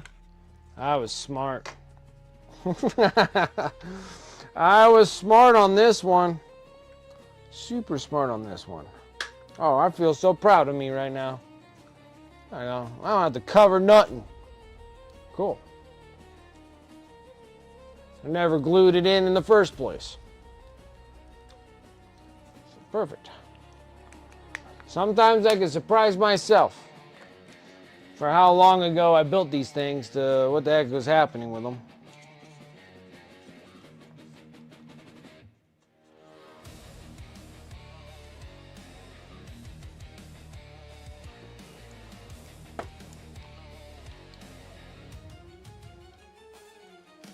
Perfect. Look at that. Look at that. All right. Let me go rinse this one out real quick and I'll be right back.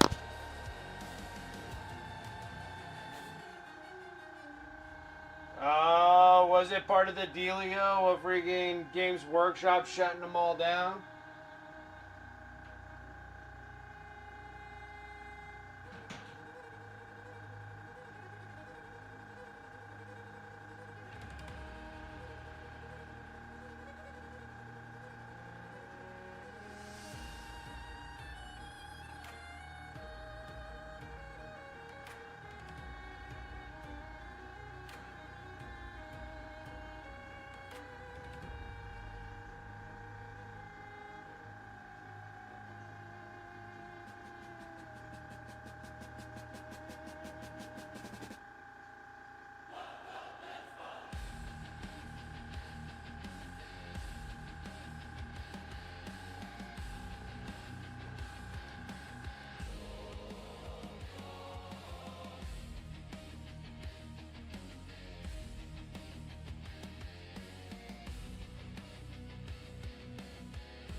Size of elephants is funny.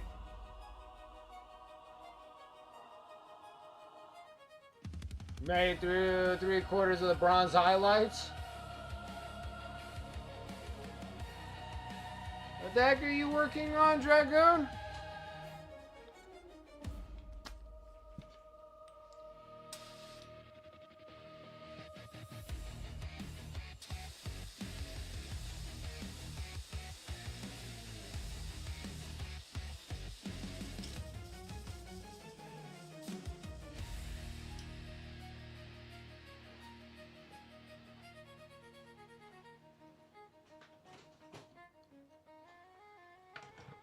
So YouTube put an actual strike on a copyright on them for a future possible problem, but that still had to be passed through YouTube to be doing. GW had to pass that through YouTube for YouTube to even want to do that.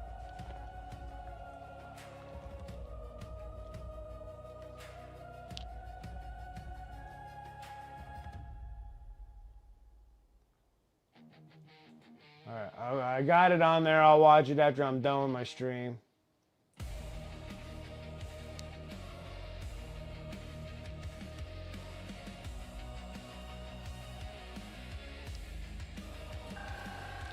Okay.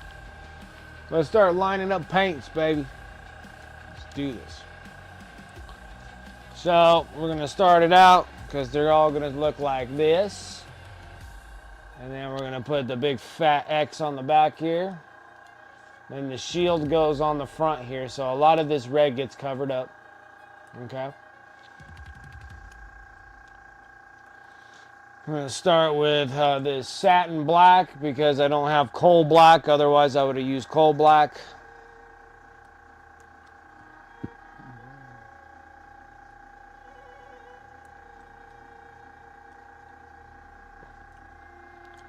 Just a touch. Because I found out that I have no coal black, so my Monument Hobbies order should be coming in tomorrow. And I gotta say thank you guys for utilizing my affiliate links and the discount codes and stuff. So every time that you do that, ordering through Monument Hobbies themselves, gives me a slight cutback. No charge to you guys. It's just something I got worked out for a sponsor affiliate. And they give me gift cards, and then I use those gift cards to restock my paints. So again, thank you guys. And if you guys are interested in the Pro Acrylic paints, !Pro. And then, yeah, just make sure you use the affiliate links and the discount code as much as you like. You get that extra 5% off. Really nice. Really helps me out. And it just gives me just like a little bit. I get like a 1-2% dealio on that thing. And then, and gift cards. So then I can restock all my paints. So thank you guys.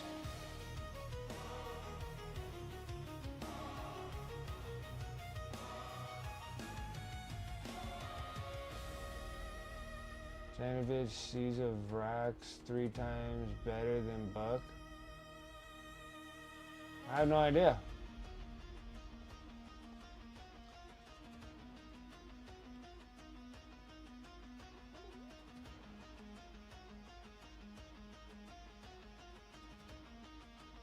Please don't ban you. Ban you for what?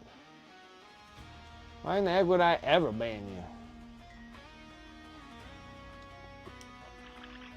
Alright, what the heck's going on? What did you say? You know, see the Vrax 3 times better than Buck. And you said, please don't ban me. Ban you for what? What did you do? What did you do? What did you do? What did you do, Nemo? What did you do?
Alright.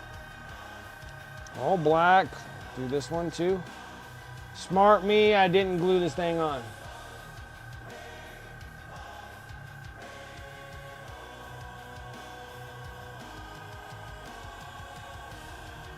Or anyone wants to erase from YouTube.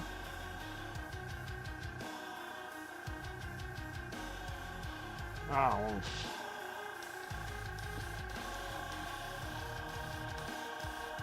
Yeah, because I think there's like only like 1 or 2 people I've ever banned on stream. And the whole 5 years of streaming.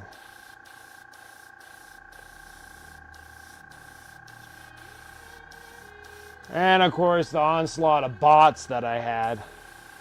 Boy, it took us forever to get rid of all those bots.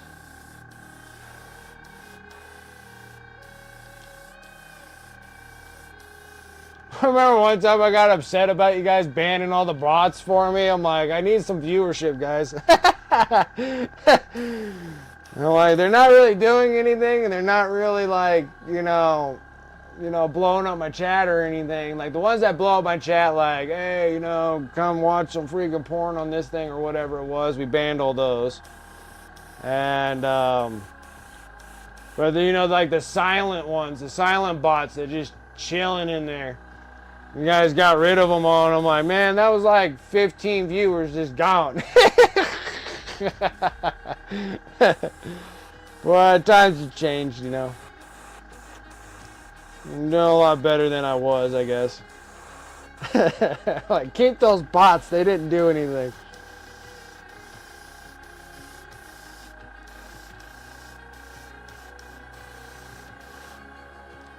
Like, I needed those.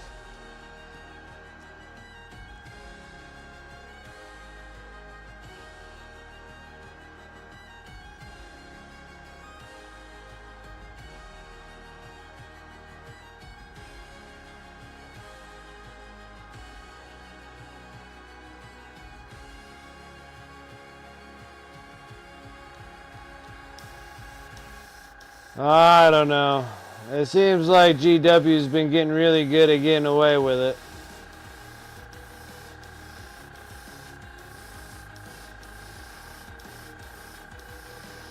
I think the ones that like GW really got rid of are the ones that were doing all the stop motions with like the Joy Toy figures and stuff like that.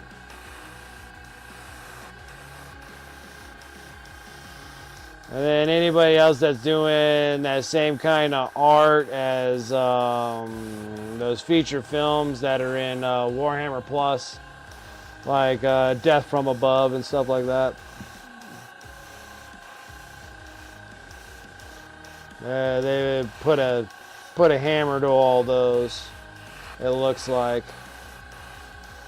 And then anybody that's making cosplay outfits for a certain price, you have to shut your stuff down too. I'm gonna see when I start working on mine with the kill teams is watch this grown ass man playing with little figures. Like, oh, pow, pow, pow, pow. Ugh. Dying kind of stuff. And then seeing they shut me down, I'm like, dude, it's just me literally playing with your guys' figures. Alright, let's go and dump this out. Give it a good wash. Well, not too good of a wash. I want to keep some of that black in there. Reason for is I need a little transition with the burnt red.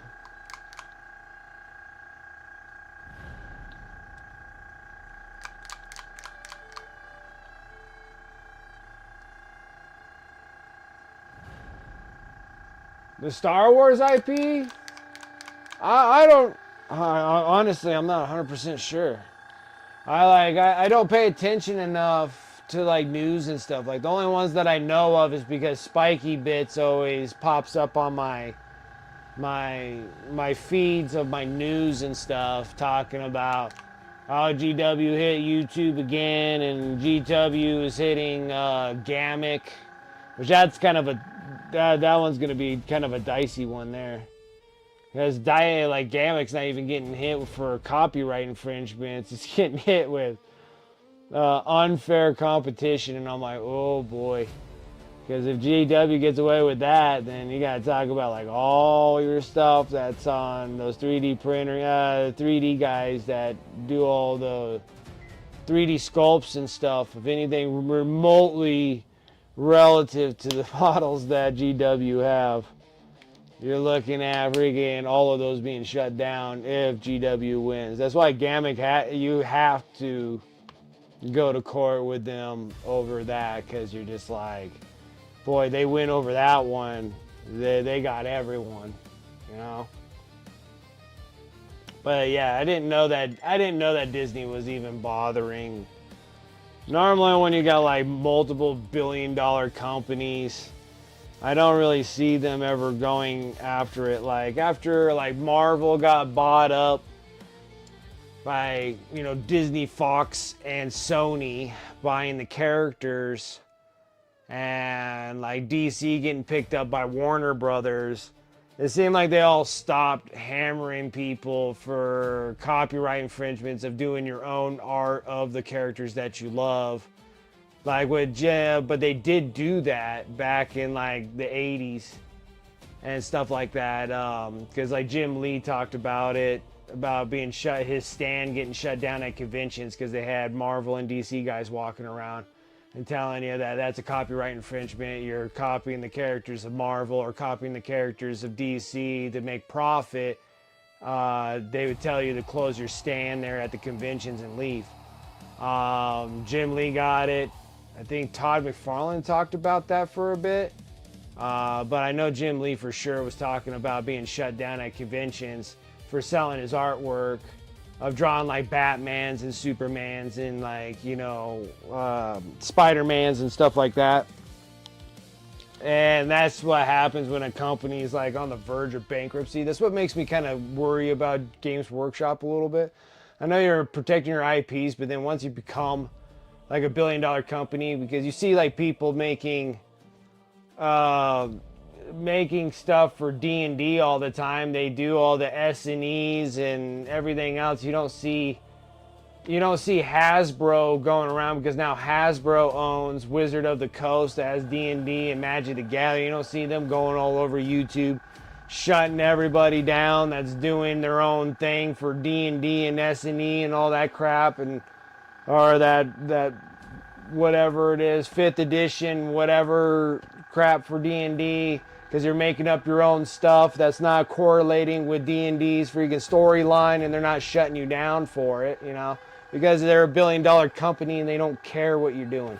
You're just promoting for people to get into D&D, and they're probably going to buy D&D books to get started. You're not going to buy some random one to get started in D&D. You're probably going to buy D&D books, probably in their minds.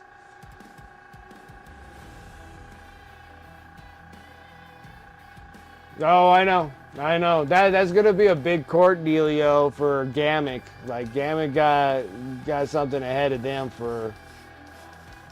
That's gonna be an uphill battle there.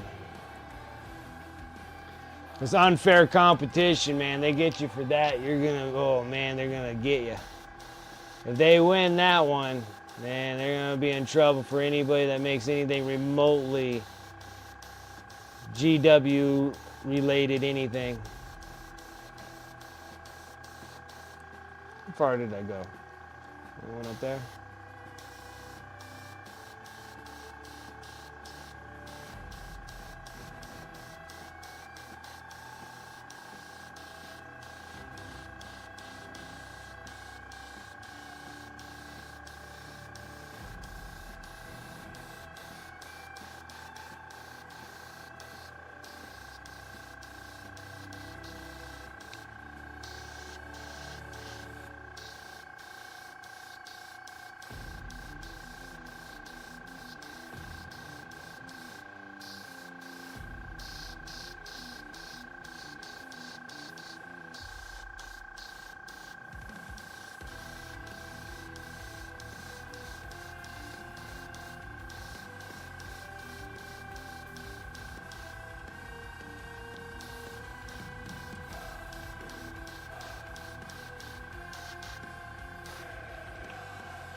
Well, I think I don't think they would go completely out of business. I think that they would just sell the company to another person, another gaming company that is very well situated, and they would just pick them up.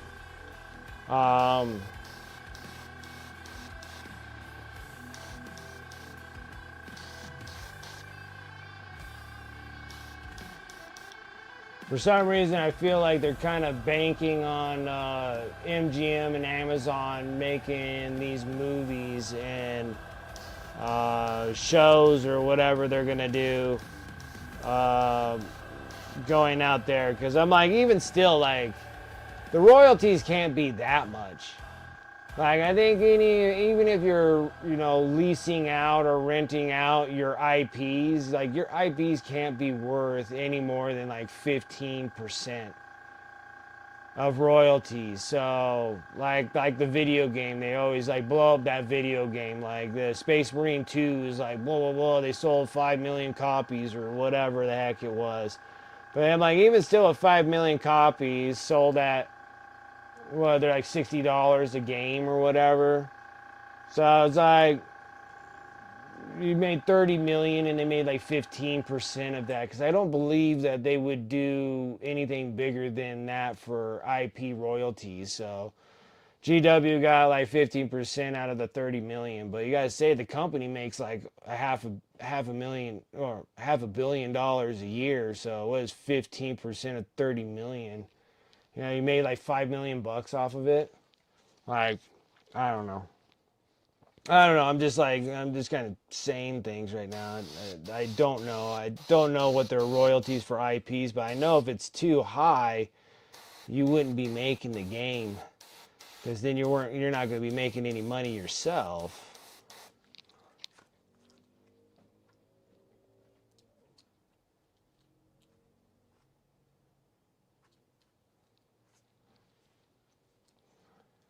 They made 53 million pounds on just IP revenue royalties in 2025. There's 24 million pounds in royalties. Yeah, but that's in grand total, right? New people in the hobby came from Space Marine 2 con. Yeah, but that, like, royalties is them leasing out their IPs to other companies. So it's like all those video game creators are not the same ones. So I bet you that majority of that money, that 53 mil, and that's still 53 million out of a company that makes $500 million. So you got to say like $400 million is coming from plastic and books. Like, that's the majority of it, and then these other things are they're kind of pennies, really. Leasing out all their IPs to, and then you got to say whatever royalties they make from Joy Toy figures, Todd McFarlane and those figures. That's leasing out IPs. So you got the toys. Merchandise, I believe, is leased out for IP, so they got some company making their merchandise, right? Then all their video games, probably some form of leasing deal for those board games to go into Barnes and Nobles and Target and stuff. There's got to be some leasing royalties to those too. So.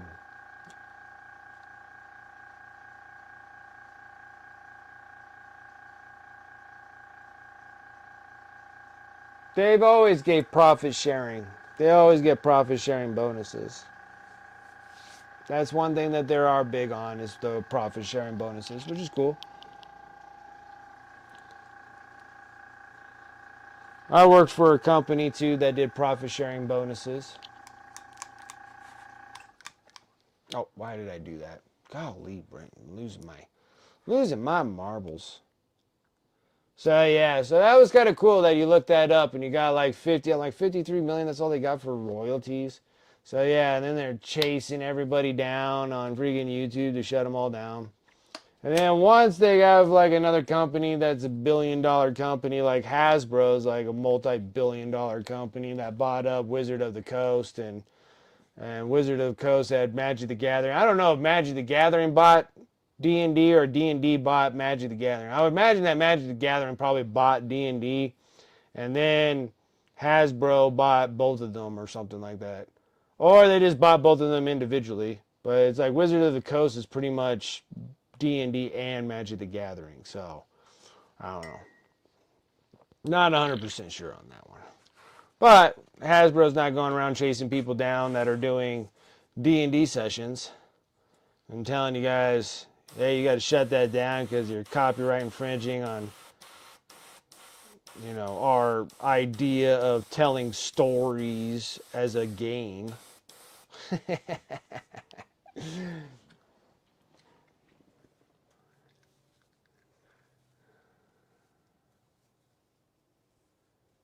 218 million gross, or after all the taxes and stuff. Okay, so that's take home is 218.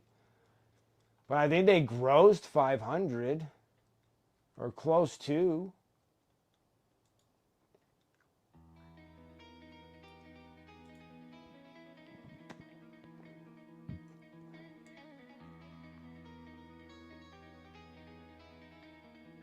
£210 million.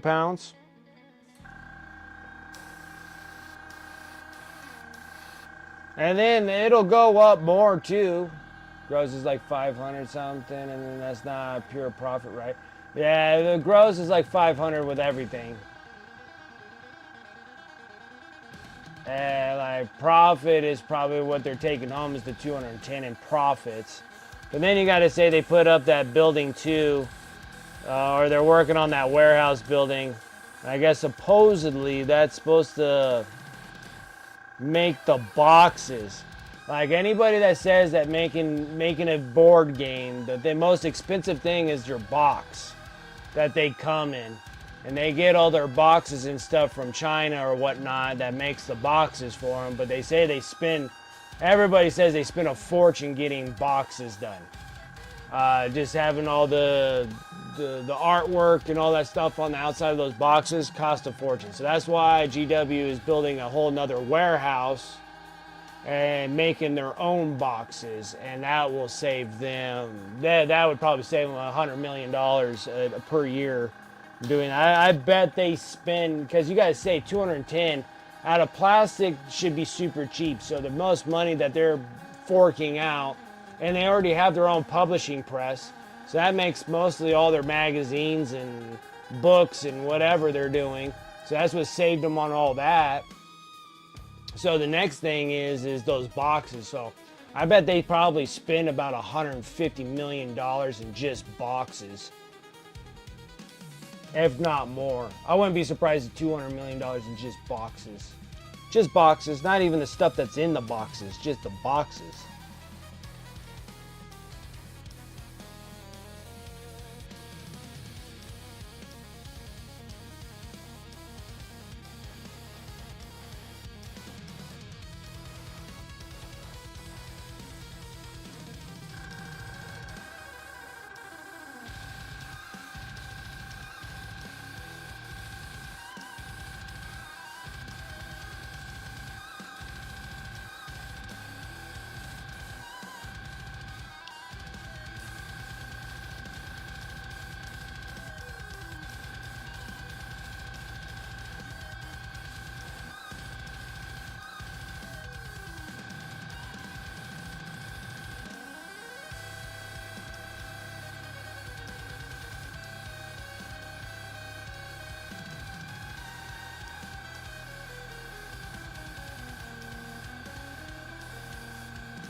Perfect. Kind of like that fade. That was a good call on Dragoon's part. The fade looks good. Like the fade. Like the fade.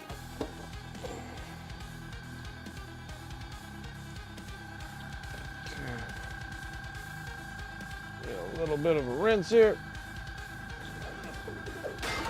Holy smokes. Now I'm like, ready to rock and roll, guys. What the heck? My time's already up. Yeah, the fade looks good. Like that. That's what it looks like when it's all nice and dry. That looks awesome.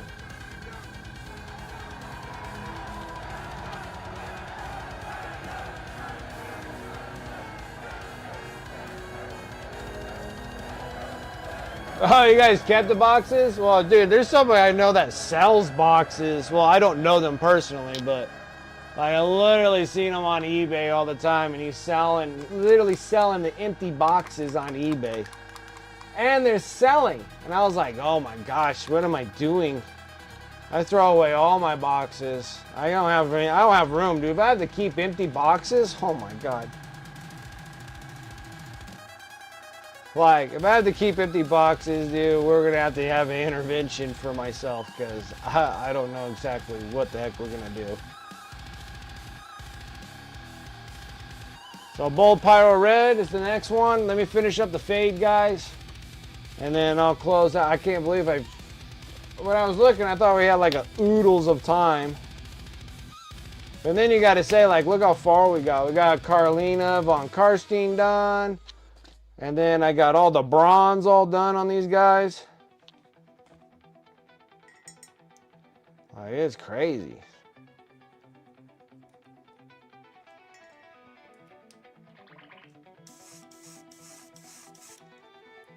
I need this. I need to finish the fades.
Lovely fades. This one's still slightly wet, but we're going to try to push it a little bit and see if we can get this done, and I can close up shop.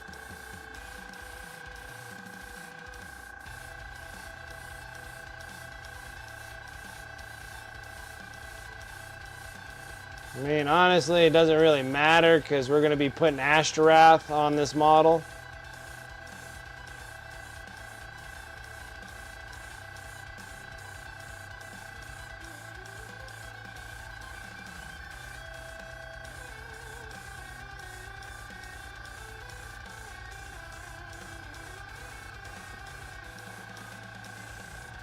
Putting that fade on. There you go. Like it. And it really doesn't matter because Ashtaroth's going to be covering most of this stuff up, so there goes that. Let me rinse this out, guys, and then we'll close up shop. We're doing really good, so shoot, when we start Sunday, we're just going to be just all nights, baby. Just all nights until I get those guys done.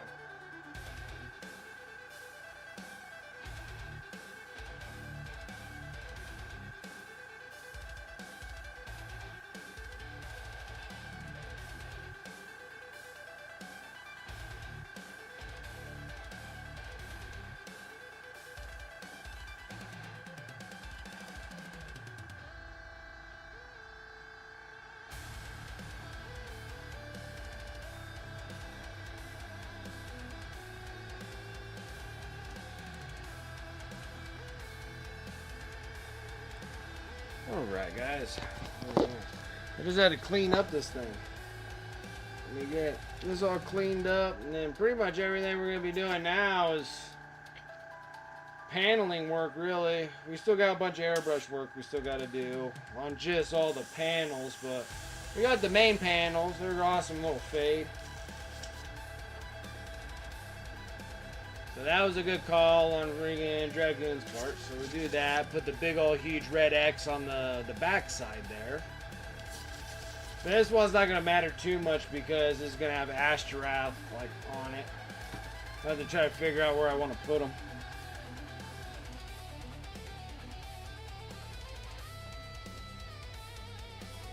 Alright.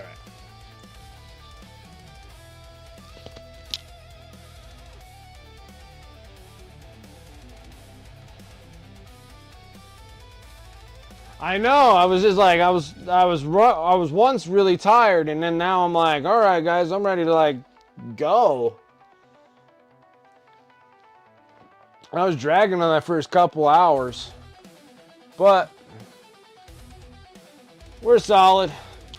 So we got Carlina von Karstein all done on a base. We even signed it. So this thing's gonna be ready for the giveaway. The last Friday, we've got 2 weeks, 2 more Fridays, and then I'll give this bad boy away. The next ones will be smaller. I'll make sure to keep them on those little hero bases, but that wasn't a bad model. We got that done relatively good. Relative speed didn't hurt that much. No stream crashes. Sunday, yes, I'll be streaming 12 to 5 Pacific Standard Time. So, yeah, so I do that in the afternoon so people over on across the ponds and stuff can have a little bit more time spending over on my stream. If they have time on Sunday to come hang out with me. So, definitely going to do that. But we're definitely going to close up shop. Make sure I don't make a mess.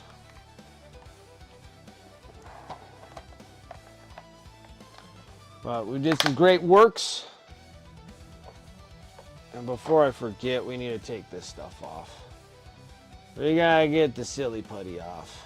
I don't think it'll do any harm leaving it on there for long periods of time, but I don't know. Wouldn't think so. Alright, silly putty done. Got the fades all on. Let's go ahead and close up shop. Thank you guys so much for coming and hanging out with me tonight.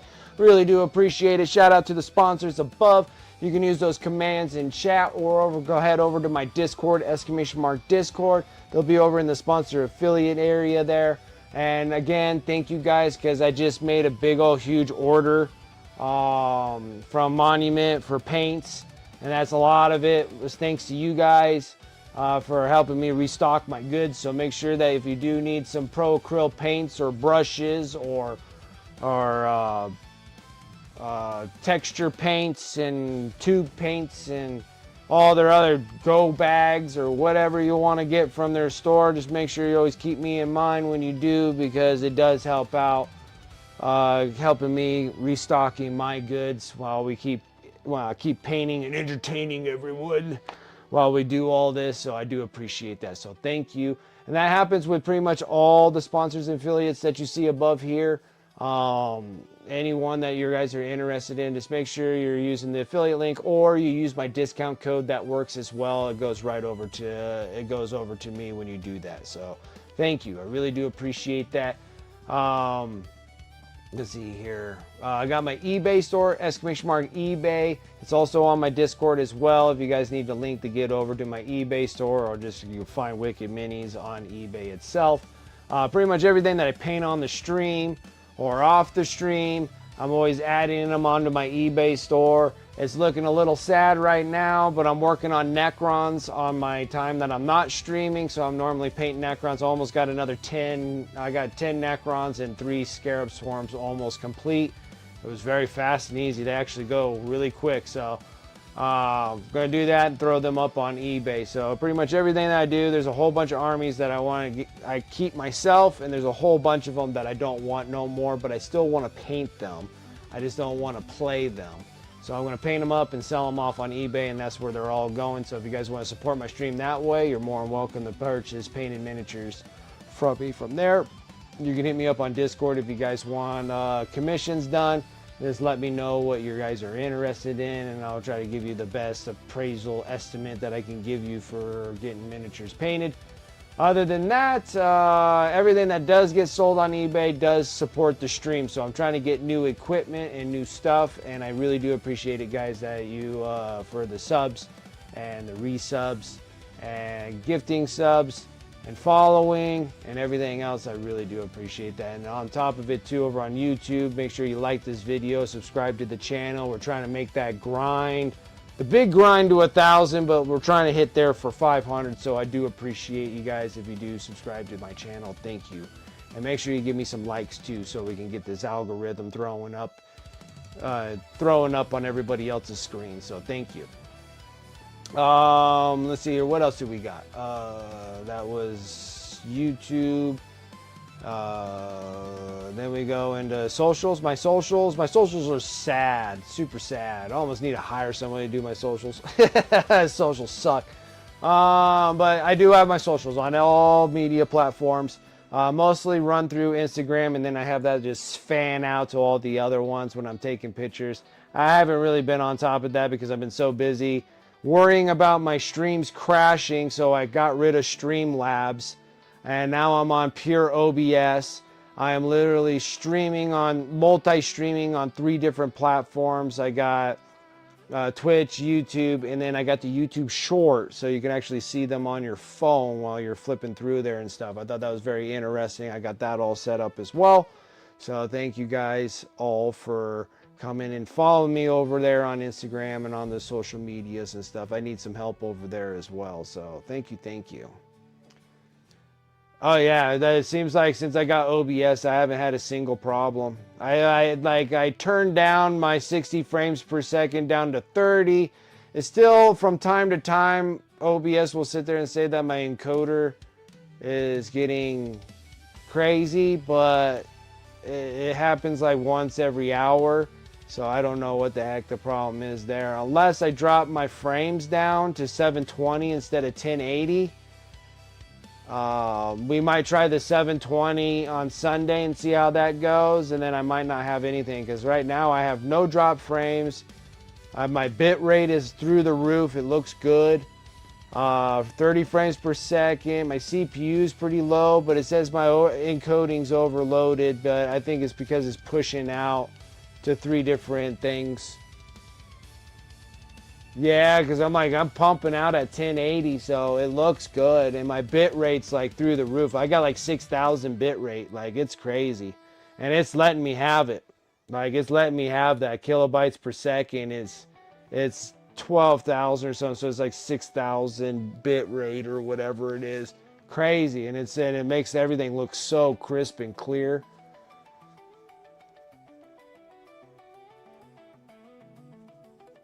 Yeah, it looks great, and then for some reason I was losing bit rate through Streamlabs, and then Twitch wasn't really liking my bit rates because I was just running super low, and I don't know what the hell was going on with Streamlabs. Streamlabs is just becoming a real nightmare to me, so we'll try OBS. I haven't had a problem yet, and let's just keep rolling with it. But other than that, guys, that's pretty much it for my spiel. Thank you, guys. I really do appreciate it. Thank you guys so much for the raids from Twitch. Over here for Painty Paint Paints. Thank you guys so much for the follows. Subs, resubs, thank you. I really do appreciate that. All right, so let me go over onto my Twitch and see what other Twitchers out here and see what we got going on.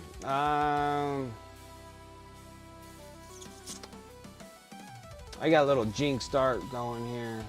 Where do I want to put that in? I think I got to put it over here. I got like multiple chats.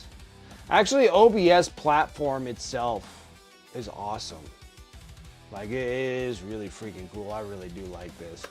So I don't know. At the time, everything was kind of intimidating, and Streamlabs was so helpful because they kind of like, oh, just click this, and you're just like everything's ready for you. You're like, oh, that's awesome. Jinx start. We're gonna go Jinxed.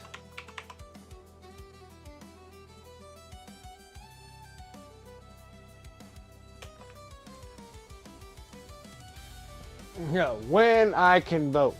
Yeah, and then so I'll be on Sunday, guys. That's our 3rd day. I'm streaming Tuesdays, Fridays, and Sundays. I have too much stuff to do. So I got too much stuff to paint. So I'm opening up a 3rd day. I'm painting this to get stuff done. So I do appreciate if you guys come and hang out with me on Sunday. I'll be streaming 12 to 5. I'm not doing late night streams. I'm going afternoons to early evenings on my end on Pacific Standard Time. So it'll be a little earlier, so not so late for a lot of you guys over on the East Coast, and I can reach some people across the ponds, and a little easier on Australians and all that kind of stuff. So it's kind of like a nice little medium right there. Other than that, guys, thank you so much for coming, hanging. I hope to see you guys on Sunday. Till then, let's give Jinx Art some love, and I will see you guys later. Take care.